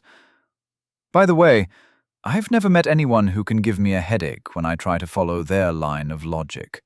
It's very annoying, while also quite refreshing. Taking another sip, he held his hand out to the side, and a shimmer in the air created a small hologram of the city. It was huge. He started his lecture as the hologram provided a visual aid. This is Dorchester, founded by the line of Dorchen a little over 1800 years ago. It was ruled by that line until Linus Dorche took over and was caught embezzling funds. He was then executed by the populators, which are best described as kingdom-wide guards that search out corruption and serve the people first, then the royals, then lastly the nation. Dorchester is currently ruled by Lord Helima Cosgrave. The The Cosgraves assumed control at the behest of the royals a little over 600 years ago. While he was talking, I watched the hologram fly over and through the city until it abruptly zoomed out. Now I was looking at a large swatch of land with sections of mountains and lakes all the way up to the sea with some islands. There was a region highlighted in orange that covered most of the map, named Oglevark, with many dots like Dorchester peppered across it, many on the coast. This is Oglevark. As you can see, Dorchester is just one of the cities near the southern edge. This region here, a small section near the bottom of the map lit up in blue, this is known as the Straits. Dorchester is just one of the cities that are under Duke Michael Stratting. Well, his wife actually rules from here, and a city named Stratting lit up in the selected area, quite far from Dorchester.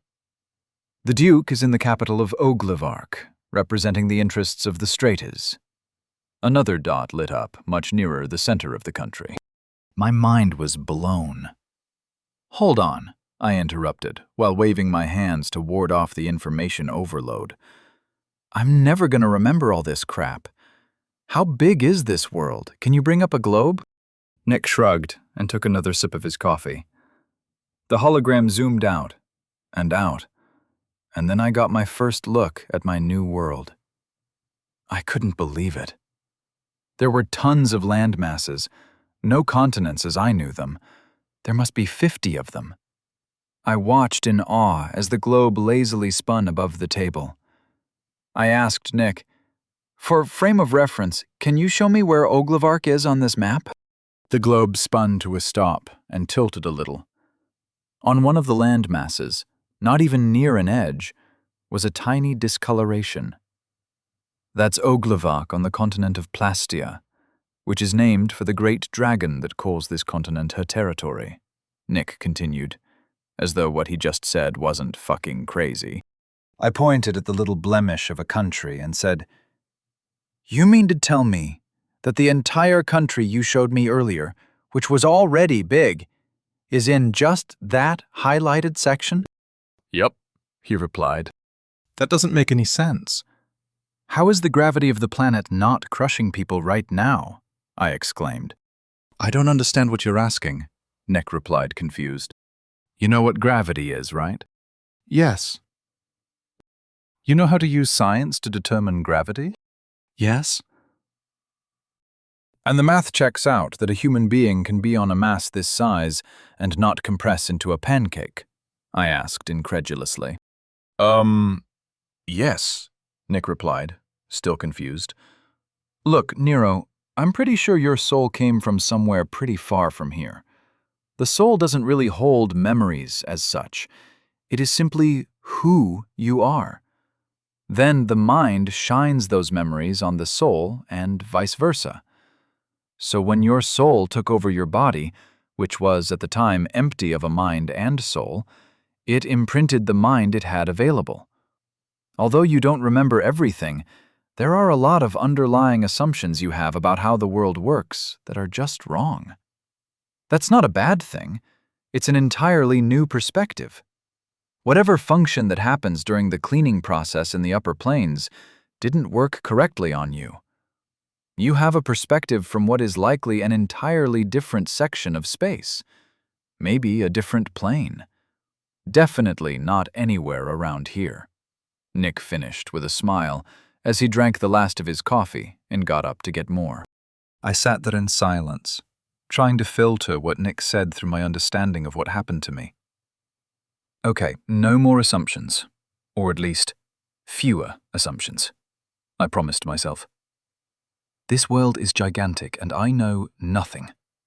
I'm going to have to hug Nick's leg until I have some idea as to what I should be doing.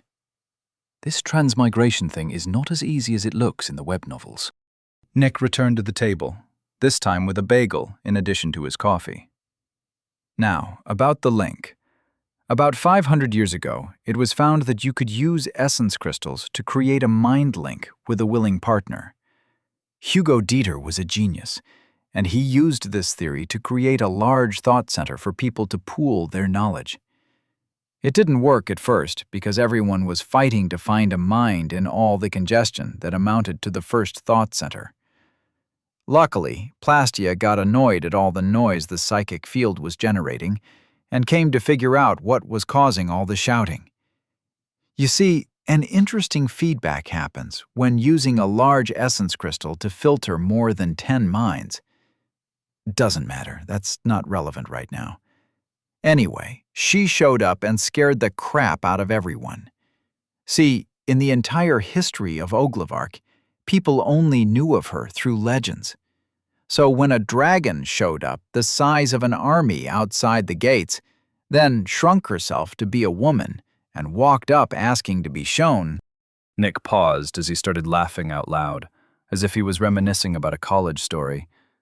Sorry, this is my favorite part. Gods bless that man for recording the entire history of his discovery. Anyway, she walks up to the gates and says to the guard, who is frozen in fear, "Take me to the idiot who's injecting his stupidity into an essence matrix loudly enough for me to hear it from across the damn continent." At this point, Nick was slamming his hand on the table and howling. It took a while for Nick to finally compose himself and continue his lecture. Over the next few years, she showed Dieter how to create a programmable essence matrix to filter and store information. The Thought Hub doesn't really allow for personal interaction. It would melt the brain to filter it on your own. So through a series of matrices, different functions were developed, with new ones being developed every day. If you don't want your information on it, no one will care. The tracking function, while automatic, is only queried as a byproduct of something else. That term you used before, the key to the kingdom, doesn't exist. It would be much easier to just have a mage scry for you and teleport the guards to you. An entire division of logicians are dedicated to trying to filter out information from being arbitrarily collected and unused in the Thought Hub. The link became so widespread because it can't be weaponized, and it is safe. It really is just a place for you to store your information in a way that no one can get access to without your knowledge. If you want to get into the science behind it, feel free. No one is stopping you. Nick finished his second cup of coffee and stood up, dusting his hands. Then, with a flick of his wrist, his cup flew toward the sink and landed without a crash. "Now," he said, "enough of you learning from me. Now I want to learn from you. We've already wasted enough time on things you could just read in a book. Come along now." Then he walked off toward one of the testing areas. This guy is just begging to be fucked with, I thought to myself, as I watched him walk off while just assuming I'd follow. Chapter 11. You must make sacrifices for science. Yes, I mean you. When Director Charles Weatherby heard the Council of Leadership posited the possibility of a connection between the anomaly that occurred in the upper planes and the disruption of the Fate Matrix, Archmage Mathers immediately contacted the leadership of the Fate Weavers. Within the hour, he had arrived at the Tower of Magic. The two disciplines had had their disagreements in the past, but they would put those aside for the sake of the kingdom. The director was a short man, with a penchant for staying indoors and avoiding unnecessary physical tasks. However, he knew that this situation called for his personal attention. The Tower of Magic had the most advanced scrying systems available in Oglevark, and he needed to see what they were dealing with. Why did they make these blasted hallways so long? The director groused to himself as he huffed toward the scrying lab. Finally making it to the door, he took his time to fix his robes. Air swirled around him as he made sure that he was dry and that no signs of his exertions remained. Adjusting his favorite hat, he gave himself a once-over in a conjured mirror. Nodding to his reflection, he pinged the lab door and readied himself for what was sure to be a meeting that could affect the whole of Oglevark. Receiving the signal to enter, Director Weatherby opened the door to Archmages Jennings and Mathers, vehemently arguing over some holographic data. In the center of the room was a large display following the movements of a young man going about his day. Confused as to what was going on, He interrupted the two bickering mages. What the hell is happening here? I was told that you identified the threat to the Matrix of Fate, he said in a pompous voice. The archmages went silent and looked at him like they were surprised he was so worked up. Jennings then turned to Mathers and pointed a finger in accusation. What did you tell him? The boy isn't a threat. He's a scientific phenomenon. Mathers stared back like he was insulted. I didn't say anything of the sort. Don't you go pointing your finger at me. Weatherby sighed to himself. I hate dealing with mages. It's always like this. He held up his hands and snapped his fingers while imbuing them with essence.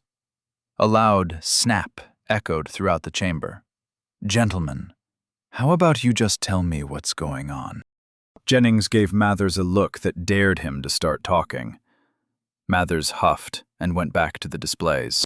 Sporting a triumphant smile, Jennings walked over to Weatherby and waved for his attention to be directed at the large display. Meet Mr. Nero Walker, a 14-year-old young man who was forcibly awakened when an extra-dimensional soul burst through the upper planes and settled into a recently unoccupied body just outside Dorchester. Eyes widened in surprise, Weatherby looked at the display, which was showing Nero walking through a courtyard. This is the anomaly. How can his appearance cause so much discord in the Fate Matrix? Jennings snorted. That's because you barely try to follow the math behind the machine. Your order is buying into your own legend. Seeing that Weatherby was about to object, he continued, Calm down and let me explain. You know that the Fate Matrix looks at inputs from across the kingdom. Those inputs are then followed, and a directional probability matrix is formed. You following me? Yes, everyone knows this. Weatherby crossed his arms over his pot belly and raised his chin. Jennings nodded. Just bear with me. Let's say, for example, the Matrix sees that every morning a baker shows up at his shop at 7, and his wife meets her lover at 8. Then it sees that the local Department of Maintenance announces that they will shut that baker's street down on a particular day, but someone forgets to file the paperwork to alert the affected locals. The Matrix will then produce a prophecy within some percentage of error that the baker will come into conflict with his wife on that particular day. While I recognize the cute way you explained the Fate Matrix, I fail to see your point, Weatherby replied. All right. Now imagine the Matrix notices that a boy who was meant to be dead just appeared resoundingly not dead and starts going around interacting with people. What do you think the directional probability matrix will do with that? Jennings finished with a smile. Weatherby's arms dropped to his sides, and his head whipped to the screen to see Nero banging on the door to Nick's lab. Oh dear, he said quietly. Jennings nodded, his smile growing ever wider. Oh dear is right. The Matrix of Fate just needs to collect more data, and it will start spewing out new probabilities. In no way, shape, or form is the boy a threat. Now shut up and watch. I've been waiting to see this since yesterday, and he conjured chairs for the both of them. Weatherby just sat down quietly and intended to just watch and see what the mages were so interested in. As Nick started getting all his machines up and running, I went over the information he just told me. Was the world as large as it seemed? Maybe. Without globes of both worlds sitting next to each other, how would I know? I needed to stop comparing things to Earth. This was a new world, with new rules. I shrugged off my preconceptions and inwardly promised myself that I was going to stop being shocked all the time. There was no feeling so unpleasant to me than being wrong or misinformed, and I've been feeling like that since I got here. I stood up to walk over to the testing area. I need to be better. I am better. So the world is fucking huge. That's just more to see. So I'm living in a dragon's backyard, one who does whatever the hell it wants. Cool. I chose this world because dragons rule. The world is probably filled with shit I've never heard of. My previous world was tiny in comparison, and I didn't know shit while I was there. My stupidity didn't stop me from building a battery out of a potato when I was in the 5th grade science fair. and it's certainly not going to stop me from learning how to do the dishes with magic. I hate doing stuff, and magic can make not doing stuff a valid lifestyle choice, I thought to myself.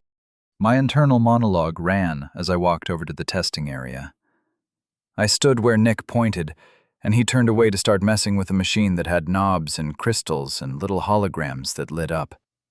While Nick was occupied, I was finishing my personalized pep talk.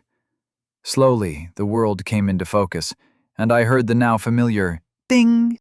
Nick immediately stopped what he was doing and turned around. What just happened? Specifically, tell me what exactly you did just now. In as much detail as you can manage, tell me how you leveled, he demanded in a forcibly calm voice. He was practically vibrating while holding himself as still as possible. I still felt a little high from my level as I turned my glazed eyes to Nick. Ah, you pointed for me to stand here. I walked over here. Then I watched you with the cool holograms. Then I leveled, I said. Nick raised his hands to his face and looked like he wanted to scratch out his own eyes. What were you thinking about? What was going on in your mind? I thought back, trying to relive the past minute or two. Well, I was going over all that crap about the world that you told me. Then I came to the conclusion that I was an idiot, and it's best to ignore as much of it as I could, and forget about whatever I couldn't ignore. Then you needed me for testing, so I figured I should focus on that, I said, proud of my helpful attitude. Uh-oh, there is that look again. Nick's "you're an idiot" face. He looks older, tired. He should get more sleep, I thought to myself as I returned his stare with my most compassionate face, the one I reserved for dogs that are too old to fetch. Turning back to his machine without another word, Nick said, "Just stand there and don't do anything. And don't use your star. I know it's hard to hold on to, but just hold on for a few seconds." He started doing stuff and fiddling with things, and then there were whirring noises and lights. It was all very impressive if you go for science-y, hologrammy type things. I stood in the middle of the platform as lights moved around me. I said, "I haven't spent any stars yet. I haven't gotten to that part of the book yet." Wow, I can feel the essence in the air doing stuff. I have no idea what it's doing, but it feels like it's doing something. What do you mean you haven't used your stars? Don't you feel soul bloated? Like an uncomfortable feeling where something bad will happen if you don't direct something? Almost like an instinct. Nick turned around, and all the lights went out. I blinked as the room returned to focus. "Not really," I said. I closed my eyes and tried to do an internal audit. "I think I feel what you mean. Kinda like holding a ball and being ready to throw it, but not actually throwing it. Like a sense of anticipation. Is that what you're talking about?" I opened my eyes and turned to Nick. He stood there with his hands on his hips. Maybe that's just his normal face, I thought. Yes, that's the feeling I'm talking about. Since your level is so low, and you'll end up using at least a few stars in each attribute over your life, would you mind using your stars in your mind, body, and soul stat one at a time while I record them? He said, while forcing a smile. Is there anything I should know about using stars that you haven't told me? Because I can tell by the look on your face that you're up to something. I get that look on my face right before I convince someone to go for the extended warranty, I said while squinting my eyes to see through his bullshit. Nick took a second to formulate a reply. Fine. It's very rude to offer input on how someone uses their stars. A path is very personal, and I'd get a long talking to by a wayfinder if they heard about me trying to direct anyone's path. That said, it would be very beneficial for my analysis of your identity to have me record it. Nick grumbled. Well, I won't tell if you don't. Will you promise to hide anything freaky that you find, at least until you talk to me about it? I hedged to see if I can get something out of my concession. Nick scoffed. I told you, paths are personal. I'm legally obligated to go over your analysis with you in private. Everything we record here isn't publicly available. Aside from your soul signature, that is. But that is merely used to identify you. In that case, I'll agree to use my 3 stars on whatever you want. But I need you to do something for me, I said. Nick went to the control panel and brought up a bunch of screens. He turned his head over his shoulder and asked, "What?" "You have to muss up your hair, raise your fists in the air, and exclaim in a shout that, 'This is for science!'" I said to him, while my eyes conveyed how serious I was. Giving me a look of confusion, he shrugged and then proceeded to rub his hands over his head to muss up his hair. He then raised his fists in the air. And then Nick spoke the immortal words of every crazy-assed mad scientist in history. "This is for science," he said in a strong voice, while not at all shouting or looking crazy. I sighed. "Never mind, you ruined it. Let's just get this over with. Tell me how to do this, and when." Nick lowered his hands. He just shook his head and went back to his machine. "Okay. Open up your identity, and when I say so, focus on your body stat and think about filling it up as if it were a cup. Go slowly." I opened up my identity. Name, Nero Walker, level 4. Race, human growth 1%, tier 1. Condition 100%. Age 14. Center 100%. Body 0. Mind 0. Soul 0. Confluence 10. Stars 3. Pillars 0/0. "I'm ready," I told Nick, as the machine's lights were flying all over the place. "Good. Push 1 star into your body's stat now." He was focused completely on a hologram of me. Only it was a multicolored me, and only a foot tall. There were so many lights around me that I could barely see my image. I returned my focus to my body stat, and I felt a small tension. It was that feeling when you were throwing a football, and you watched your buddy turn to you to catch it. He was waiting for the throw as he ran. You smoothly released it, and you just knew that it was going to hit him in stride. The perfect throw. Body. Your physical manifestation on this plane of existence. This is you, given form. The alert came into mind as a sense of completion filled my body. If I knew it felt like this, I would have spent all my stars in the shower last night. I thought to myself as the essence around me shook. "Holy shit, Nick," I said. "Does it always feel like that? That was amazing."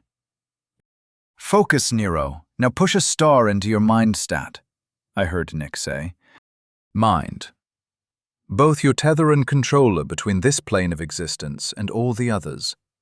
The mind is subject to the body and soul, but guides them both. This is you. I didn't say anything. I didn't feel anything. I just reveled in the moment. I felt sturdy. I felt complete.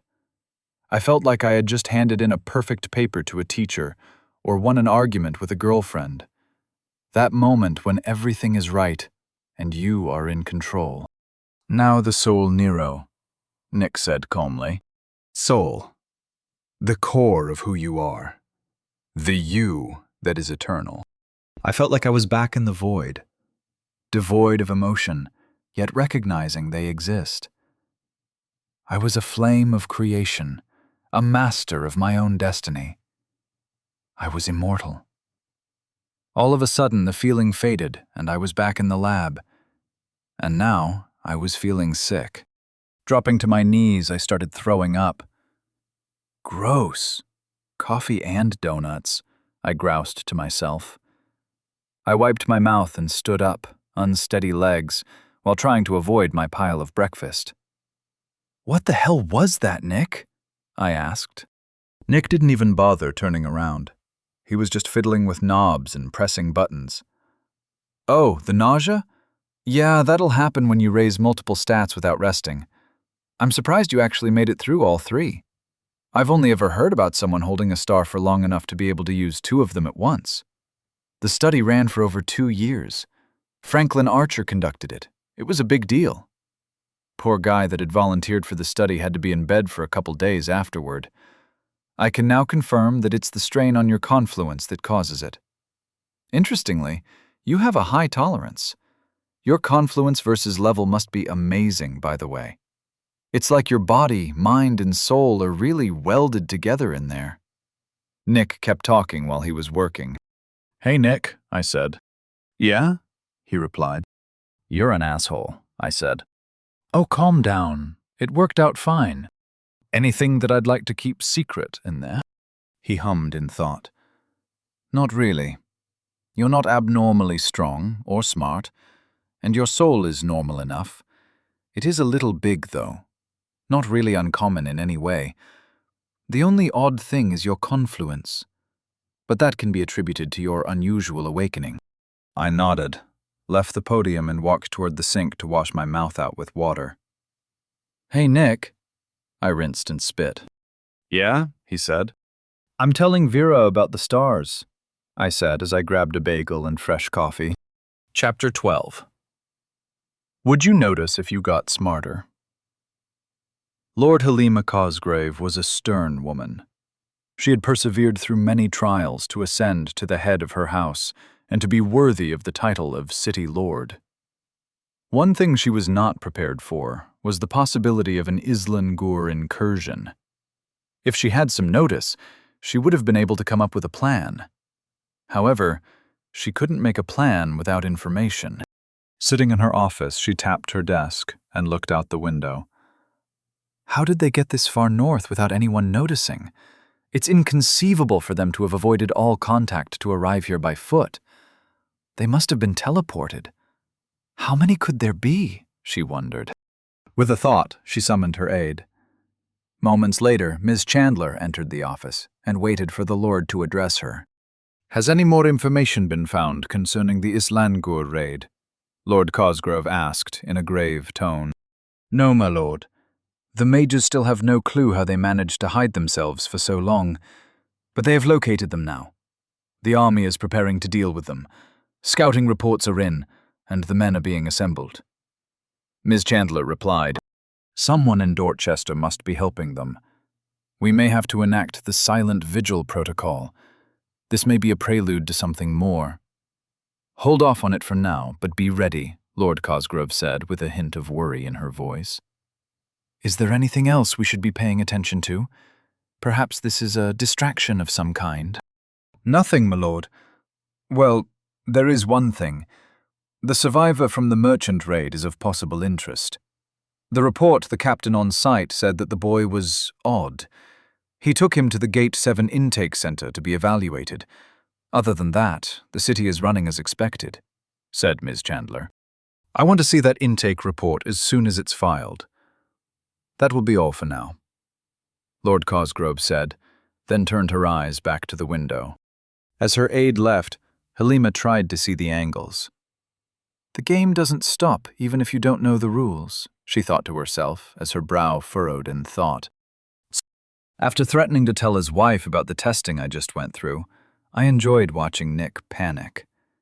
I gargled some coffee, took a bite of my bagel, and tried to remove the lingering taste of my breakfast's second pass through my mouth. Meanwhile, Nick quickly closed all the holograms on his machine and walked over with a, "Hey, buddy," expression on his face. Come on, Nero, it wasn't that bad. I'll even clean up the mess, he said. With a wave of his hand, what looked like a ball of plasma appeared 10 feet away on the platform. There wasn't even any warning. No smell or heat.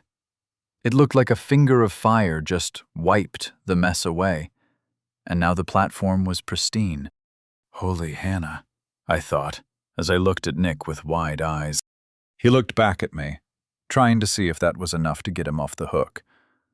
Reaching up and mussing up his hair, he threw his fists in the air and screamed, "It was for science!" Well, damn, it appears that I've been checkmated, I thought. Fine, it stays between us. But you have to get me a link and all the information on how to start my magic career, and the basics on pillars. Agreed? I asked. No problem on the link and magic information. But the pillar primers and information are all in the public library and easily accessible through the dorms. You don't need me for that. The magic school is complicated, but basic spells are no problem, he replied. No, that's not good enough. I want to be a tower-building, army-destroying, magic behemoth. I want to be able to wave my hand and rewrite reality.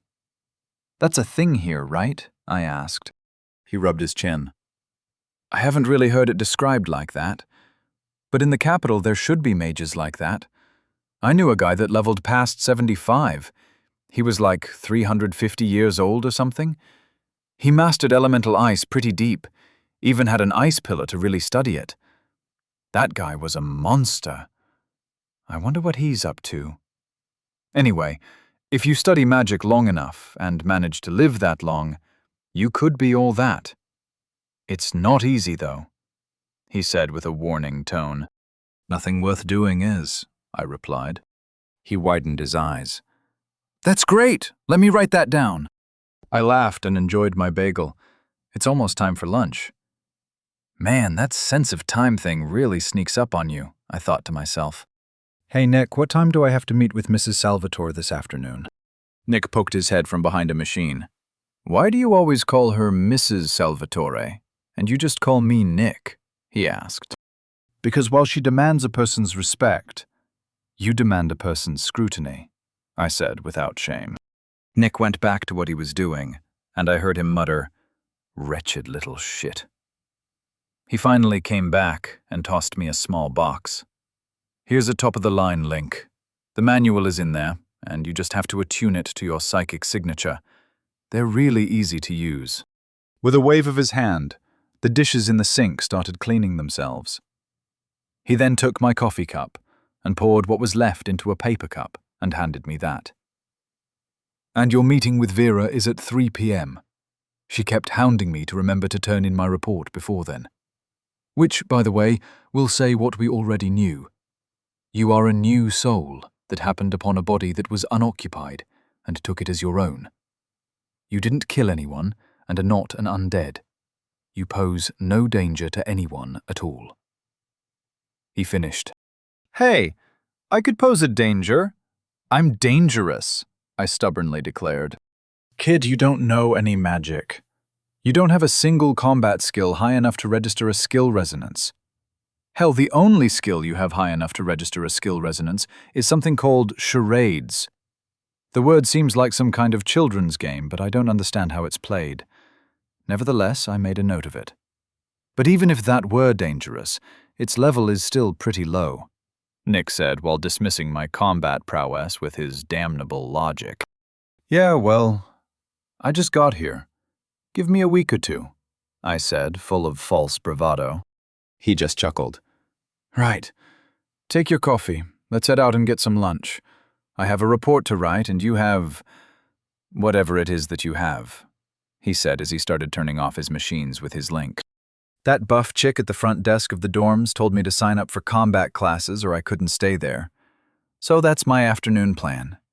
Then studying when I'm not having the meeting with Mrs. Salvatore. I detailed my itinerary as we left the lab. He thought for a moment. You mean Kathleen? Black lady that looks like she could carve a turkey with her stare. Yeah, better do what she says. I'm a dab hand as a combat caster, but that woman scares me. I once saw her pound, and I mean pound, an army sergeant who said that living here in the South was just as harsh as living in the North. She challenged him to a duel on the spot. Moron just said sure, and followed her to the arena and his own destruction. Nobody could believe he was dumb enough to say yes. Funniest thing I've seen in forever. I smiled as we walked to what I assume was some kind of restaurant in the building. We took an elevator to level 2. She whooped his ass? I asked, hoping for more details. The whole thing only lasted about 5 minutes. Most of that was her criticizing his footwork. Then bam! Spin kick to open his shield while she followed with spear in a reverse grip. The spear went through his sword arm. Needless to say, he let go of his sword. Before the blade even hit the ground, she finished her spin, planted her feet, and rolled his skewered arm over his shoulder. His entire body flipped, and he landed flat on his back. On the way through the air, Kathleen pulled out the spear and planted the butt into the dirt. She stood there like a war goddess, passing judgment, before he even finished planting himself in the floor. All of us watching were speechless. "You forget how amazing people are when you see them every day," he said. Sounds like a one-move victory. That's pretty hardcore, I said. Oh, that wasn't the end of the fight. The guy stood up on shaky legs, with a bloody and torn right arm, missing his shield, and he tried to put up his fists. To be honest, I think it was reflex and not some supreme act of will. You could see in his psychic field that everything was dulled. Kathleen smiled and slammed the butt of her spear into the ground to keep it standing. She banged her fists together and said, "Good." That was it. She charged him like a Plontus heading for the last bundle of hay. Nick was gesturing wildly while we walked down a hall. "Hold up, what's a Plontus exactly?" I asked. Huh? Oh, it's a species of cow that was crossbred with a monsterized bull held in captivity. That makes them larger, meaner, and always hungry. "You know what a cow is?" he wondered. Yeah, but we'll get back to the story. But remind me to ask you about monsterizing or whatever. And for the story, you should go with, "She charged him like a fat kid heading for the last piece of cake." It's funnier. But go on, what happened next? I asked. Ha! Fat kid heading for the last piece of cake. That's good. Really rude, but funny. Anyway, what happened next was the ass-whooping of the decade. She shoulder-charged the guy in the stomach. You saw her, she's rather short, right? Well, he was a big guy. Probably was a full unit taller than her. And she folded him in half like a sheet of parchment.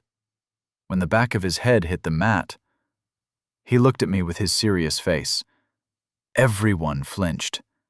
Then she hopped up onto his chest and got her legs under his hips to hold him in place. Then she started wailing on him. Tight, straight punches and hooks. He tried getting his hands up, but it was futile. In no time flat, the mat turned red and match ended. The guy was out cold. If it weren't for his soul signature, I would have sworn she killed him. Cool as a cucumber, she stood up and wiped her bloody fists on her pants.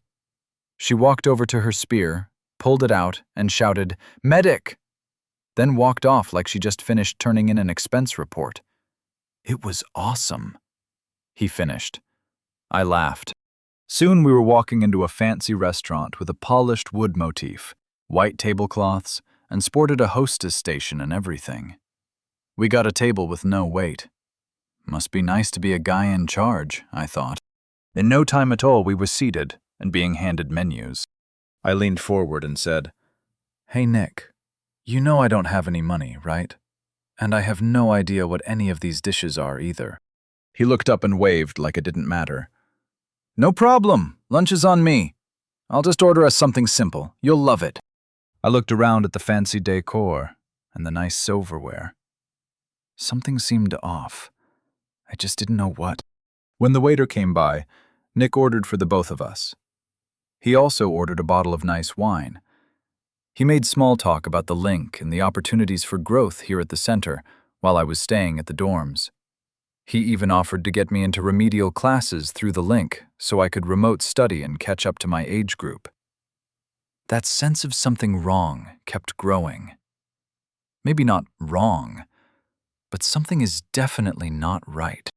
As the waiter poured my wine and delivered our food, it hit me like a bolt of lightning.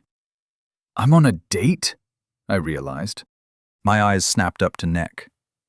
I was just about to accuse him of shenanigans when the memory of my assumptions about the link being way off base popped into my head.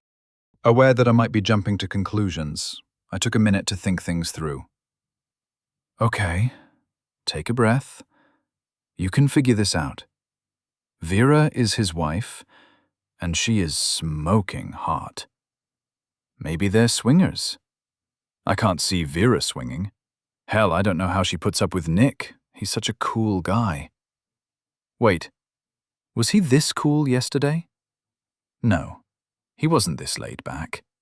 He wasn't Mrs. Salvatore rigid, but he was very focused. I don't get any sexual vibes. It's more like he wants to be friends. Maybe it's because I was never that successful in my life back on Earth, but I'd never been wined and dined. This was a whole new experience for me. I didn't understand it, yet it was the only conclusion that I could come to. As I focused on my food and the lull in conversation, my mind was filling up with all kinds of observations that I normally wouldn't think about. Although this guy looks like he is barely 40, Mrs. Salvatore said they'd been married almost 50 years. That is a long-ass time. He's also the head of a division, so he's successful. He's smart, political, and old. He shouldn't be acting like this. I don't think he's being really fake. I think he's just playing up the friendship angle. He's mirroring me, I realized. This is the thing I saw on TV about how to act when you want to get into business with people. You take them out to a nice restaurant and be their ideal friend. I couldn't decide if I was emotionally hurt or not. I mean, to be honest, I had just met the guy, really. He seemed nice. I liked his wife. They're both professional. His attitude subtly changed after he saw my results. No, it was when I told him that I had 3 stars saved up. It was after that when we started bonding. The study he mentioned. He said it was a big deal and took 2 years. My data is private. He can't use it without authorization. Ha ha! I got you now. He really is just a big science nerd. He is trying to get my permission to write a paper or something on my identity, I deduced. I finished my meal while I double-checked my conclusions. The mental math seemed to check out. Time to check my hypothesis. Better yet, I should wait to speak with his wife. She was all about a person's path and personal journey. This afternoon might be interesting, I thought, while pretending to focus on my meal. As I patted my belly, I looked up to a smiling Nick. Thanks, Nick. This was nice. I better head out, though. I have that meeting with Mrs. Salvatore at 3 p.m., and you have a report to write. I'm sure we'll see each other soon, I said. Nick seemed to hesitate, then said, Hey, Nero, would you mind if I used some of your data for a paper? Since I'm writing that report for the intake committee, I could just make a second one for the center's research department. I won't use your name, and our deal still stands about us not talking about the stars thing and me getting you some books on magic. Well, Nick, I can tell this means a lot to you. Let me think about it, okay? I said. Since they don't shake hands here, I stood up and smiled. I gave a small bow and walked off. See you around, Nick. It's been a hoot, I said. There are very few things in life as sweet as having a legitimate reason to leave someone else with the bill, I thought to myself. Chapter 13. Reunited with his one true friend. That kid is a monster, Nick thought to himself, as he mentally paid the bill for the meal. His face was pensive as he considered the past few hours. With a polite smile to the waiter, he got up and returned to his lab. From the moment young Nero banged on the door like a savage, the boy's psychic field was in chaotic motion. Nick had never seen someone who was observably mentally stable and yet so extremely not at peace. It was like Nero's thoughts were bouncing around erratically. How does the kid stand it? Nick wondered. Human beings seek a state of unity. It is an irrefutable truth. Nick could quote hundreds of studies that proved, without a doubt, that in the absence of stressors, human beings become introspective and seek to balance their mind, body, and soul. But this kid Nero treats the entire world as though it is a puzzle box he has to figure out. Being confused is not unexpected, given his situation, but people look for more information. They don't try to form conclusions without any input. Is that his secret? Nick walked through the halls calmly, with his hands resting behind his back and his chin up. People nodded in respect to him as they passed by. He offered a nod in return. The subtle adulation of the associates was something that he had grown used to. Nero doesn't seem to care that I'm the youngest research head of any gate in Dorchester's history, he noted. Maybe Nero didn't know the details, but he must have noticed how people treat Nick. After all, he is incredibly observant. With the observable data at his disposal, Nero should be more respectful, not to mention wanting to mirror Nick's success. When Nick was young, he always did his best to copy the mannerisms and thought patterns of those above him, at least when he was in public. It's how he got to where he is. The boy acts like a combination of a sage and toddler, he thought to himself. And how the hell did Nero come up with all those truisms? The words hold such meaning, such heavy, profound insights. The sector he came from must be very peaceful and united. The sheer venom he displayed when he thought the people of Dorchester were being mistreated by those in power was shocking, to say the least. Perhaps the sovereign who controls the sector has figured out a way to eliminate suffering and conflict in his domain. Nick arrived at his personal lab and sat down. Waving his hand, his station lit up, and a bottle of whiskey and a glass flew over to the desk. He rubbed his chin as his thoughts separated into two distinct streams. While he got the room in order, he analyzed the data he collected from Nero and brought up the intake center's thought hub. Nick reaffirmed his belief that Nero must stay at the center. The boy needed to be observed during his growth. Nothing Nick has done up to this point is as important as discovering how Nero sees the world, and more importantly, how he sees himself. With that in mind, he pinged Vera and awaited a reply. He felt the connection open and heard, "Is there a problem with Mr. Walker's testing? I have a call scheduled in 10 minutes with Mr. Tipsman's family, and if there is anything I need to know, now is the time." No problems of any kind. You can tell them that the man inhabiting the body now is most definitely not Mr. Tipsman. Please express my condolences, and let them know that there is no soul echo or any remnant of the previous occupant. Their son's soul passed without issue and is now moving onward toward his next incarnation. Nick replied easily. That's great news. I'm sure that will put their minds at ease. Is there anything to note about his testing that needs to be passed on? She asked. Nick could feel that she was barely paying attention to the conversation. Well, there are a few things. However, there is nothing that violates the public health statutes. Everything of note is path-related and protected by protocol, Nick said, while picking his words carefully. Nicholas Marcus Salvatore. I've known you too long to miss that mind fluctuation. What can you tell me without violating your oath? Choose your words carefully, or I'll send Jessie to audit your combat capability again, she said, as Nick felt her full attention drop on his mind like a weight. Nick hung his head. Always with the threats, he thought to himself, although he was very careful to not project that thought over the link. There was nothing wrong with his results. In fact, his data was remarkable. I won't talk about his path, but if I could get him to agree, I'd love to be able to use his testing data to write a paper or two. He could feel Vera's scrutiny. I'm not going to use his data without consent. He's just interesting. You saw how fast he leveled.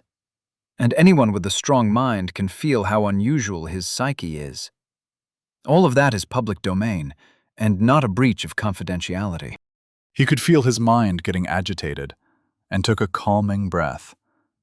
Shielding his thought, he said to himself, "No good ever comes from arguing with Vera. Just breathe. Calm your mind." The silence hung over the connection, like a piano about to fall. In a cold voice, Vera said, "Nick, Nero's path is his. The law is absolute. If you interfere in any way, I cannot and will not help you.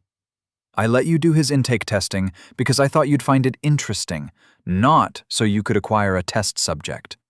You wouldn't have heard of him if I hadn't brought him to your lab. We both know you have a weakness for interesting phenomena, and this is a trial that you will have to face. How you manage the next few days may very well become integral to your own path. Now, is there anything you need from me, or are you ready to submit your findings to the intake board? Nick sighed and replied, I hear you and acknowledge the warning. The report stating that nothing dangerous was found will be on the hub within an hour. As for the future, I will be upfront with Nero, and hopefully be able to convince him to allow me to use his data. I will not blackmail or otherwise lie to get what I want. My path is in my control, and my decisions reveal who I am. Vera chuckled. I always liked Henry Spencer. He was a wise man. In regards to young Mr. Walker, you have time. He's still young, and I'm sure by helping him, he'll help you. That is how two paths can go in the same direction. When you try to force a path, you find obstacles everywhere. Thank you, darling. You are a credit to the title of Wayfinder. I'll see you at dinner, Nick said with a smile. See you then, my lovable idiot, she replied and closed the connection.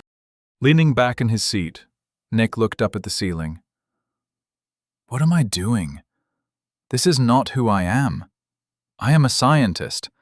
I follow where the data leads. Influencing the data will only produce flawed results. I need to approach the situation rationally, like I always have in the past. If important findings come, that will be a result of work, not manipulation. He reaffirmed his path in his mind. Collapsing his disparate thought streams, he returned to one mind and focused the whole of it on firming his resolve to be the man he believes he can be. Nick heard a soft ding, and the room started to shake as eddies of essence swirled around him. Nick's mind went blank in euphoria. He hadn't leveled in years, and he had forgotten the feeling. As everything calmed down, Nick placed his hands on the desk and panted. Out loud, and with an unexpected annoyance rising from nowhere, he said, I don't know how, but this somehow, some way, has to do with that little shit. He could almost hear Nero laughing from wherever he was. Unaware and uncaring of how his presence has affected those around him, Nero walked up to the board that listed all the classes offered at the center with a smile on his face. There were a few people clustered near the board, looking at what at first looked like large sheets of paper, but upon closer inspection the text seemed to change. Confused, Nero looked around and saw that everyone has a link activated on their temple. With a grunt of annoyance, he stomped off to his room to figure out his link. As he walked through the halls to the elevator, he pulled out the loose sheets of paper on which he had written down his itinerary for the day. The first fucking thing on my list is dealing with the stupid link, he mumbled to himself. Eventually finding himself in his room, he pulled out the box with the link that Nick gave him. It was a small, thin crystal, with one gray and dull side. It was about the size of a thumb digit, and maybe twice the width of a credit card. It seemed very sturdy, didn't bend, and when he tapped his desk with it, it made a strong, solid sound.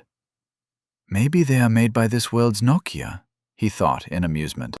Seeing the box had a little 4-inch by 5-inch note card in it, he pulled it out to read the instructions. For first activation of a link, place it on either temple and open a connection.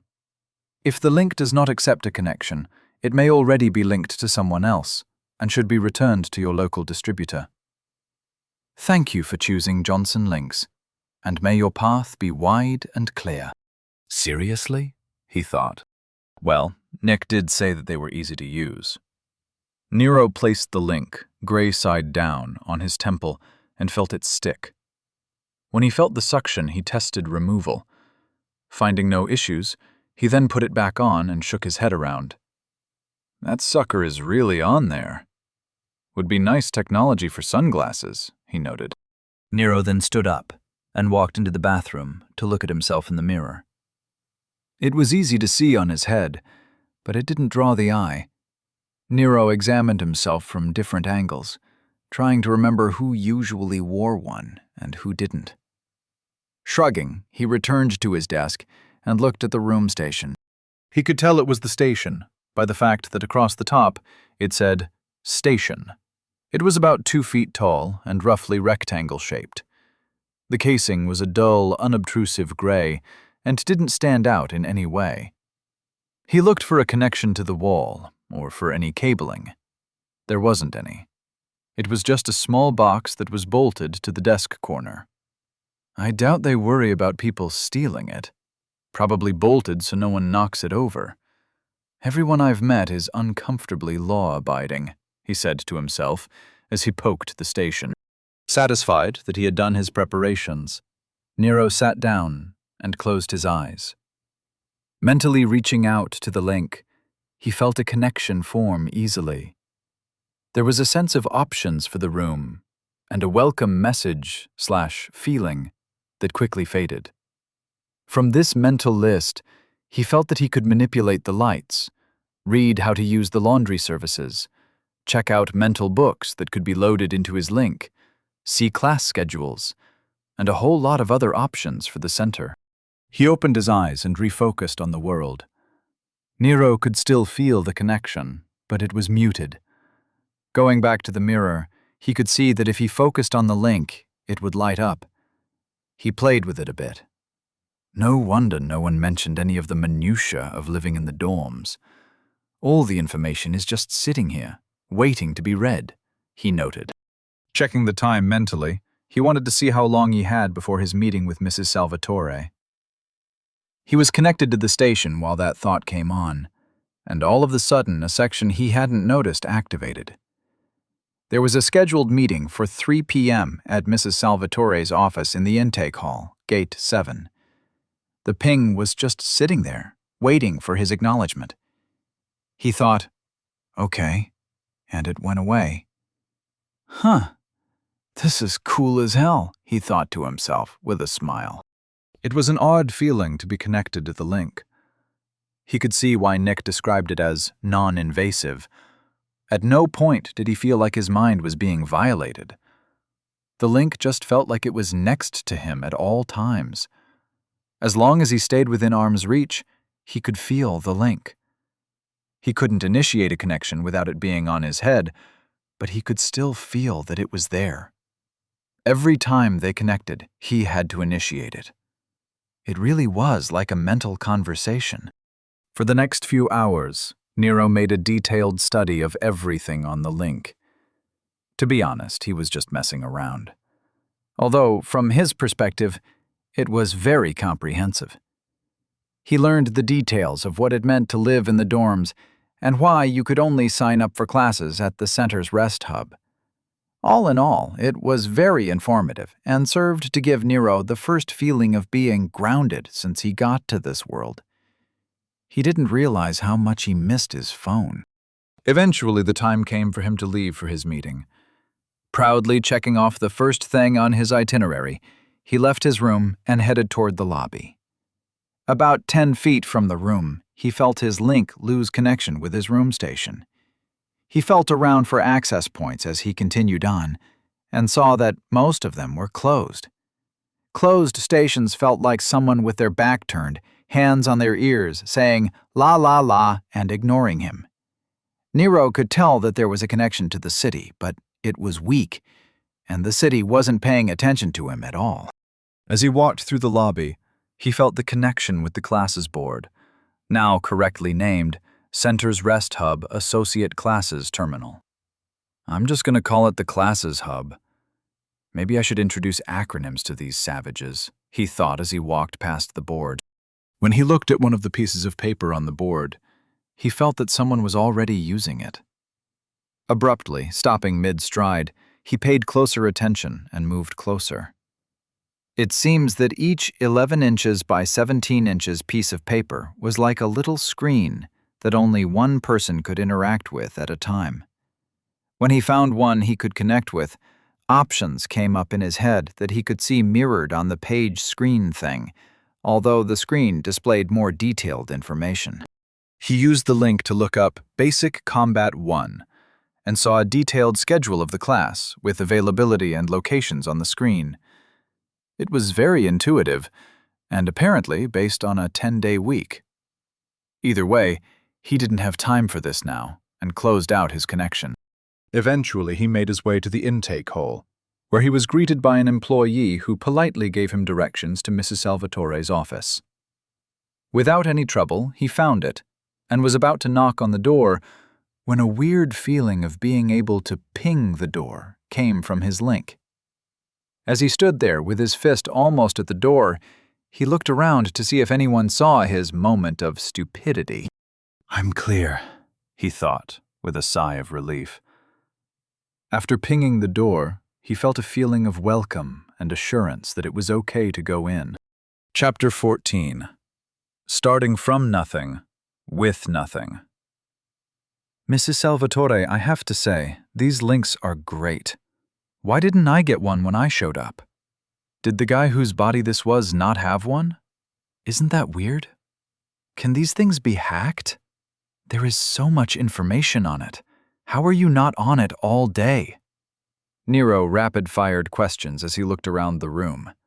It was neat and tidy, just how he imagined it would be. There was a large desk with a couple of comfy chairs and bookshelves along the wall. Throughout the room were some tasteful paintings and plants. All of the fancy wood furniture seemed to shine as the big windows looking out onto the courtyard provided a warm light. Vera Salvatore just sat there, listening to the verbal barrage while being reminded of the annoyance that was Mr. Walker. "Mr. Walker, have a seat," she said, as she pointed to a chair opposite her desk. Nero hopped into the chair and waited for her to say something. He saw her eyes furrow, as if his presence was annoying her. "Mr. Walker, is your link active? Why are you trying to have a conversation with a connection open? Are you in a link right now?" she said while staring at the active link on Nero's temple. "Huh? No, I'm just keeping the connection open because it's interesting to see what's available. Is that weird?"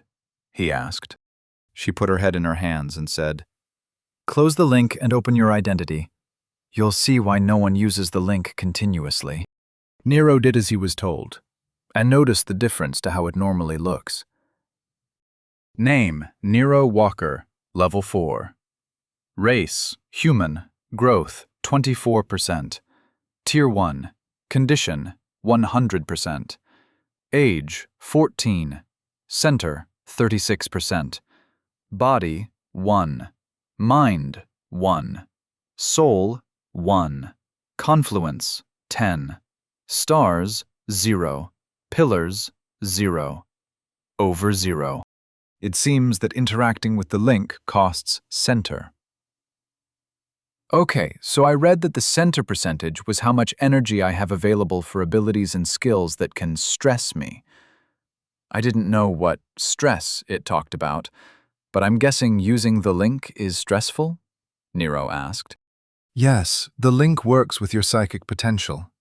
It takes effort for your mind to perceive that level of world. The higher your mind stat, the longer you should be able to use it. How long have you been holding a connection? She asked. I don't know. A couple of hours. Well, more or less since I got back to my dorm from lunch with Nick, he said. Vera looked surprised as she asked, You don't have a headache? No symptoms of stress? Sore joints or a ringing in your ears? How much center do you have in reserve? Like 36% left? Is that bad? Nero was starting to get worried. He took stock of himself. I think I feel fine. How do I know how bad I messed up? She sighed and muttered, So this is what Nick was alluding to.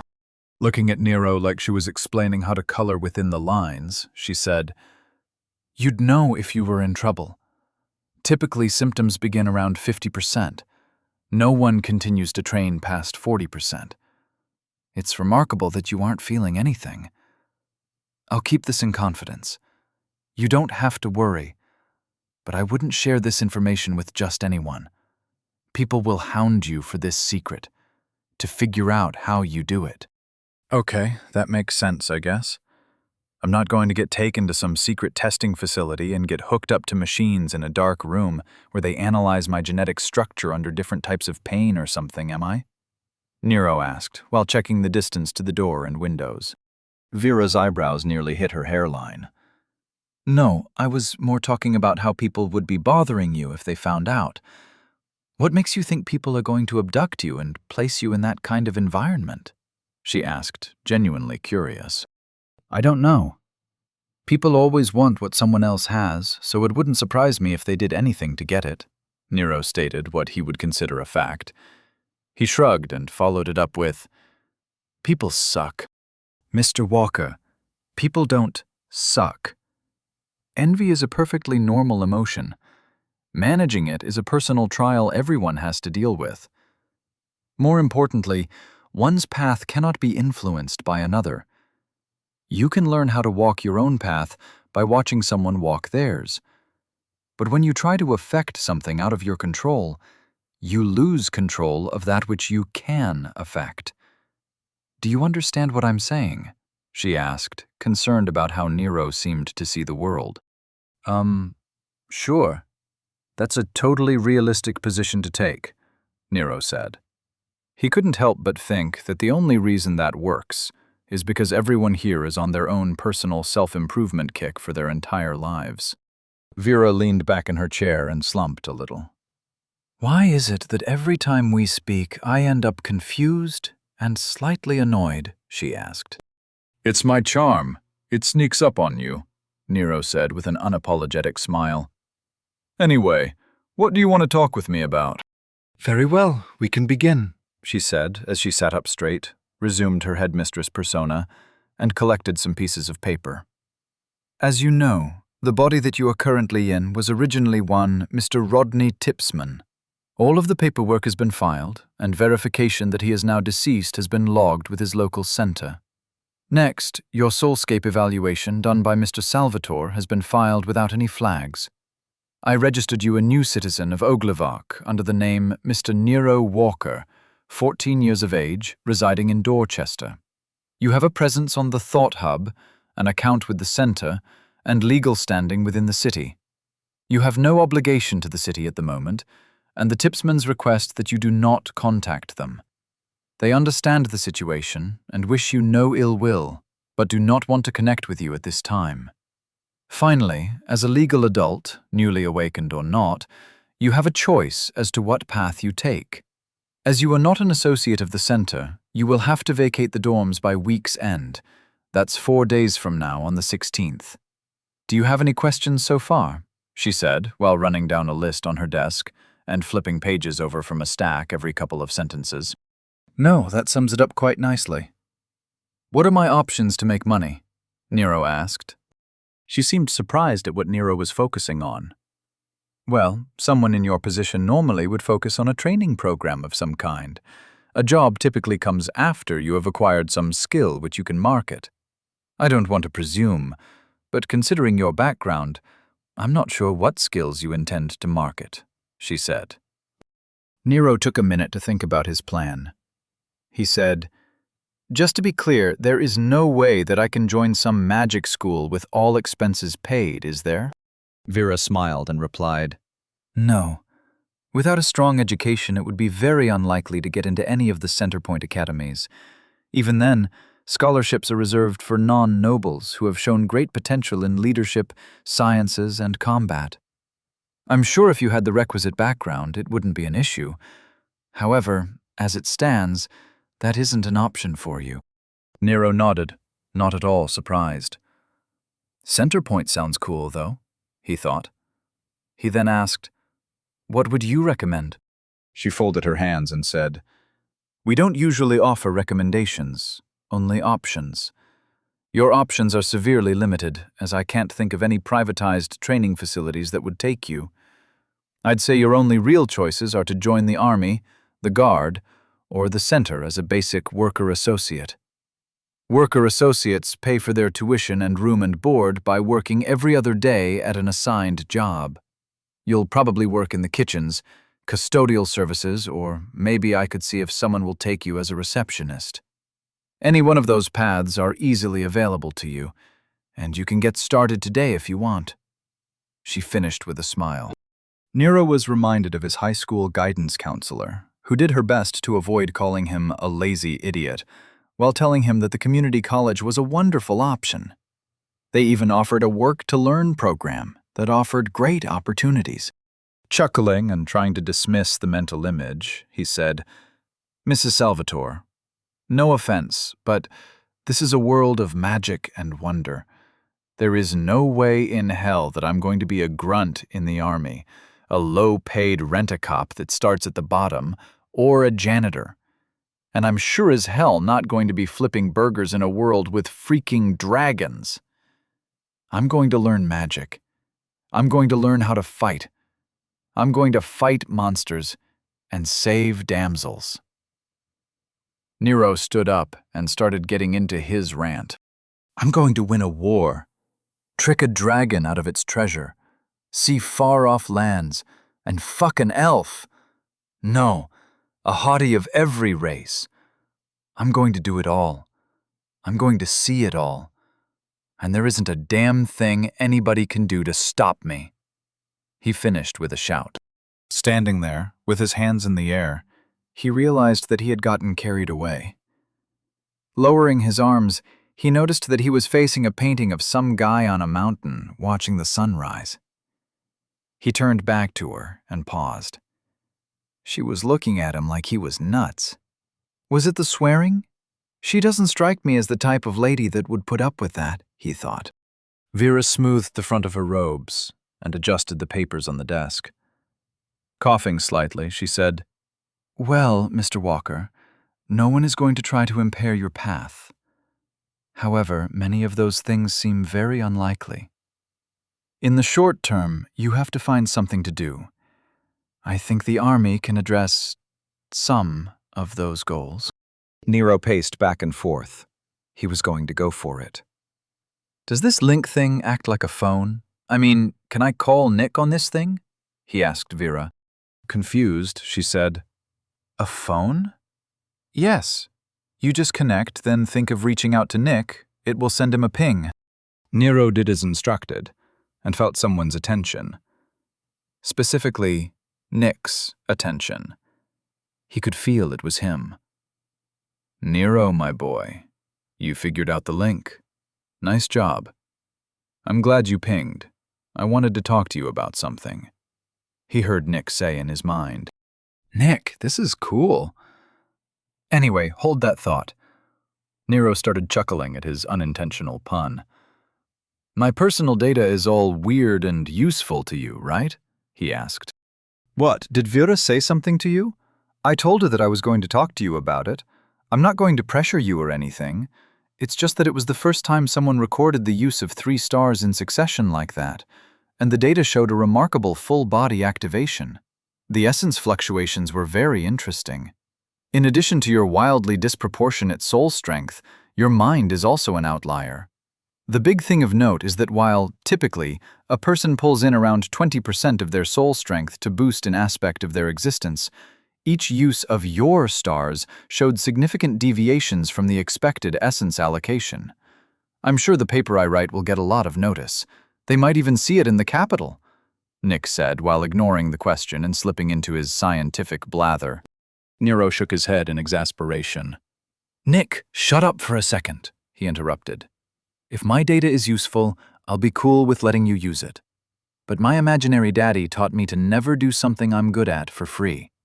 Since I'm good at having data, I'm calling to bargain." Feeling Nick's confusion over the link, Nero went over what he'd just said. "I should have said something about supply and demand. Crap," he thought with a grimace. Chapter 15. Leveraging a paycheck is better than earning one. "You want me to pay you?" Nick asked Nero over the link, while his psyche radiated confusion. "Well, you already owe me a few things for not doing that thing, remember? So how about this? You can be my sponsor. You give me room and board somewhere, access to books on magic, and all that I need to learn about this place. Oh, also get me combat lessons. In return, once a week, I'll stand on a platform and let you pelt me with lights to your heart's content. What do you say?" asked Nero. As Nero was having this conversation in his mind, Vera was sitting in her chair, watching one side of the conversation. Nero was speaking his half of the exchange out loud, rather than just thinking it to Nick through the link. Alarmed at what she heard Nero proposing, she pinged Nick herself. "Are you serious?" Nick said, then felt Vera's ping. Realizing the stupidity of ignoring his wife right now, he linked her to his conversation with Nero. Feeling the new addition to the conversation, Nero looked over at Vera. Wow, she has one hell of a mental presence, he thought. As Nero could feel her attention was completely locked on Nick, he felt like a kid hiding in the garage from an angry mother. Nicholas Marcus Salvatore, you know there are procedures for human testing. You have to submit a proposal to the Center Research Ethics Board for approval. Then request funding from the Research Council, which you lead. Then assign a team to manage the experiment. You cannot just hire people as lab rats and do whatever you think is interesting. There are procedures. She finished with a mental growl, which was mirrored in the room with a huff. Nick flinched and replied, I didn't do any experiments. Well, not really, and I'm not going to hire him as a lab rat. But him being around could be useful to observe. He sounded reluctantly hopeful. Obviously, the cost of what he is talking about is ridiculous, and we won't be doing any of it. But we could maybe hire him as a worker associate in the labs? He could still go to classes on his days off, and on the days he works here, we can have him do janitorial stuff, cleaning and such. As Nero listened to them go back and forth, he felt it was time to reassert control. Still out loud, he said, I'm not cleaning anything. I'll join the labs as a worker associate to get access to all the learning stuff from the center. But on the days I'm working at the lab, I'll be studying to catch up. I'll help out with stuff, but no crap labor, he said decisively. Nick replied quickly, That's fine with me. Mostly you'll just be in the way, considering you don't know anything of any real use, and I'll only be putting you back in the Essence Forge when you use a star. Vera mentally shrieked, You put him in the Essence Forge? Nick said quickly, I didn't actively run it or anything. I just wanted to take a look at how his soul affected the ambient essence. Then I had the idea that I could record the essence pattern of his star usage, like Franklin Archer did over in Batherton. He did that study on soul confluence interaction with stress, you remember? Doesn't matter. The boy was fine, and I got some interesting data that could shed some light on how environmental essence factors interact with the soul's confluence on this plane of reality. Nero was enjoying feeling the minds of the two as he listened to their exchange. It was interesting to feel people's emotions on a psychic level. He always liked emotionally poking people, and this medium seemed well suited for it. Taking the opportunity, Nero interjected, That wasn't how I was supposed to be tested? What was supposed to happen, Mrs. Salvatore? A red-faced Vera replied, He was supposed to use a soul scope to verify that your soul signature was different than Mr. Tipsman. Then he should have checked to see if there were any signs of undeath by examining your body/mind tether. And lastly, he should have measured your psychic field to ensure that your mind isn't damaged, which would constitute a danger to those around you. Wow, Nick, that one machine you put me in could do all that? Nero asked innocently. Technically, the Essence Forge would have highlighted any issue with your soul signature, and the body/mind tether, if you tune it correctly. Which I did. As for the psychic profile, my mental acuity is high enough that I just had to look at you and realize your psychic field is fine. Weird, but fine, Nick replied. Here it comes, Nero thought with anticipation. Nero then asked, Then what was the point of me using stars while I was in the lights? Vera's mouth dropped open. Stars? As in multiple stars? Did you recreate that lunatic's experiment with him? Her attention turned to Nero. Didn't you use your stars when you got them? Why would you hold on to them? I didn't know how to use them, so I just held on to them. Nick explained it to me, Nero said while smiling sweetly to Vera.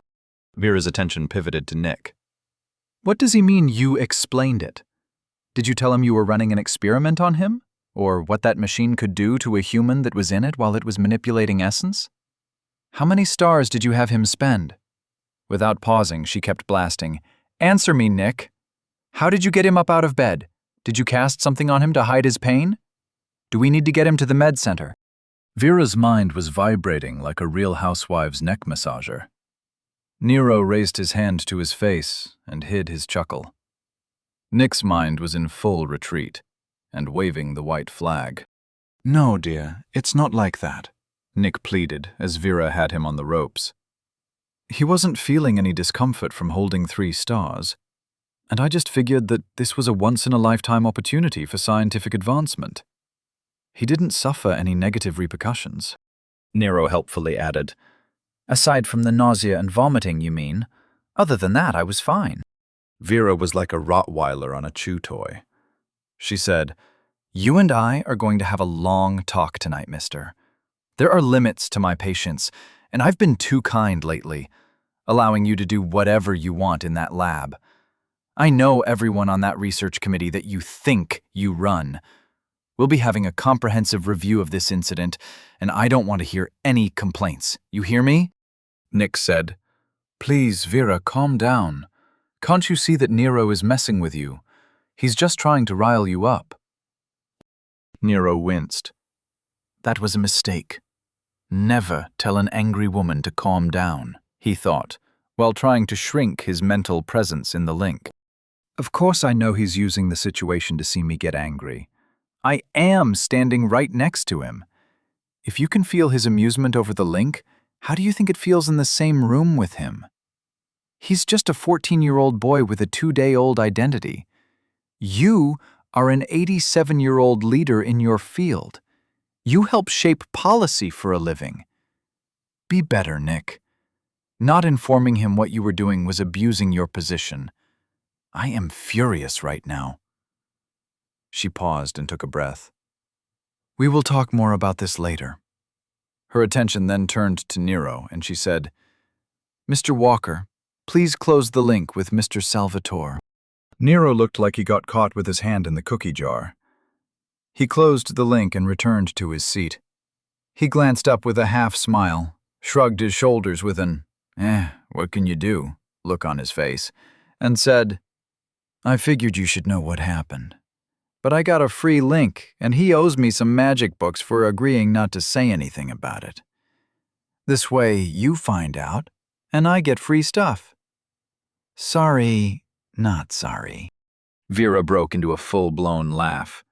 You're 2 days old, and you tricked us into getting you a job where you don't have to do any work, get the center to feed and clothe you, all while focusing on acquiring magic training. You, Mr. Walker, are a very dangerous young man. See? I told Nick that I was dangerous, Nero thought, while smiling like a bandit. In all honesty, Nick was heading for trouble anyway.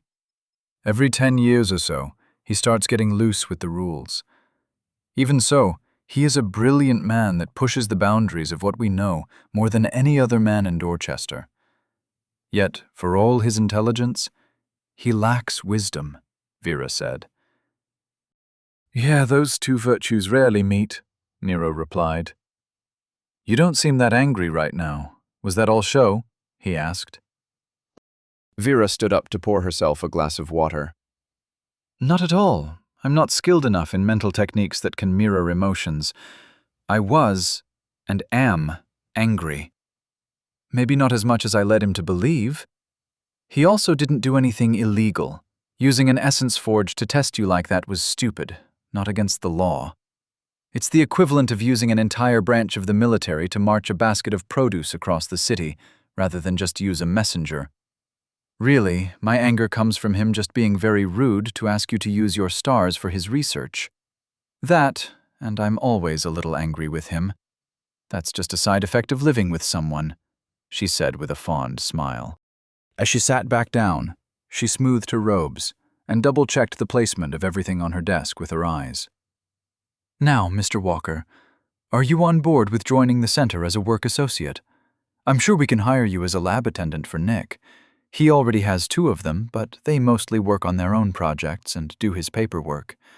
Occasionally, they help him do whatever experiment he is focusing on. Yes, that's fine.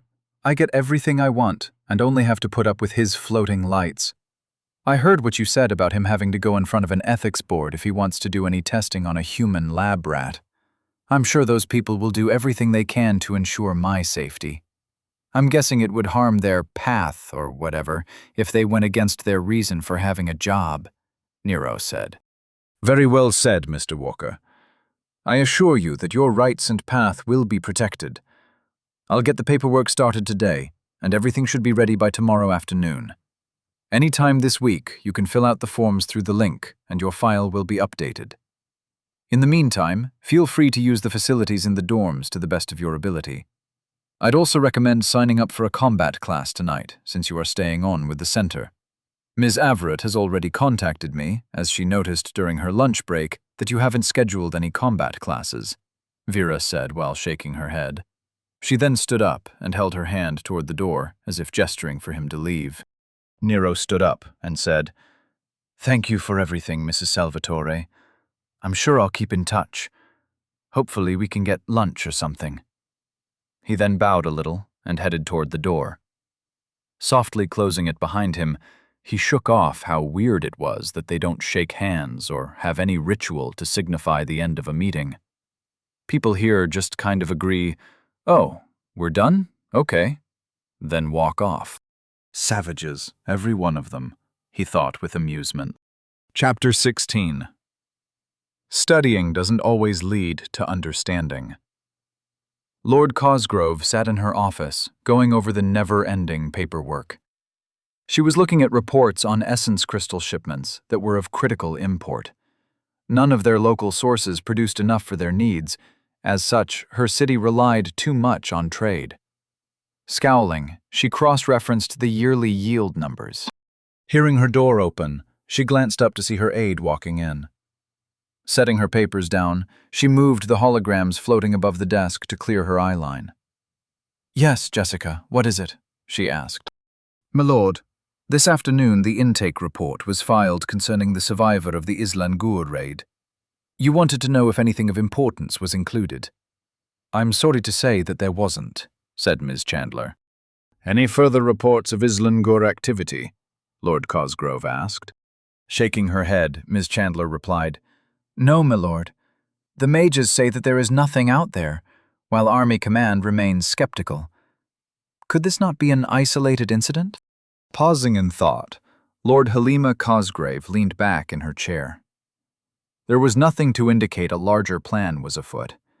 It was possible that the raid was just an unfortunate meeting in the woods. "All right, stand down preparations for silent vigil, and return our threat status to all is well. Let's put this behind us and move on. There is nothing to be gained by giving this more attention than it deserves. Let the Army continue their investigation if they want, but let's try not to waste resources," she said definitively, then continued, "Is there anything else?"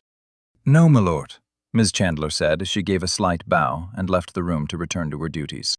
Lord Cosgrove gave a huff of annoyance and returned to her examination of the regional essence crystal trade. As he walked through the halls, the intake hall and courtyard, Nero planned his evening. First food, then class scheduling, then hitting the books in his room. He decided to check his identity to see how much center he had. It was pretty low before he decided to call Nick. Name. Shouldn't I be on my ass right now? He wondered.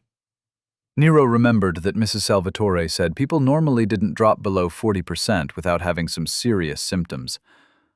Pausing in a hallway, he leaned his back against the wall, out of the flow of traffic. Closing his eyes, he took stock of himself. I'm a little hungry. Definitely thirsty. A bathroom might be a good idea. No sore joints or headaches. I guess I do feel a little tingly.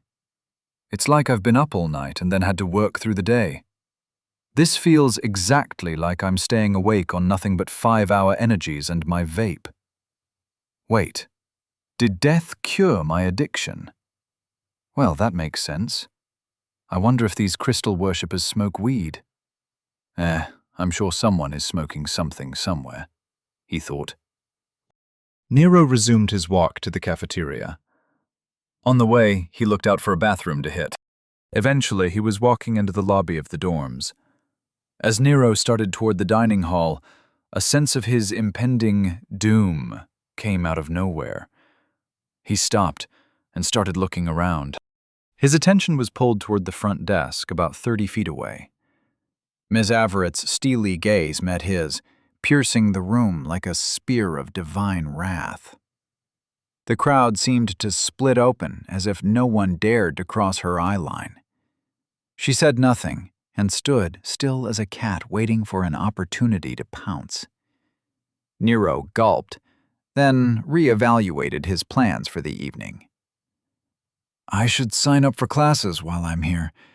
It'd be silly to go to dinner first. After all, it only makes sense, he thought to himself. Without breaking stride, he pivoted to the classes hub. The sense of doom evaporated, and everyone continued on with their day. Nero looked up the beginning classes for combat, specifically magic combat. The classes all had a basic essence theory class as a prerequisite, along with a note that you need to have been tested in combat casting proficiency before applying. Not dissuaded, he looked up the basic essence theory class. It's a 6-week class that meets every other day. That's 5 3-hour classes a week. No prerequisites needed. He signed up for a class that begins in 5 days and meets in the afternoons. Nero applauded himself for beginning his journey in reality bending. He closed his connection to the board and started to turn away. Pause. He turned back and reopened his connection. Too close, he thought, while he felt his back sweating at the image of Ms. Averett watching him. He quickly found a free class that anyone can join at the basic level. It met in the mornings and would pair nicely with his future magic classes. That still left a lot of free time.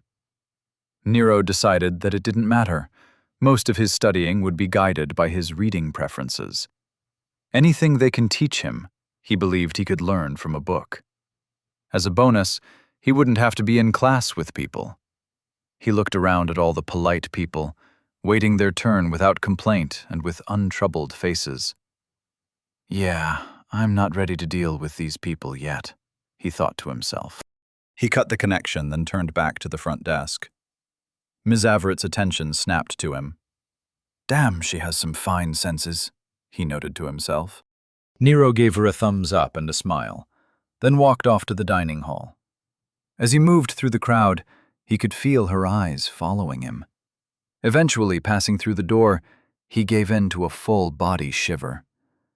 Shaking it off, he put it in a corner of his mind and promptly forgot about it.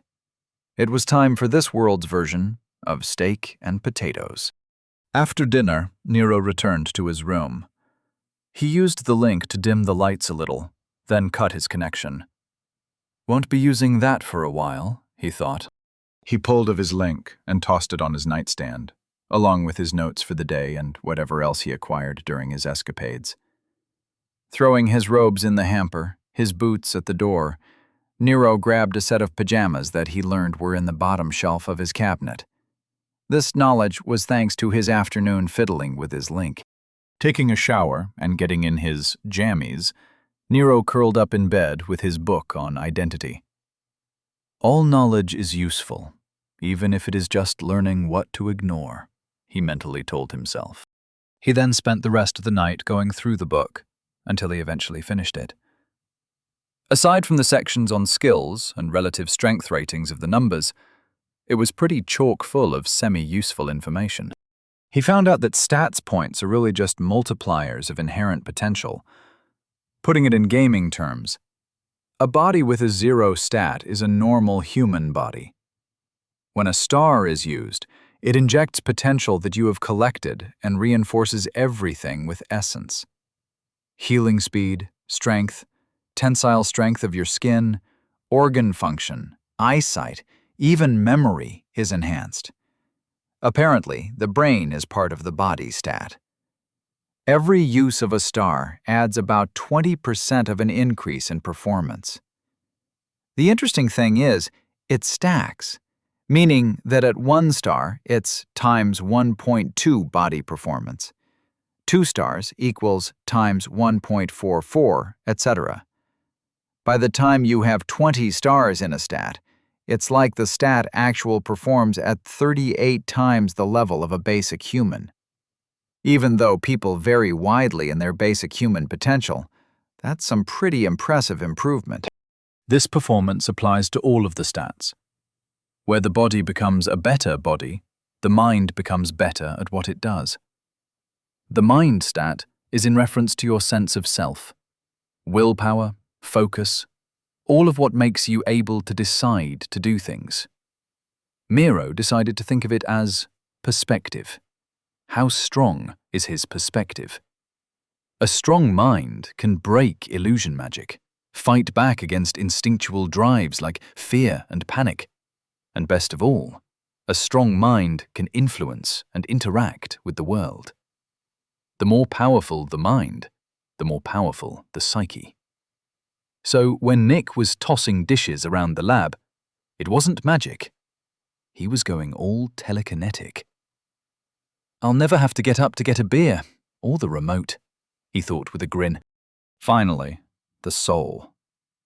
The book said that a strong soul gives strength of identity.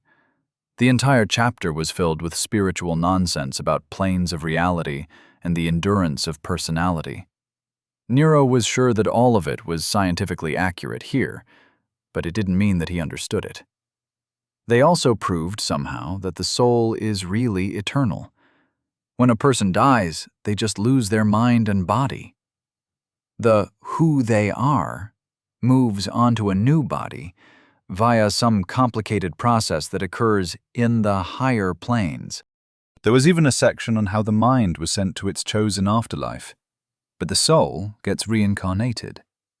So in this world, you get an afterlife and reincarnation. Does that mean that a person could meet another incarnation of themselves in the afterlife?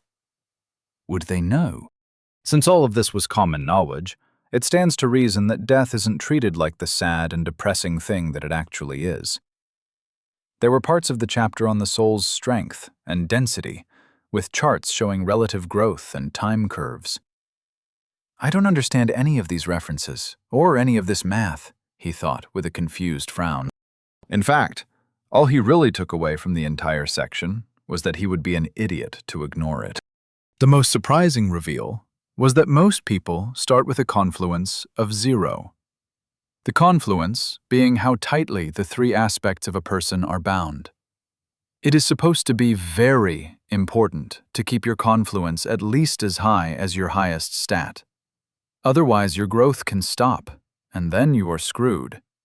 Once a person's growth stops, they are just waiting to die.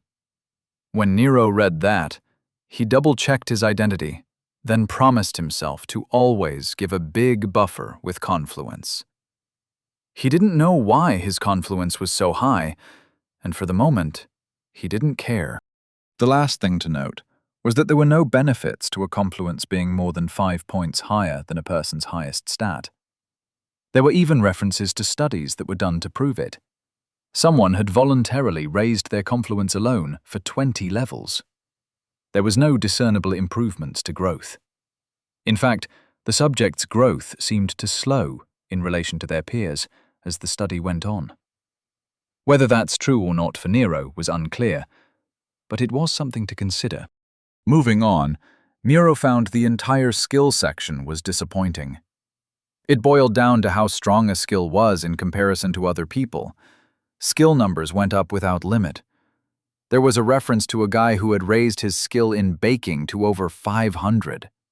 The guy made a great muffin, but when it came down to it, it was still a muffin.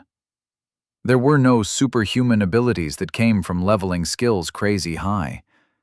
Granted, a person with a 500-level skill in longswords would be a freaking amazing swordsman, but he couldn't cut a mountain in half with his skill.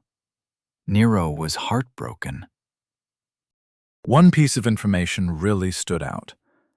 Since skills are part of the world, as someone practices and learns a skill, they are absorbing the essence echo of all those people who used the skill before them. Therefore, even if the skill itself is average, At least leveling a skill is easier here than back on Earth. The book had more than 50 pages of graphs and charts, plotting growth curves and listing societal averages. Those Nero only glanced at. More than half the book Nero considered fluff. In fact, the entire last chapter boiled down to, "Your path is yours alone," and "You can be anything you want to be." I swear I'm going to hold a protest or something. These people are way too upbeat, he thought with a grimace. Checking the time, 28:24. Nero got up, tossed the book on his desk, and went to the bathroom. There is a 30-hour day, with the 30 days in a month, 3 months in a trian, and 3 trians in a year. Somebody or something definitely is doing some magic fuckery to mess with the laws of nature here, he noted. Flushing the toilet, he brushed his teeth and then went to bed. Using his link to turn off the lights, Nero closed his eyes. He decided to check his identity before bed. This should be a habit I get into, he thought. Name, Nero Walker, level 4. Race, human. Growth, 100%. Tier 1. Condition, 100%. Age, 14.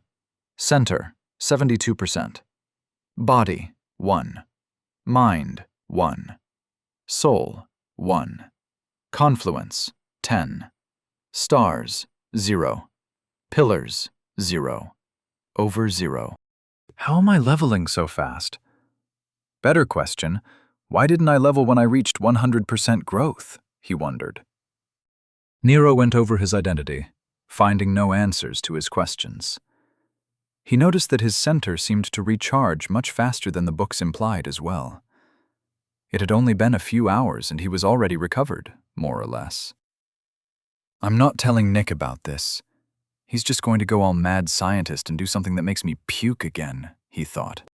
Rolling onto his side, Nero tried to banish the situation to the back of his mind. This is bullshit. I was promised a world of Dungeons and Dragons, with levels and growing power, and all I get is a world of motivational speakers and social studies dorks. I'm not meant for this. I was a cog in the crappy machine back home. I'm not going to be one here, too. I'm just going to put up with what I have to. Meanwhile, I'll learn magic, read some books on monsters, learn how to stab things, and then I can do whatever I want. I'll find some socially disruptive women and introduce this world to what a max-level warlock can do. He swore to himself as he clenched his fists while he laid in bed and scrunched his brow with his eyes closed as he imagined his future. Ding, he heard, then felt the essence around him flowing, gently ruffling the sheets. Nero sat up like a kid who heard the ice cream truck, eyes opening wide. His surprise was quickly followed by a look of fury. "Goddamn personal improvement bullshit!" Nero screamed in his mind. Nero had read about this. You have to know yourself to realize your growth. Nope, I'm not dealing with this right now, he emphatically decided. Padding his sheets to get comfortable, Nero ignored everything. While focusing on his imagined epic powers and future conquests, Nero drifted off to sleep. Chapter 17. Nero makes it to class, technically. Captain Angleton kept his shield up with his left hand and adjusted his grip on his sword with his right. He moved with measured steps around the arena in order to ensure that he wasn't surrounded. Calm breaths pumped through his lungs. His heart rate was elevated, but steady. This is what I'm made for, he thought. His 3 opponents glanced at each other. They were all sergeants. They had all taken the oaths of knighthood in the Hall of Truth. They were all strong defenders of Oglevark. They were all getting beaten, and badly at that. That was just the way it went when fighting the captain. He was a wall that healed. They coordinated over their links, and with common purpose, charged. With a strong push of his back foot, the captain shot forward, toward his chosen target, which was Sergeant Clark on his left. As Clark's spear was caught out of position by the captain's charge, his grip folded, and he face-planted into the captain's shield. Stunned and flat-footed, Clark watched the captain slip around to the side to isolate him from his support. As the other two sergeants, Borson and Blackwood, tried to reposition, the captain pulled on the essence in the air. With a casual flip of his hand, his sword switched to a reverse grip, and he thrust the hilt toward Clark's chest, and a golden shield shot out toward the recovering sergeant. Borson and Blackwood could only grimace as Clark went shooting between them, his spear flying off in a different direction. Well, that's it for Clark. You want to try screwing with his senses again? That kind of worked before. I'll blitz the bastard and take his legs, Borson said over his link to Blackwood. It doesn't work on him, you know that. He just fights blind, Blackwood replied. I'm not hearing any ideas from you. Fuck it, let's just go, Borson said, then charged. The captain met Borson's charge with a wide, 2-foot-tall, 3-feet-wide shield that Borson decided to jump over. Borson leapt in the air, essence swirling around him. His two-handed claymore lit up with a red haze as he screamed. Slamming into the captain like a descending meteor, the explosive charge stumbled Blackwood even several feet away. The captain had merely tilted his shield and leaned back a little to receive the massive strike. He didn't smirk or congratulate himself. He was already moving. With a slight sidestep to the left, he further exposed his back to Blackwood, while pushing Borson's sword point to the ground with his shield. With his sword still held in a reverse grip, the captain spun and led the sword point into Borson's back, just below the chest piece. Borson cried out and collapsed, dropping his sword and focusing on stemming the blood. The captain's maneuver ended with his feet planted and his shield pointed at Blackwood, who had tried to take advantage of the captain having turned his back to him. Blackwood's shield clanged against the captain's. His charge foiled, Blackwood focused essence into his psychic field to disrupt the captain's equilibrium. As his ability hit, Blackwood tried to hook the captain's shield with his own. Trying to stab over the top of their conjoined shields, he stumbled as the resistance disappeared from his shield. Feeling the captain moving to his left, he tried to reposition, only to feel his leg suffer a deep wound at the knee. As Blackwood fell forward, he caught himself using his shield, slamming its base into the ground to act as a crutch. He then froze as he felt the captain's blade at his neck, softly sitting on his shoulder from behind. I don't know why we even bother. Borson's an idiot for always dragging us into these matches. We'd be better off just training with people our own level, he thought, while sighing. Blackwood sat down next to a bleeding and cursing Borson. He watched the captain sheathe his sword and unsummon his shield. The bastard isn't even breathing hard. 30 minutes of careful fighting, and he looks like he just attended a seminar on gardening, he thought.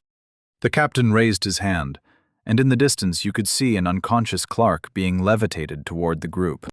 The captain placed Clark down and closed his eyes.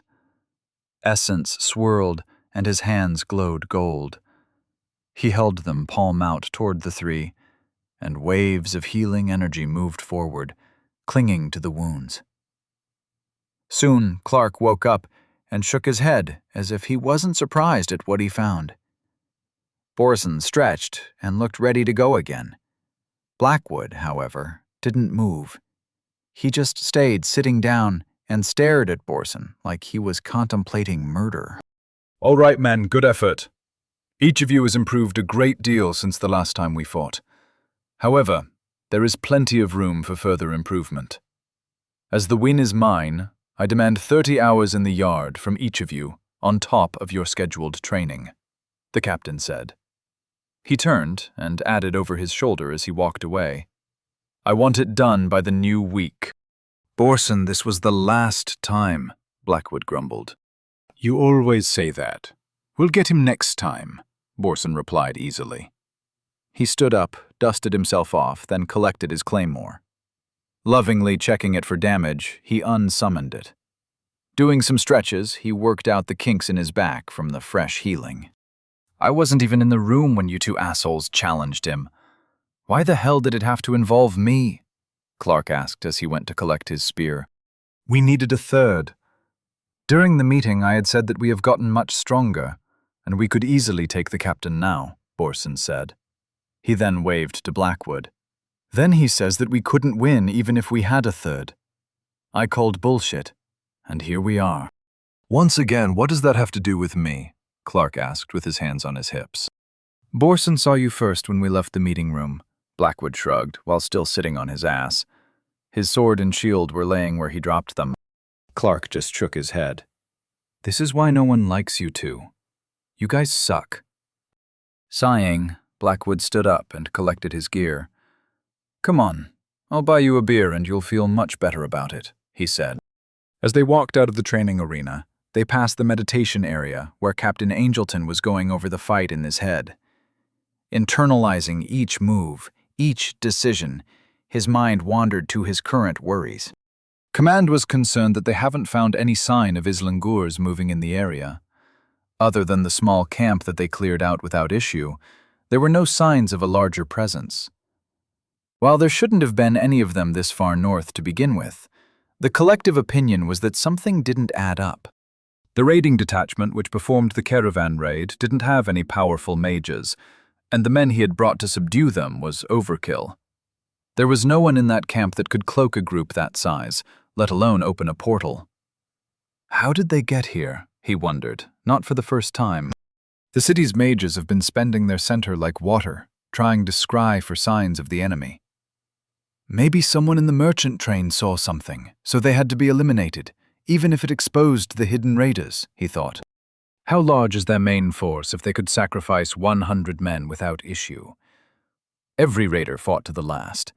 The survivors even detonated their center when faced with capture. Islangurs aren't that loyal to their country. Everyone in that cesspit of a kingdom is just out for themselves.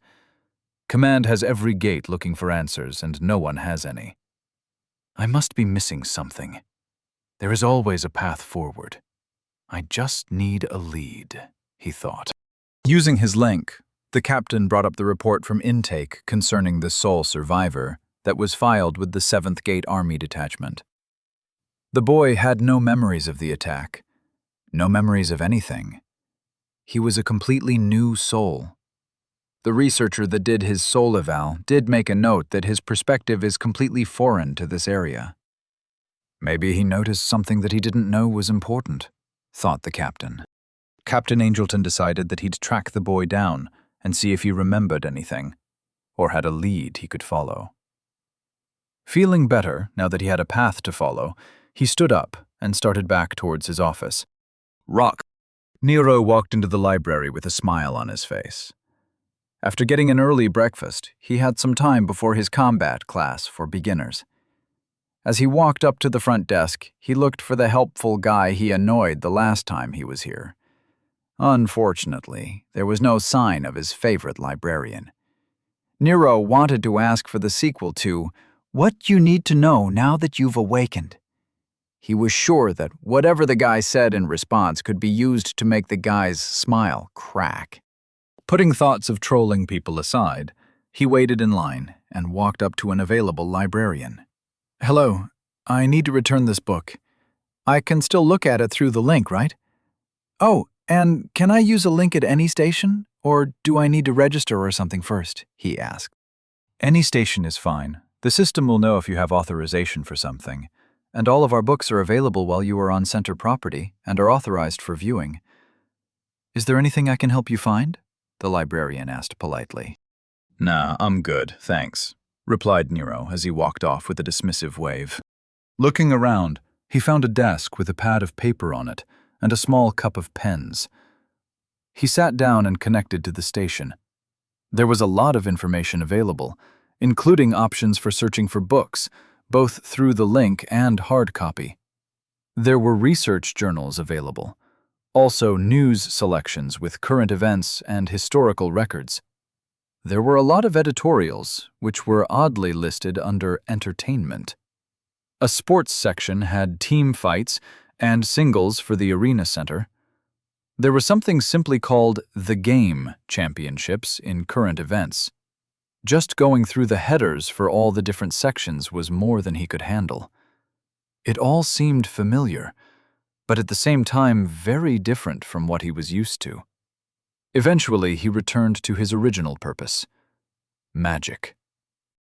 The information there was just as overwhelming.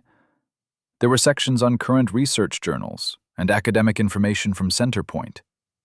Centerpoint was the mage college with schools in every major city.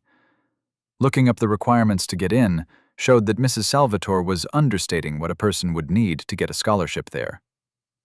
Typical elitist bullshit, he thought with a scowl. At least it seems that the requirements are the same for everyone, but the nobles had a better chance of being able to pay for tuition. After all, they were rich. The average citizen would need to rely on scholarships. Luckily, the schools didn't seem to prioritize a person's background. Ha! If you're even related to a noble house, you're ineligible for a scholarship, he noticed with a smile. It looks like they take a lot of people who aren't nobles and have them work off the debt of education. After graduation, they owe 50 years of service. That's a lifetime commitment. Even here, that's a big chunk of time. Maybe that isn't a lifetime commitment here. I still don't know enough to say for sure, Nero thought. Exiting back a few steps through the link, Nero looked for information on how to learn magic. There was a section on basic household magic, simple combat casting, lots of references on where to learn specific things. He needed to find a section for children. This is humiliating, he thought while he searched. Eventually, he found the section for Introduction to Magic. Looking through the options for some simple hardcover books that he could get, a sense of the aisle and the titles were available in his head. Nero didn't need to write anything down. Neat. But then why do they even bother with stations for people to search for books? Can't I just use the link as I walk around? Nero wondered to himself. Getting up, he walked through the library. Enjoying the tall shelves and general ambiance, he eventually found the area he was looking for. The books were all the exact same height and width, every one of them clearly labeled along the spine. It must be some rule they have to follow. That doesn't happen on accident, he noted. The mental directions, available through his link, led him right to the books he wanted. He figured he'd start with 3 books. The first was the textbook for his class that started next week, Understanding the Basics of Essence. Next, My First Spell Tome, which was a small kid's book with some basic elemental and household spells that he figured parents gave to their kids when they were in middle school. Lastly, Dealing Damage at Distance, an introductory guide to magical combat. The last book was meant for people who were already casters of some kind, but the title spoke to Nero. Once he figured out how to buy books, he was going to get a copy signed by the author. What a great title, he thought. While perusing the aisles for other magical books, his sense of time warned him to get moving. Sighing, he decided to go check out his selections at the front desk, then head off to his combat class. The link was awesome. It gave him direction to wherever he wanted to go, and information on whatever he could think of. In fact, he had to actively choose to keep closing the connection because it was too easy to just leave it open and learn about whatever caught his eye. It was never in-depth information, but general information was available for everything through the center hub that was all around him. He could look at a painting and learn the name, subject, and artist just like he was walking around with an all-knowing tour guide. He was going to have issues with his center if he kept using the link for everything. Name: Nero Walker. Level 5. Race: Human. Growth: 1%. Tier 1. Condition: 100%. Age: 14. Center: 88%. Body: 1. Mind: 1. Soul: 1. Confluence: 10. Stars: 1. Pillars: 0/0. Nero had barely started his day, and he was already below 90% for his center. As he already had an idea on how to get to the combat class, which was on the other side of the courtyard, he closed his link and focused on his plan for the day. First, get his workout in, then lunch, then magic. All day, every day. That was to be Nero's motto. One day he will be an immortal wizard in a traveling tower. He had read too many stories for that not to be his dream. Arriving at a very large domed building with statues of warriors lining the walls. Gee, I wonder if this is where they learn to fight, Nero thought, as he chuckled at the obviousness of the building. Inside there were people everywhere. Some of them were in mail armor, some in regular clothes, others in combat robes. The place looked like a fantasy convention. He looked around and saw large information stations interspersed throughout the entryway. But, thanks to his link, he already knew where to go, with a brief flash of blue from his temple. He still had about a half hour until class, but he figured being early couldn't hurt. He had his small satchel filled with books if he got bored. Walking up to a pair of doors that were open, he peeked in and saw a large combat area with racks of weapons and a meditation area off to the side. It looked like a very large martial arts studio, complete with great lighting, mats for falling, and even some potted plants for ambiance. There were a few newly awakened kids off in the meditation area, and Nero assumed the guy doing a sword form in the middle of the combat area was the instructor. The guy looked maybe 25, had short blonde hair, and reminded Nero of those guys who were martial artists in strip malls. I guess it's true everywhere. If you can't do, teach, he noted with a chuckle. The more Nero thought about it, the less he was surprised. Why did he expect some uber badass to be teaching a beginner combat class at the community center? Nero was really going to have to rein in his instinct to screw with the man. The poor guy was just doing his job. He didn't sign up to get picked on by a kid whose ass he wasn't allowed to kick. The instructor was probably the butt of a lot of jokes from real warriors. He probably can't stand up to them. But he could kick Nero's ass. Don't poke this dude. You know how it will end, Nero reminded himself. Patiently waiting for the instructor to finish his sword dance thing, Nero stood at the edge of the mat and folded his hands. Eventually, the guy finished and sheathed his sword into nothing at his hip, and then bowed to the wall. Oh, come on. How does this guy not expect to get made fun of when he does shit like that? He said to himself. Nero did his best to not cringe and said, Hi, I'm Nero Walker. I signed up for this class as I have no idea how to fight, and the description said this is where I start? Looking over at Nero, the guy walked up calmly, with his head held high. Good morning. My name is Lance Stamford. You may call me teacher, or Mr. Stamford. We take our training seriously here, and I expect you to come dressed for combat in the future. For today, you can just take off your outer robe and take it easy. Just follow along with the class, and you'll pick everything up. If you have any questions, feel free to ask any of your seniors. Do you have any questions? Of course this fuckstick is named Lance, thought Nero. No, sir. I'll try to be better prepared for class in the future, Nero said. Lance just nodded, as if Nero's response was only proper, then walked away to resume being a tool. Nero went to the benches to drop off his satchel, robes, and boots in the corner. He sat down on a bench and started unclasping his boots when he felt a presence at the door. Everyone in the room paused and looked over at the door. Calmly looking around, in strode Captain Angelton. Did you always feel like that? Nero wondered. After visually inspecting the room, the captain spotted Nero.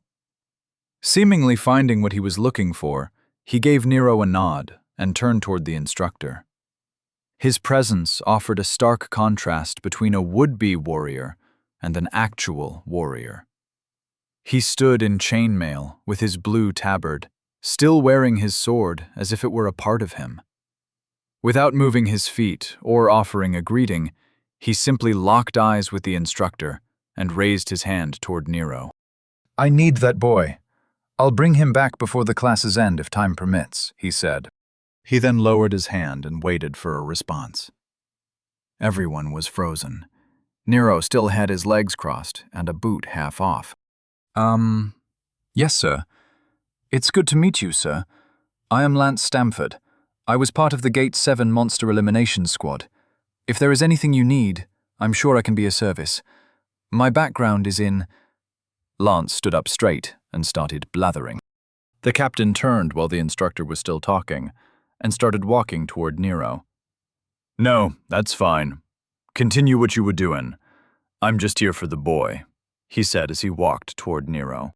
Standing over him, he said to Nero, "Come with me. I have some questions about the merchant train raid." He then noticed that Nero was frozen. "What's the matter, boy? Just put your boots on and get up. I don't have all day." While Nero was panicking and unsuccessfully closing his boot clasps, Lance had walked over to the young adults on the meditation mats. He was explaining who the captain was and how it was an honor to be in the presence of a great warrior. He then went into a story about his time in the service and other nonsense. The kids were very impressed and smiled as they listened to Lance's drivel. Nero finally stood up and collected his satchel. Looking at the captain, Nero was reminded why the man had intimidated him before. "The dude is just big. I thought it was just because I was sitting down. But this guy is large, with a capital L," he thought. Seeing that Nero was ready, the captain turned toward the door. Nero noticed the captain's movements were a little too smooth. The man was like a giant panther. Over his shoulder, the captain said, "Come along, we'll borrow a conference room." Nero nodded and hurried to catch up. He didn't want to waste this man's time. Chapter 18. Other people are the speed bumps on the road of life. The captain's long strides made Nero walk uncomfortably fast in order to keep up. Nero remembered that the captain walked like this when he brought Nero to the center. Apparently, the guy just walked quickly everywhere. It must be a stat thing, Nero thought to himself. Nero decided to ignore the fact that the captain had almost a foot on him and tended to walk with purpose. Eventually, the captain led Nero to a small conference room off the lobby area, and he gestured for Nero to take a seat as he closed the door.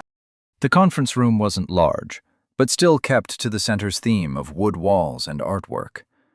There were no windows, and lighting was supplied by the glow panels that were so common. "At least this doesn't look like an interrogation room," Nero thought as he sat down. Taking a chair on the opposite side of the table, the captain waved his hand, and a small notebook and pen appeared in his hands. He then looked up at a confused Nero and said, "Now, Mr. Walker, I want you to go over everything that you noticed from the moment you woke up to when my detachment found you. You might have seen something useful that you don't realize the importance of." Nero wasn't listening. He was staring at the pen and notebook. "How did you do that? Was that an inventory?" Nero asked, with an intense look on his face.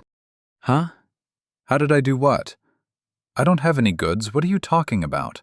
the captain said as he looked around for what inventory the boy was gesturing towards. "What? No. The paper and pen. How did you get them? They weren't in your hands. Then you did something. Then you had them. How did you do that?" Nero asked, trying to be as specific as possible. "Oh, right. You have no idea of what anything is. It's a basic personal spell based on translocation magic. It accesses an interdimensional space that I tied to my soul so I could carry things around. I usually store some weapons and other basic necessities in mine," he said, as if he was explaining something simple to a child. "This is why I want you to go over what you saw. I noticed the report filed with the Gate 7 command made note of your very unique way of viewing what is important. Maybe you saw something that everyone else would know to tell us about, but you didn't think was important. You understand?" the captain said. Nero was only half listening. With that spell, he could carry all his books. He could carry food. Would it spoil? Was it time-locked, like the inventory spaces in the stories? Could it store other things, like energy, fire, or a giant rock? How much could he store? What are the spell's limitations? "Are you listening, boy?" the captain said with an annoyed look on his face as he rapped his knuckles loudly on the table. What? Oh, yeah, totally. You want me to tell you what happened after I woke up in the dead body? No problem, Nero said, trying to backtrack in his memory like he was caught by a teacher while not paying attention. "But I already told you what happened. Why do you want to hear it again?" Nero asked. The captain hung his head and sighed. "Just tell me your observations of everything from the moment you woke up until you saw me. Okay?" Sure. Well, I woke up to a bunch of pain. Then the pain went away. I saw a bunch of wolves eating the dead bodies, so I backed up slowly to the carriage. The wolves were acting weird. Is that the kind of stuff you want to know? Nero asked. The captain made a note. Yes. How were the wolves acting weird? Well, there was intelligence in their eyes. I could tell that they would ignore me if I didn't interrupt their meal. They divided into groups to pull the bodies away, and left some wolves to stand between me and their meal, Nero said. That's normal. Even basic beasts in the open forest have some basic intelligence. Wolves have a strong essence bond among the packs. That's not unusual. Next, the captain said as he crossed out what he wrote. Observations, right? Let me think. Nero paused and furrowed his brow in thought. He went back over his experience that day, and the conclusion that he drew. All right. So I found a few things that were interesting, I guess. One, whoever attacked had looted all the bodies and most of the goods, right? Well, they didn't take any women or anything. Isn't that something bad guys do? Sex is a thing here, right? I'm not saying that raping and pillaging is good, but don't they usually go together? If these assholes were okay with killing and robbing a bunch of people, what stopped them from doing the really evil shit? So I thought that it must be soldiers under orders. Typically, someone in charge sets limits on those below them. None of the bodies were disfigured or messed with. They just killed everybody as efficiently as possible. I didn't notice anyone singled out. So I thought that was weird, Nero said as he stared off and kept going. Meanwhile, the captain was taking notes and nodding with a thoughtful look on his face. Also, they looted everything. I had nothing in my pockets, no coin purse, not even a breath mint. I didn't have a link, which is apparently super common. I didn't check everyone else, but that seems weird now that I think about it, Nero continued. That's a good point, the captain interrupted and sat up in his chair. He stopped writing and started thinking about something. Wait, can they use the links to hack into the system and upload a virus into everyone's head? Maybe they are using them to inject thoughts into the citizens to rebel. Or they could increase the input to create a feedback loop that melts everyone's brains. Maybe something more subtle. They could be inputting fake identities into the network so that they can move through the city, hidden from those in power. Can they link them together to make an enemy thought hub? Or maybe it's spy stuff. Can they get into the city's database and steal military secrets, or battle plans, or troop deployments? Maybe some secret magic that Oglavark has. Does Oglavark have some super powerful spell that is all that stands between its people and total destruction? Nero rubbed his chin and went through all tropes that he could think of. What the hell are you talking about? The Thought Hub doesn't work like that. Where do you come up with this stuff? The captain looked in horror at the kid who harbored such ridiculous conspiracy theories. He shook his head to clear the confusion. They probably took them because someone's link registered a contact that would be flagged when they came into range of the city. If a link senses someone who is of note, or in a weird place, a note is sent through filters until it gets to someone who would need to know about it. For example, no link should register you in the female locker room. If one does, whoever is in charge of that area at that time will be notified of the anomaly. Everyone in the city has a psychic profile, which acts as their ID. It's useful for situations like today, when I decided I needed to speak with you. I thought about where you were, and because I'm a captain looking for you in the course of my duties, I was given the information about your whereabouts.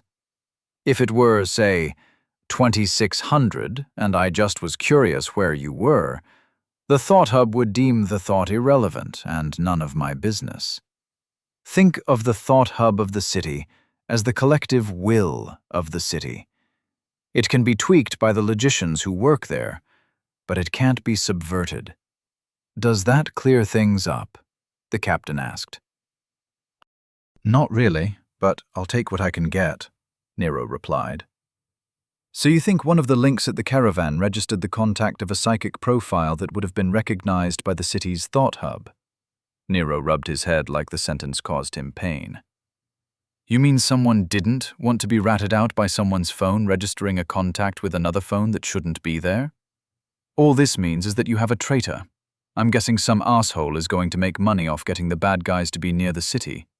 Probably a disgruntled noble who was promised power once the invasion succeeds. I'm guessing they are hiding the forces from your mages, too. They are most likely gathering their strength and will invade soon, since they've been exposed. Nero nodded and leaned back. He crossed his arms with a smile, happy to have solved the plot for Season 2 while still in Season 1. The captain shot to his feet, the color drained from his face. How do you come to that conclusion from what I said? He said as he placed his hands face down on the table and leaned over with his most intimidating glare. Nero's smile faltered as he uncrossed his arms. It's always some rich asshole. And the only reason a traitor would care if he was discovered was if he were someone important. You said the Icelanders shouldn't be here, so someone had to help them get here. Also, what's the point of sneaking in one raiding band? No one would pay for that. They'd pay to get an army. And the only people that fit all the plot points are rich, noble douchebags. Why do people with power and money do anything? Well, for more power and money. What's going up for a noble? Killing the nobles above them and getting a promotion. Nero finished quietly.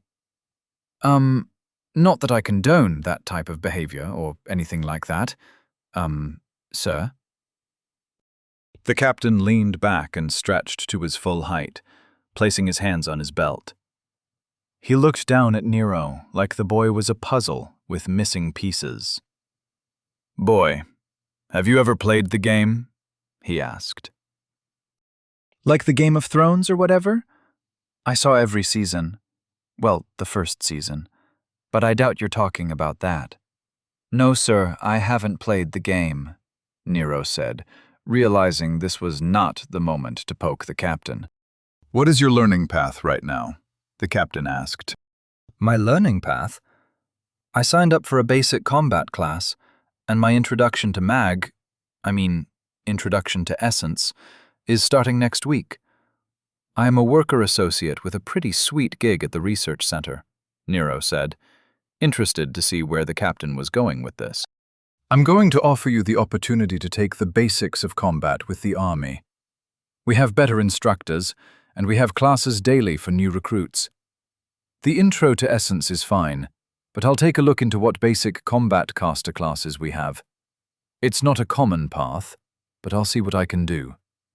You've been a great help, and you have a sharp mind. Keep it well honed. I'll be in touch, he said. The captain then waved his hand, and his notebook and pen vanished. Giving Nero a nod, he just turned and left the room. Nero sat there in silence as he looked at the closed door. I guess we're done talking then, he said to the now empty room. Fucking weird people. Can't take 2 seconds to wish me a good day and shake my damned hand, he mentally groused. Nero stood up, grumbled some more expletives as he strapped on his satchel, and then finally left the room. Checking his link as to how to go back to his room, he noted the time and realized he could go back to class. Thinking of Lance, he decided that an early lunch might be a better idea. It was only 10:15, and Nero was already done with this day. He walked down the hallways and found himself back in the courtyard. At least it was a nice day.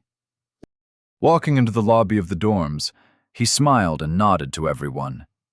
He was becoming more accustomed to the constant aura of courtesy. He was almost through the door to the cafeteria when he was stopped short. Suddenly appearing in front of him was the hawk. Ms. Averett popped into existence like she was summoned from the ether to catch the unaware. Standing with her arms crossed, her presence appeared as though it was always there, filling the hallway. Nero froze like a teenager caught smoking behind the gym. Unbidden, the words came out of Nero's mouth. "I didn't do it. It wasn't me," he said. A slight tilting of one side of her mouth was the only hint of a smile. She said, "You're supposed to be in basic combat class with that fancy man Stamford. Why are you here?" Nero took a few seconds in order to reboot his brain. "Oh, well, I got pulled out of class by Captain Angelton to... Oh, he was the head of the army people that found me with the merchant caravan. He just wanted to ask me some questions about what I saw. Then he told me that I was going to be training with the army recruits. He said he'll contact me about it," Nero said. He then smiled innocently. "I didn't skip class. I was just following orders, ma'am. It's important to respect the chain of command." Her eyes narrowed. "All right. I'll personally look into this situation." As she lowered her arms and started to turn away, she paused and locked her side-eye gaze on Nero. "Normally I wouldn't care, but your psychic field screams chaos. I can spot a troublemaker on sight. Did you know that I'm the oldest of 7 children, and all of those little bastards are boys, always causing chaos? I can feel you being mostly honest, yet shaping the narrative to your benefit. You're the kind of young man that can either be a demon or a god. I chose to work in the center dorms for a reason. The young need help finding their path. You have my attention now, and I will help you find yours," she said, in a quiet yet firm voice. With those ominous words echoing into Nero's mind, she walked off. Nero stood at attention, with his hands at his side, just watching her leave. He didn't want to move, or she might come back. What a terrifyingly competent lady, he thought to himself while trying to shake off the encounter. Nero wondered why all the women around here were so intimidating. Where the hell are the women with book clubs that complain about whatever it is they complain about? He wondered.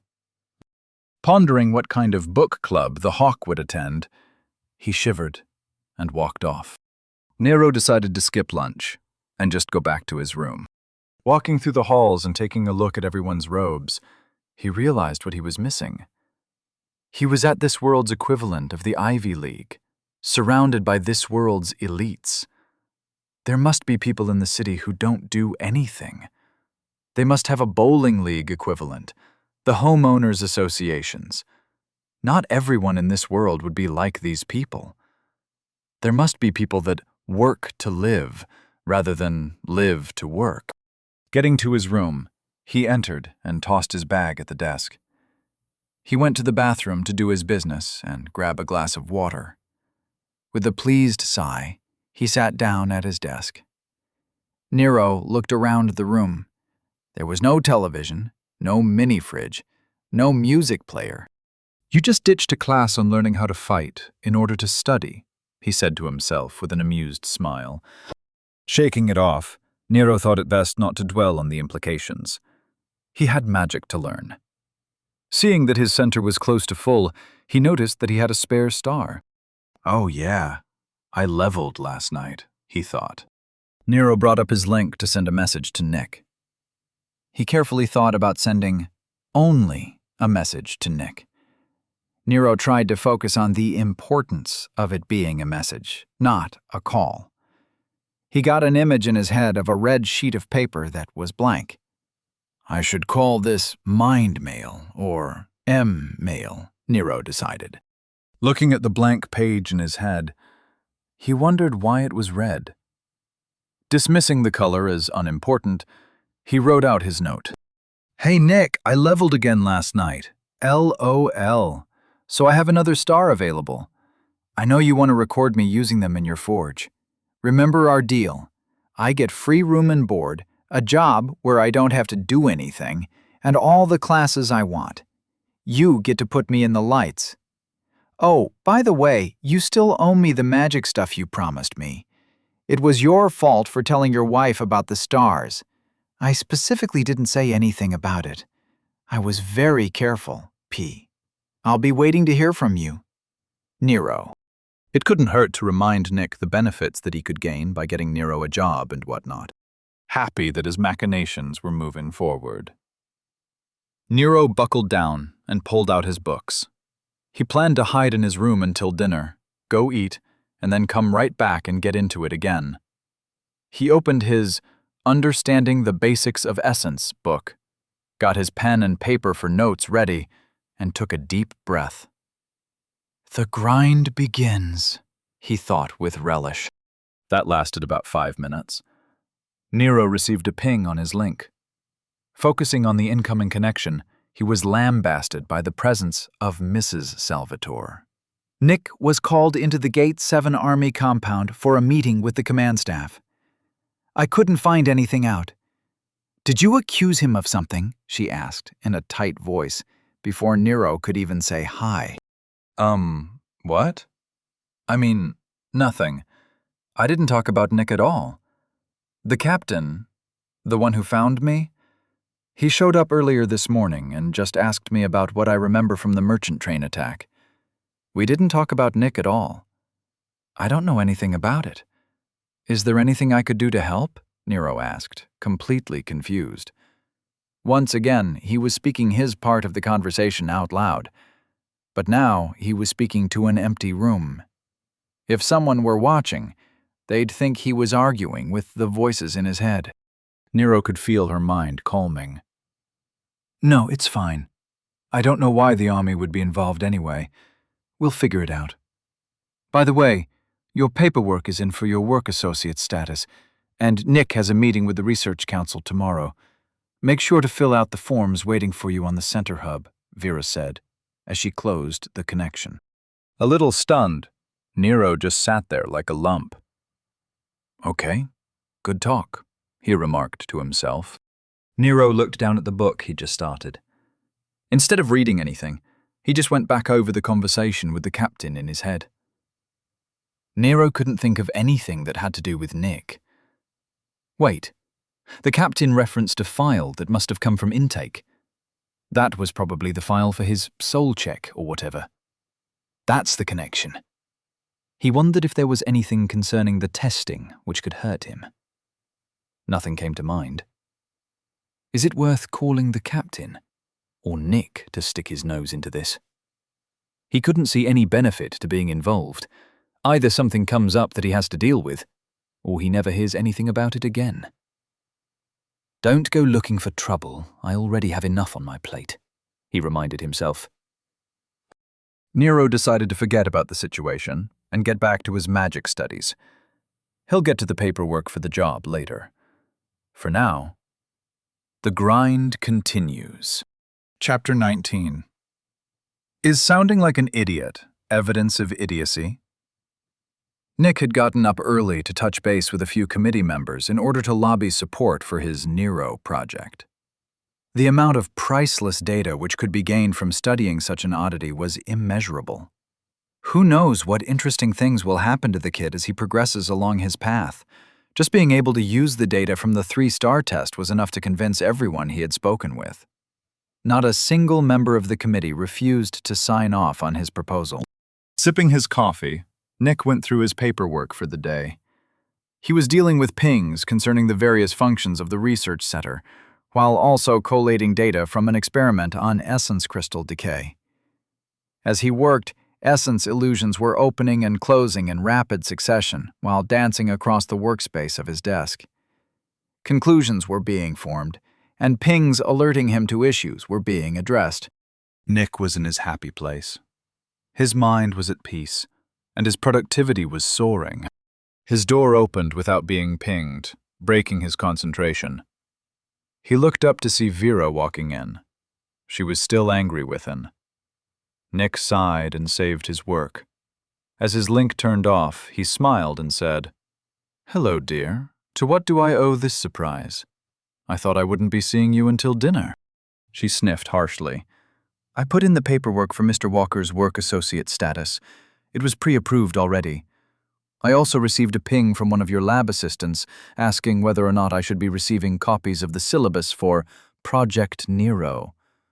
Then he inquired if I knew who Nero's Center Studies advisor was. Do you know anything about that?" she asked with a smirk, and her arms crossed. Nick just stared at her, trying to think of how to word his reply. Well, Project Nero. Really, Nick? Isn't that a bit much? The young man doesn't have an advisor yet. He is 14. He hasn't even joined the center officially yet. What are you planning? Vera asked with amusement. This is just like Nick. Planning years in advance for something that is only an idea. He already has a full lesson plan for our children, if we ever decide to get around to it, Vera thought to herself. Just then, Nick's link lit up. His eyebrows furrowed, and he looked slightly to his left. His eyebrows shot to his forehead, and his face paled. I'm sorry, Vera, but we'll have to discuss this later. Don't worry about Project Nero. None of it is bad. I'm just fulfilling the requests the young man made. I may not have been clear enough with my wording. It'll be fine, he said. Nick stood up and started shutting down his station. He walked to around the desk and paused. He flicked his hand and formed a body-sized mirror from essence. Fixing his appearance, he straightened his back and assumed a serious posture. Vera's hands dropped to her sides. Confused and a little worried, she asked, Nick, what's the matter? Nothing, he replied. I just got a request to appear in front of Gate 7 Army Command at my earliest convenience. The ping said to make sure that all the data I have concerning Mr. Walker is available for the meeting. Apparently, this concerns Nero. I have to go. He walked up to her and gave her a soft kiss and rubbed her shoulders. It will be fine. I don't know what this is about, but I'll handle it, he said in a voice filled with reassurance. His efforts were in vain, as Vera was still worried. It was very rare for Center Research to have any contact with any of the Gates Army divisions. Occasionally, they had a conjoined interest at City Command level, but very rarely at the Gates. Do we need a lawyer? Should I call Jessica? Vera asked. I don't think so. I can't think of anything that has to do with Nero that would require Army involvement. I'll let you know as soon as I can. I really have to go. He kissed her one more time and walked out of his office. Vera stood there, feeling helpless. Immediately shaking that feeling off, she squared her shoulders and mentally reviewed her contact list. Most of the people in the Gate 7 area have passed through her intake hall, and someone must know something. She had contacts all over the city. Making a list in her head as to who she should ping first, she thought if nothing else works out, she could ping Nero. As Vera was contemplating whether Nero would be of any help, Nick was walking quickly to the on-site teleportation room. Even with his haste, it was still a few minutes and an elevator ride before he walked in. The attendant at the station looked up as he entered. With narrowed eyes, she said, Yes? My presence was requested by Gate 7 Army Command at my earliest convenience. That would require me teleporting there, and this was the closest terminal. I could do it myself, but it would violate several statutes to teleport outside of a hub without authorization, Nick said, as he folded his hands behind his back and took up a professional demeanor. Name? The attendant asked. Nicholas Salvatore, Director of Gate 7 Center Research, Nick said. Inside, he was rolling his eyes. She had full access to identify anyone that walks into this room. She was just being lazy. There is nothing posted on the schedule, so you can't use the pad, But the teleportation attendant on duty at the army compound said he doesn't mind if you teleport yourself to their room on your own, she said as her link deactivated, and then returned to her book. With a disdainful sniff at her, Nick waved both his hands around, and he started to glow with a weak gold light. His eyes went glassy, and then he vanished with a pop. She gave a sniff of her own, and then forgot about him, arriving with another pop. Nick looked around and realized he was facing the wall. I need to practice my transdimensional spatial awareness. That was pathetic, he admonished himself. He then started walking toward the attendant, who had a very large smile on his face. "Director Salvatore, I'm a big fan." He bowed and continued. "Your paper on essence flow rate similarities among elemental spell forms was inspiring." "Oh, yes, thank you. It's always nice to meet someone who took something away from my work. I'm glad it helped you on your path. If you'll excuse me, I have a meeting." Nick gave a shallow bow and walked out. The young man was very nice, but Nick had to focus. He'd been trying to think of what this could be about, and the only conclusion he could come to was that the file he turned into intake sent up a flag. What he couldn't deduce was the nature of the flag. Making his way up to the command floor, he checked in at the desk and was ushered to where there was a meeting already underway. His escort asked him to wait, then went through the large, ornately carved wood doors. A minute later, his escort returned and said, "The general and the commanders will see you now." Nick's eyebrows raised. What the hell is a general doing in this meeting? What the hell did that little shit do? He wondered. Nick didn't allow any of his apprehension to show in his psychic field, let alone on his face. He walked in and stood at the end of a long desk. In the middle of one side there was the general, easily identified by the gold border of his tabard. It was General Branson. Nick recognized him. He was the leader of Dorchester's army. The room also had 12 other commanders, and what looked like 2 captains. It was a relatively full table. Nick also noticed that there were essence illusions of various information plates all along the walls. As he looked around, he realized that very few people at the table were looking at him with any interest. "Mr. Salvatore, thank you for joining us. We didn't expect you so soon. Please come in and take a seat," one of the commanders said, while gesturing to one of the open chairs. "Well, your ping was worded in a way that inspired haste, gentlemen. Now what can Center Research do for you?" Nick asked as he sat down and folded his hands. A few of the commanders looked at each other confused. Some were listening, but didn't seem to care. There were even some who were completely ignoring what was going on, as they were focusing on their links. The same commander, who was seated next to the general, said, "I don't know what your ping said, but this isn't in regards to a cooperation with Center Research. This is concerning an intake form that you filed as the technician who performed his intake testing." Nick said nothing, and just continued to hold his calm expression. Sometimes the best thing to do is say nothing, he thought, as the room soaked in the silence for a few seconds. "Well?" the commander asked. "I apologize. I didn't hear a question.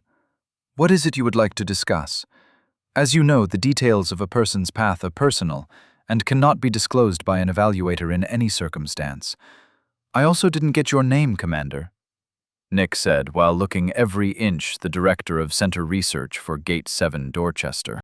The commander looked around the room with a confused look on his face. The other attendants of the meeting were now all paying attention to the conversation and exchanging looks filled with confusion and interest. The commander, who was leading the meeting, returned his gaze to Nick. "We were unaware that the young man's path was of interest. I am Commander Graves, and what we were hoping to discuss with you was this rather long section of your report." His link lit up, and in the center of the table a copy of the report was projected.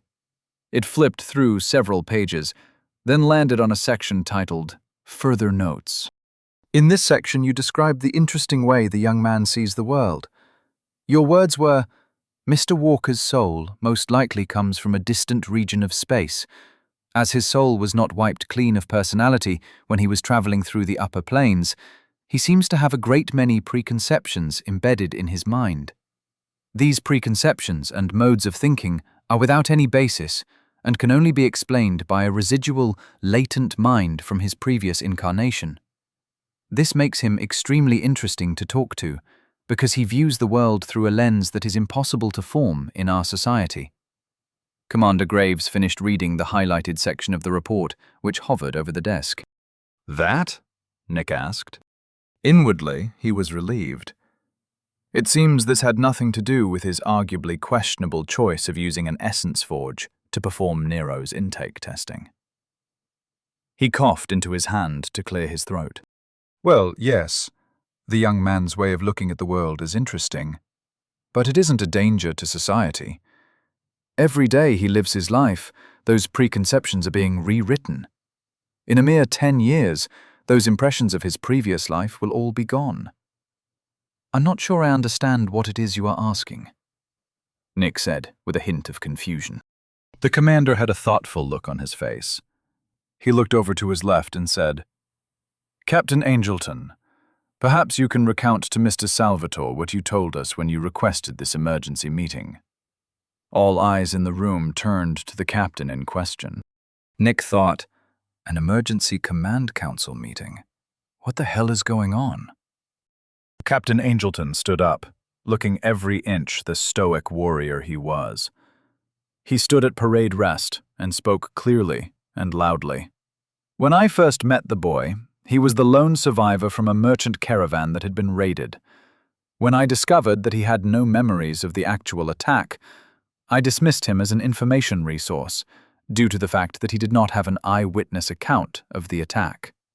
However, upon returning to the city, as I took him through the streets to drop him off at the Center for Evaluation and Registration, I noticed that he had a very odd way of seeing the city. He asked odd questions, and his head was on a swivel, taking in information from everything around him. Within just hours of awakening, he leveled right in front of me. He wasn't meditating or having a moment of reflection. He seemed just as surprised as I was.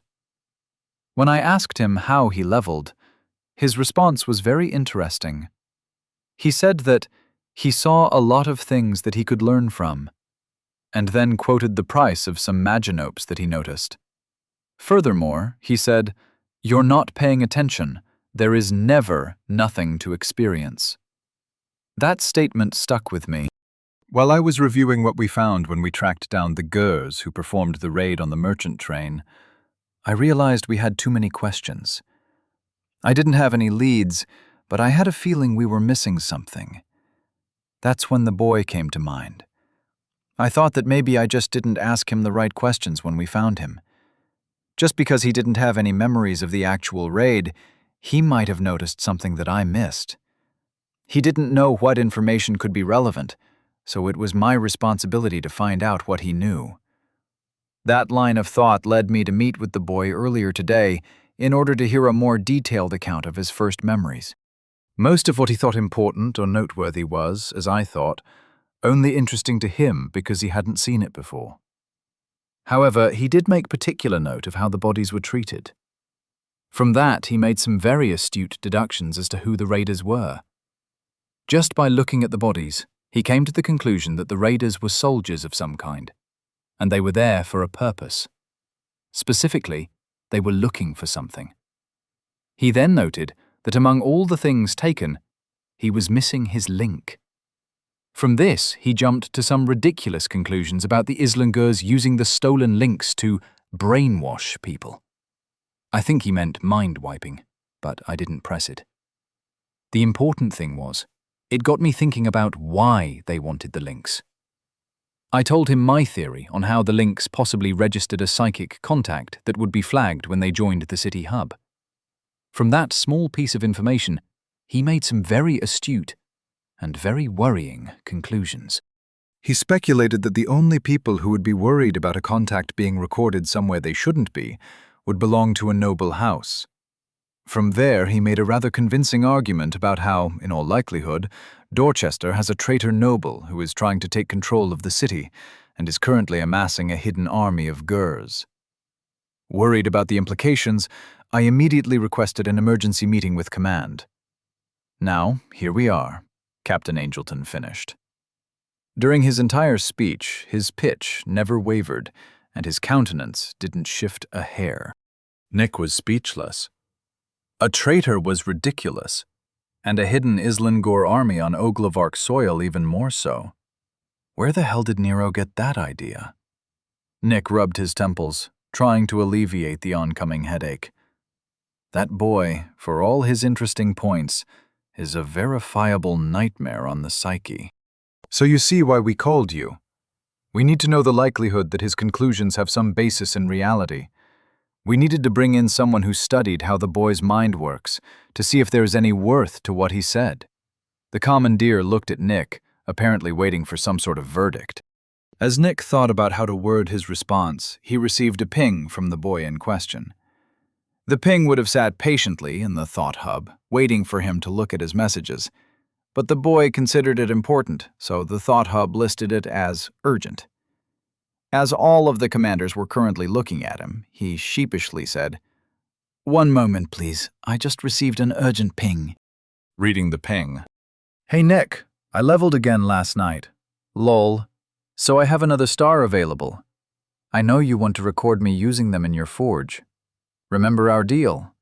I get free room and board, a job where I don't have to do anything, and all the classes I want. You get to put me in the lights. Oh, by the way, you still owe me the magic stuff you promised me. It was your fault for telling your wife about the stars. I specifically didn't say anything about it. I was very careful, P. I'll be waiting to hear from you. Nero." Nick tried not to show his confusion. Another level? Is the boy now level 5? How does he keep leveling? That was years of growth in 2 days. Looking at Nero's note again, he saw in plain language the deal the boy somehow got him and his wife to agree to. How the hell did that happen? He wondered, while reading the deal over and over again. Chapter 20. The power of tropes is not to be underestimated.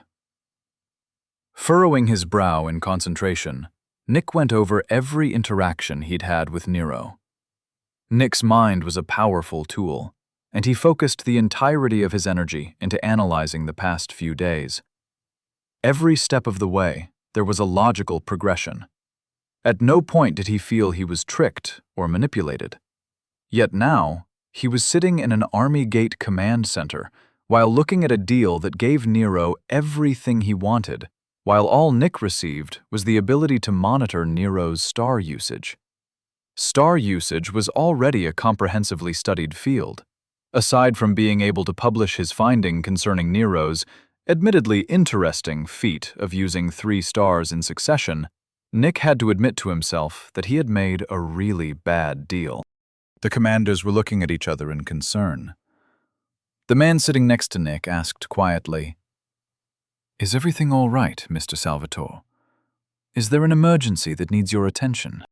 Nick looked up, his face showing confusion. "Huh?"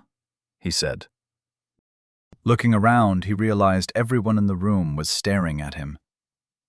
Visibly marshalling his features, he resumed his professional demeanor. "Everything is fine. Nothing to be concerned about. One more moment, please," he said. Nick decided that Nero was more clever than he thought. Perhaps all the idiotic blathering overshadowed a deeply devious mind. In the future, he would have to be on his guard. Taking the opportunity, Nick sent a quick ping to Vera, explaining that he was fine, and informed her of the purpose of the meeting. He also told her to be wary of Nero. The boy was smarter than they had assumed. Now composed, he was ready to return to the meeting. Smoothing his robes, Nick addressed the room. "Concerning Mr. Walker, the young man is a very interesting contradiction. The captain is correct in his estimation. While seemingly an idiot, Mr. Walker does tend to view things from a profoundly unique perspective. At the moment, I don't follow the line of logic that leads from missing links to an impending invasion, but I'd prefer to hear what the boy said in detail. Do you have the memory of the conversation available? He asked. Yes, I took the opportunity while this meeting was gathering to prepare a mind print of the conversation in question, Captain Angelton said. He then waved his hand to bring up a hologram showing Nero sitting at table, slouching and with his robes incorrectly tied. He really does look like an idiot, Nick thought. As the conversation played from the beginning, everyone leaned forward and paid close attention to what was being said. The entire projection was from the perspective of the captain, so it was easy to see when something caught his attention, as the projection would snap to Nero whenever the boy said something inflammatory.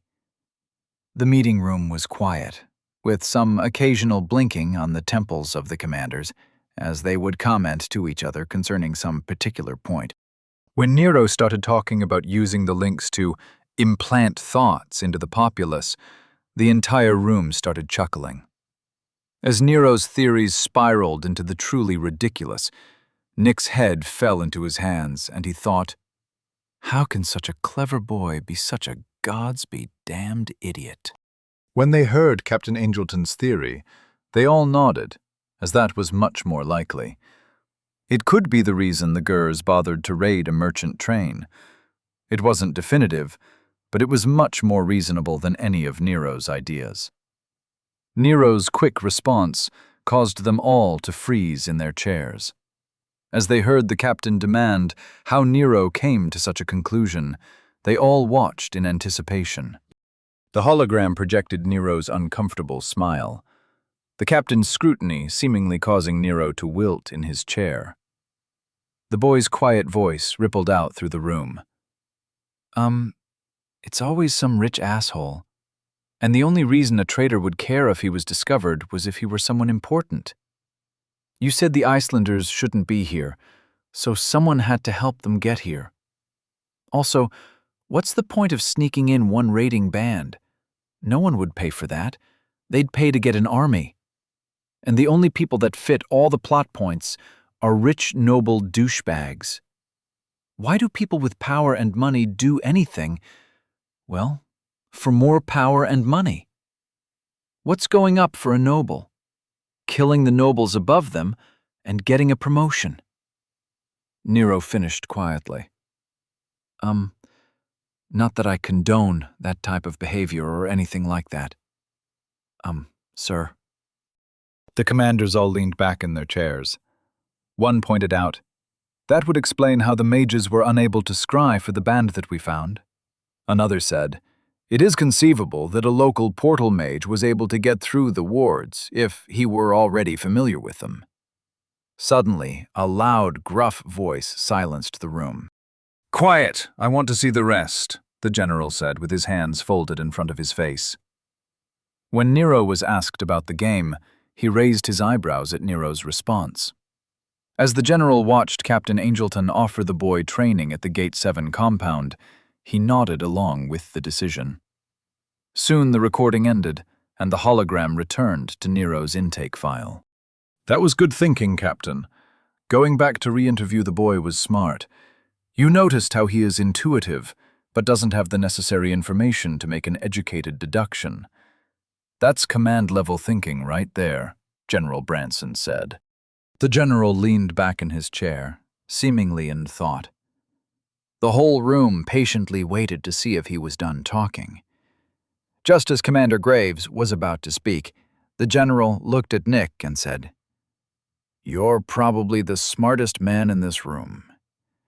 What would you say about what you just saw?" Nick's face had an ashen tint. In short, I'm worried. Granted, nothing of what Nero fears they'll use the links for is possible. At least, I don't think it's possible. That being said, he makes a compelling argument for a noble traitor and an impending invasion. Did you really want my opinion on a military matter?